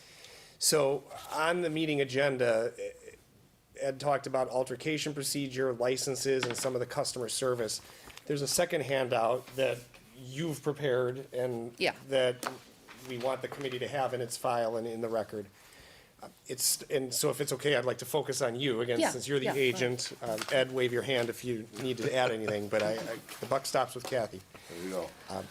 The first part on food, you provided on page 3 a copy of the Lemansky's menu. Page 4 is the chicken wings. Page 5 are some specials. Describe your approach to the food at Lemansky's as far as percentage of sales and emphasis and quality and why it's important. Well, we have about 60% food, like our total business is about 60% food, 40% alcohol. We have some of the best chicken wings around. We've been on Fox 6 News, we've been on Journal Sentinel, we've won Wing Fest, we've been Best Milwaukee Shepherd Express. So, I mean, the wings, you know, they carry their own clout. And so there've been some questions about the residential neighborhood and being a part of the neighborhood. Certainly, the food you're very proud of, and Yes, when you bought the bar, and how long ago did you buy the bar? 2017. 2017, and was it a bar, restaurant prior to then? It was just a bar. And so did you have to invest in the kitchen and Yes. Yep. cooking equipment? Yes. Then let's talk about security and operations update. The bullet point list, it's A through F, and I want to focus on a couple of them. Number one is a bouncer added at the door. Describe for the committee when you identified the need for a bouncer and when the bouncer is on duty and what the bouncer's duties are. Going through the list, like I said, of that last October incident, October 9th incident, there's too much going on, there's too much stuff happening outside that the bartenders aren't aware of, that they can't control. So we decided to, hire a bouncer so that he can, sit at the door and check IDs and make sure everything's safe that way, make sure everyone's safe outside, and just kind of, just be present in the bar also. Because if you've been to Lemansky's, it is a very, it's a pretty big bar, and you can't, always see everybody out at once. I'm going to skip to letter C, actually, as far as the bouncer and the bartender's roles, and you heard Ed describe on intoxication levels. How have you focused your staff on responsible service and level of intoxication, identifying people who may be intoxicated and what they can do, whether it's water or getting rides? Can you? Yeah.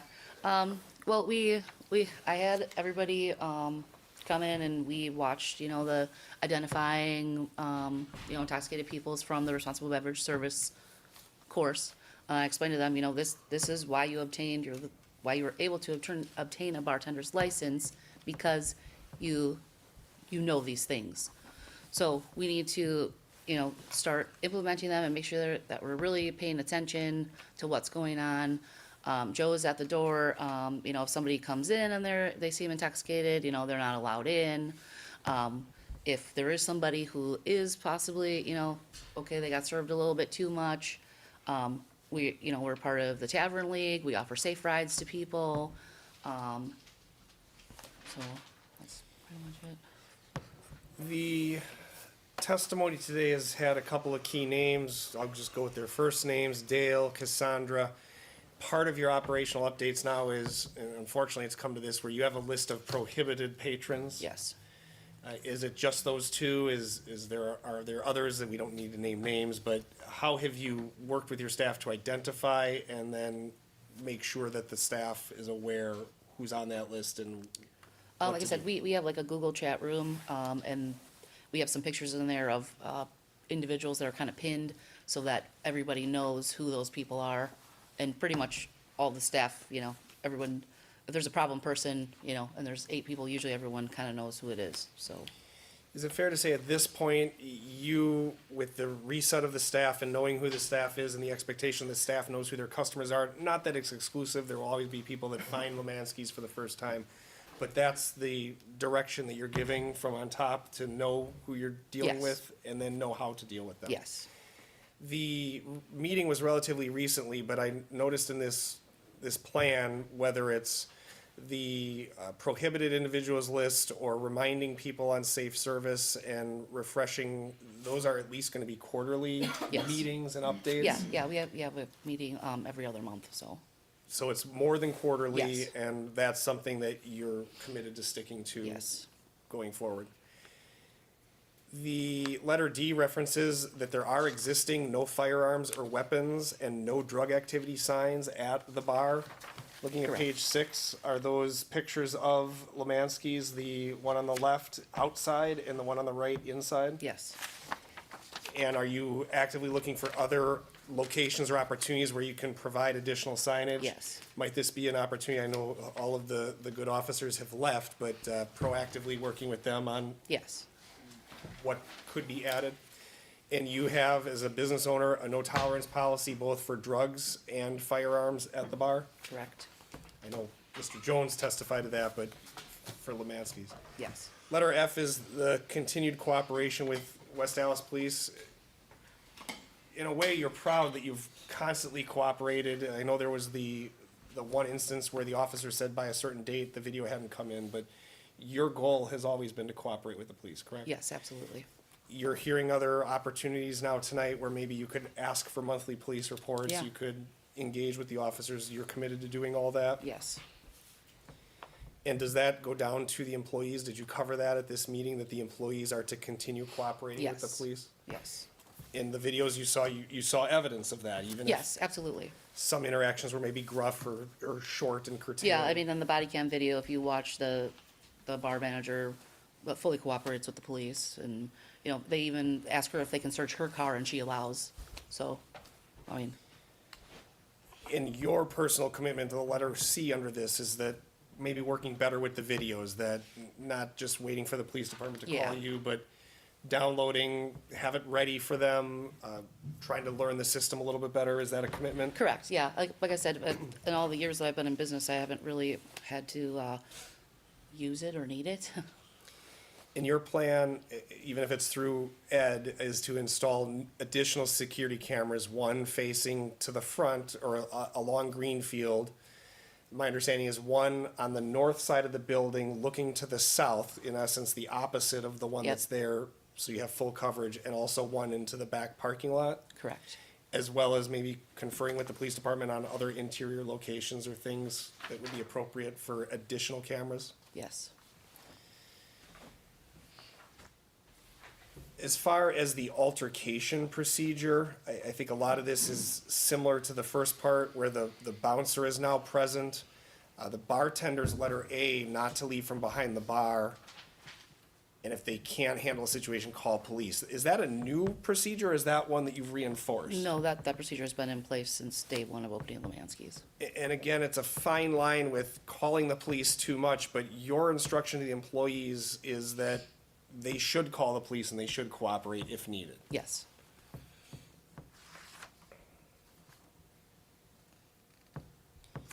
Some of these I know were also on the agenda, but this document is one that is intended to be part of your license record and Yes. representative of the detail that you've gone over with your new staff. Yes. Again, the quarterly review or every other month of the mitigating or de-escalating aggressive behavior training review with your staff. Yep. Is what your plan is. Yeah, quarterly, yeah, for that, yes. I know when I was there, I saw the ID machine that your staff is trained to use an ID machine. Can you describe for the committee its features, how it works, and who uses it?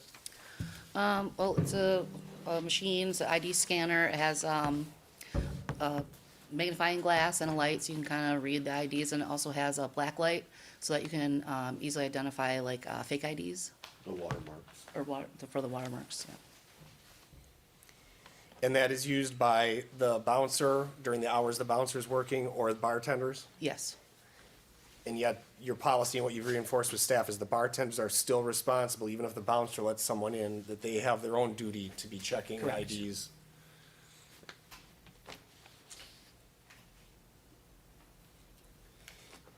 And if you could explain a little bit more on the staff's approach now for intoxicated people, whether they're at the door and maybe they should not be given entry, do you just, and I think one of the alderpersons was asking this question, do you just turn them away at the street, or how is your staff now handling both people that might be coming to you in the first instance or spending a lot of time there? Like I said, we're part of the Tavern League, so we have safe rides available. And I know what that is, but Safe Rides means you Oh, can. we call them Uber or a Lyft or whatever, and then the Tavern League reimburses you for what you paid. So it's no charge to the patron. Correct. And it's a way that the bar can act responsibly and that person can safely get home. Yes. And your staff is familiar with how to invoke that and Yes. follow up on that. Yes. The last point here is failure to follow these procedures may lead to termination. That is a point you've made with your staff as far Yes. as the importance of this? Yes. I'm sure you'll have stories after this hearing and how important all this is. But if you could describe the committee implementing that. Mike Nichols is no longer employed? Correct. Who else have you? Pretty much, Mike Nichols is no longer employed, Hannah Milbauer is no longer employed, Cassandra Dale is no longer employed in any fashion. Chad Herberger is no longer there. The names that you see consistently over and over in these reports, all of these people have since been terminated, and they no longer work with or are affiliated with Lemansky's Pub. Or Canes. Or Canes.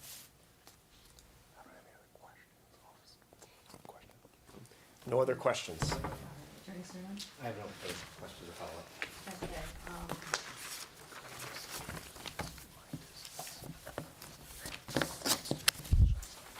I'll read my comments for later. Does anyone else have anything? Okay, Alderman Stefanski. Just wanted to make sure you're not shooting yourself in the foot by turning away customers when you say no firearms. There are many legal gun owners in this city that conceal carry. And I don't wanna see them going, well, I'm not gonna walk into Lemansky's now and get food because you're not gonna allow me to carry that concealed weapon. And they know a good legal gun owner knows that you do not drink when you carry that gun. Alderman Stefanski, I'm just gonna try to stay on topic if you wanna talk with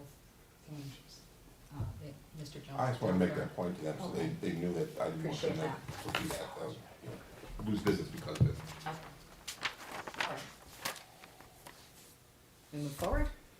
So at this point, I guess, do you have any follow-up, or, I have no objection to those, all those documents, being put on the record or part of the record, so, thank you. I did have one follow-up I forgot to ask Kathy, the same questions I asked Ed, if that's all right. So just briefly, in the complaint, Kathy, in operating Lemansky's, have you knowingly allowed another person who is on the premises for which the license under the city's ordinances has been issued to possess with the intent to manufacture, distribute, or deliver, or to manufacture, distribute, or deliver a controlled substance or controlled substance analog? No, You've not knowingly done that? no, And with respect to the premises and its operations, have you intentionally or knowingly kept or maintained a disorderly or riotous, indecent, or improper house? no, And while you were witness to a number of the videos and you've read the long police report, is it your testimony that you have genuinely tried to address issues that came up, and that with respect to that statutory statement, you can continue to be a responsible business operator in the city? yes, And the last allegation in the complaint references selling, vending, or dealing or trafficking in alcohol beverages to or with a person who is intoxicated. And again, I know we've had a number of police reports. Sometimes they didn't follow up with the person or even with the bar.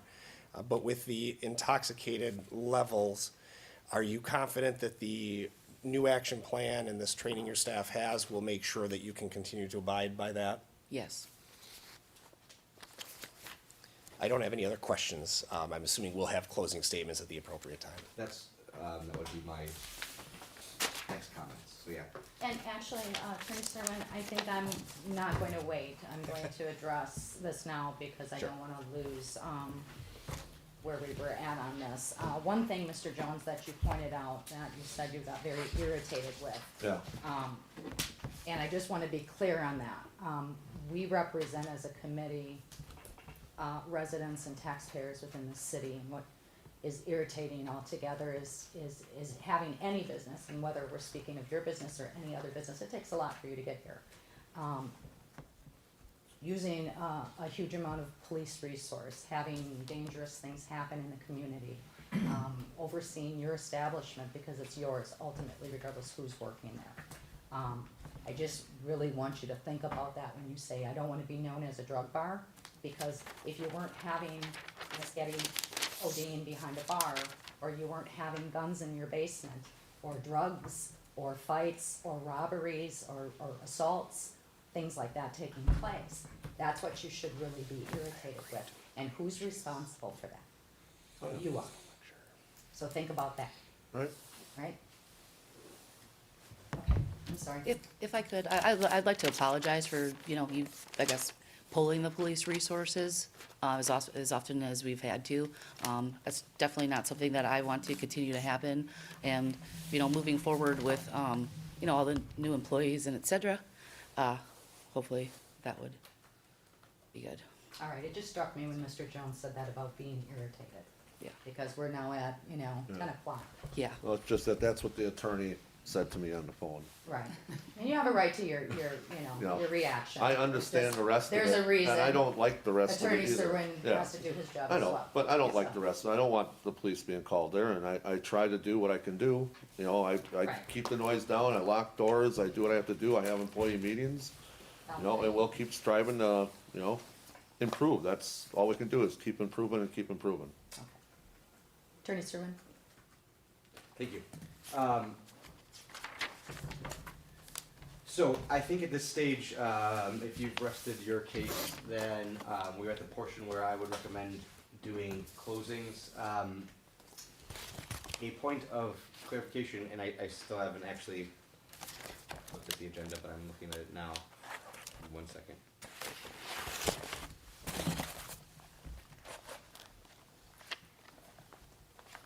Attorney Serwin, did you wanna take a 5-minute after or before now? We've been sitting for some time. My recommendation, I'm gonna let you ask your attorney what to do next with this bit of information I'm gonna give you, but, we can give closings, but if the board wants to deliberate tonight, it would be an open session, there's no closed session, identification on the agenda, so we missed that. And so what may be appropriate if you want to have discussions in closed session, we'd have to adjourn this matter out to a new date, which may be appropriate at this stage since it's 10 o'clock already. At the hour I would. But I don't know, I would leave the matter open for discussion with council as well as the council for the committee at this point as well. I guess that's gonna be my recommendation because I'm not sure, I've never been involved in that closed session side of things, so I don't know what actually happens, or if you even want that. I guess it's up to you guys if we wanna. Closed session. Do you prefer a closed session? I I think that's just where it all think- happens. Right. I also think that given the timing, it would be better to come back and then hear closings. I Do would closed agree. session. How do you feel about that? How does council feel? We do not disagree. We think coming back, reconvening with closings to give the attorneys time to maybe give a summation and then allow the committee the ample deliberation is appropriate. Okay, do we have a date that we can look at? Tomorrow night. Oh, you just love hanging out with us so much? You Got can't nothing wait? going on. Prior to the 15 inches of snow? Yeah. We do run into the holiday, which is the only problem. I'm not sure of I've been informed that this committee is changing roles to some extent. Oh, that's or- right. So when does that take place? That's taking place the first of the year, so what do we have open for next week, Monday? That would be the day. That's considered a We're holiday. all Still would be a city holiday? holidays. Okay, City Hall is so- closed, yeah. And Tuesday, we have, Tuesday, Wednesday, no, you have nothing Tuesday, Wednesday, or Thursday. I'm open, pick. Tuesday. I forget when I'm doing holiday stuff. 27th. Would have to be, yeah, You we are have to off do on this the before. 27th. I'm always off that New whole Year week, but I can because come in. Our you're a roles good may be man, Nick. different as of the new year. Committees, standing committees. Okay. Okay. Tuesday or Wednesday is my preference. Unless we have Whatever day you want to do. available this week, Wednesday or Thursday, but just a suggestion. I'm not sure. I know everyone's schedule there. I'm in the red zone. I know you are. Yeah. Yeah. Okay. So, Wednesday. 27th is gonna be difficult for me. I believe I'm actually out of town, but the 28th is a Wednesday. I can probably make that work. Let's do the 28th then. Would that work for everyone? What time? yes. 5:30? Oh, 6 same time. o'clock, 6 5:30? o'clock? Either? You'll probably get. Does it help you if we do it during the day? I doesn't Or matter does to that me. screw you guys up? That would work. I have work and I'll adjust my schedule To work, to make this work. maybe but a it 9 would to be- 5 thing, somewhere in there, Yeah. okay, and I don't think know where most you're of at. the timing is gonna be deliberations. I would endeavor to keep my closings short. You guys have heard the evidence. I'm Yeah. not gonna be belaboring that. So I think probably each side has 5-10 minutes of something to say, and then the rest is on you guys for however long you wanna deliberate. I'm on vacation for my day job next week, so I can come I during the would be day. fine with 5:30. Everyone in agreement? Yes. Okay. On December day? 28th. The The 28th. 28th 5:30. of December at 5:30. And are you okay getting notices and stuff out Oh, by the time? Wednesday. Okay. Mhm. Yep. Making sure that it Just the has agenda, the, right? Just the agenda would be the only thing that needs to go out. You guys are aware of the date? Okay. and it needs the The closing, the close closing close session. language. I'll take the blame on that one. Yes. My apologies. Just started them. Yeah. Yeah, please add the closed language. All right. Okay. Well, that didn't take long. And that, the matter is, no, it didn't take long at all. Yes. And then we gotta do the Yeah. rest of the, yeah. Yep, we have the rest of our agenda to follow, which will be just, item C, which is approval for minutes. Motion approved. Second. Okay, all in favor? Aye. Opposed? Motion carries. Yes, Motion adjourned. do we have a second? Okay, all in favor? Aye. We are adjourned. Who seconded it? Thank you, everyone. You guys approved the minutes faster than he approved the adjournment. What was up with that? Oh, you can have it, then, don't worry about it.